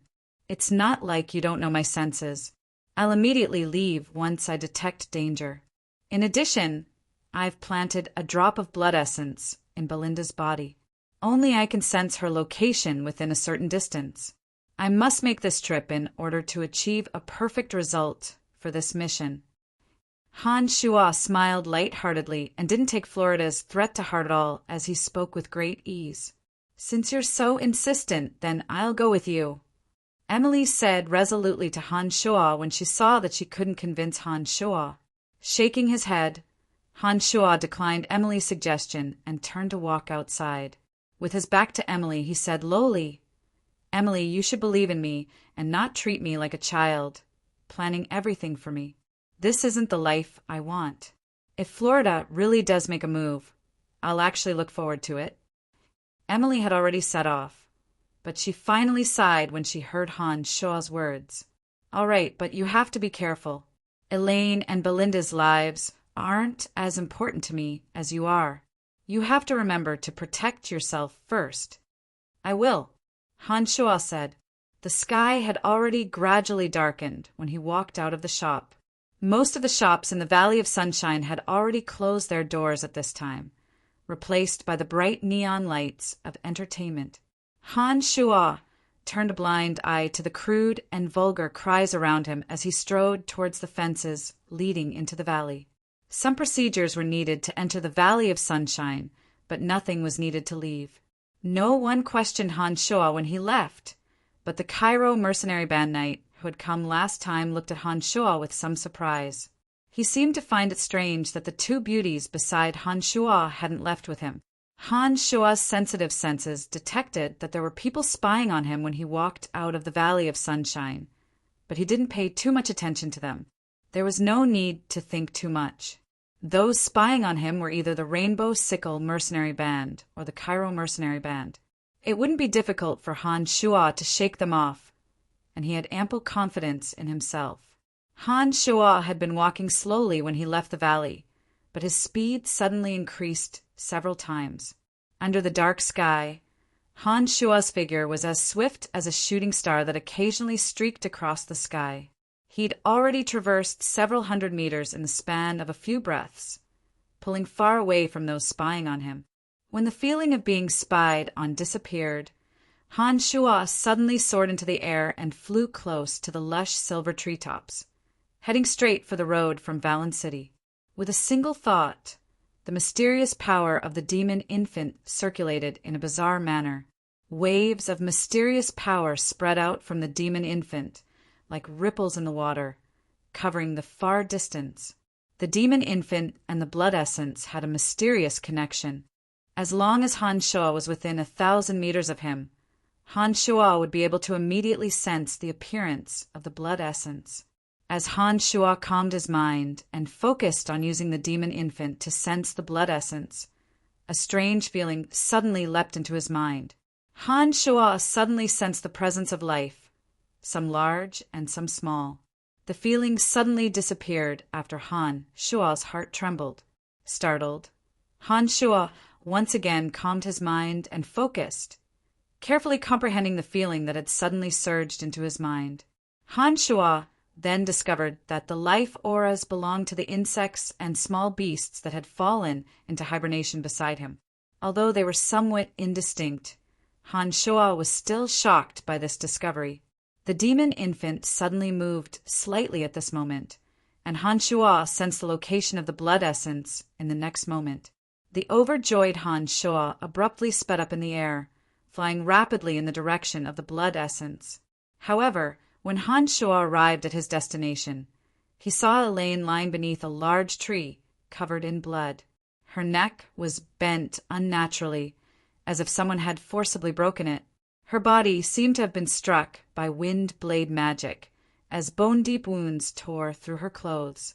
Her blood mixed with the snow and melted into a pool of blood. It looked like she died not long ago. Suddenly, Han Shuo felt a strong sense of danger. Han Shuo was startled and immediately retreated in an attempt to distance himself from Elaine's corpse.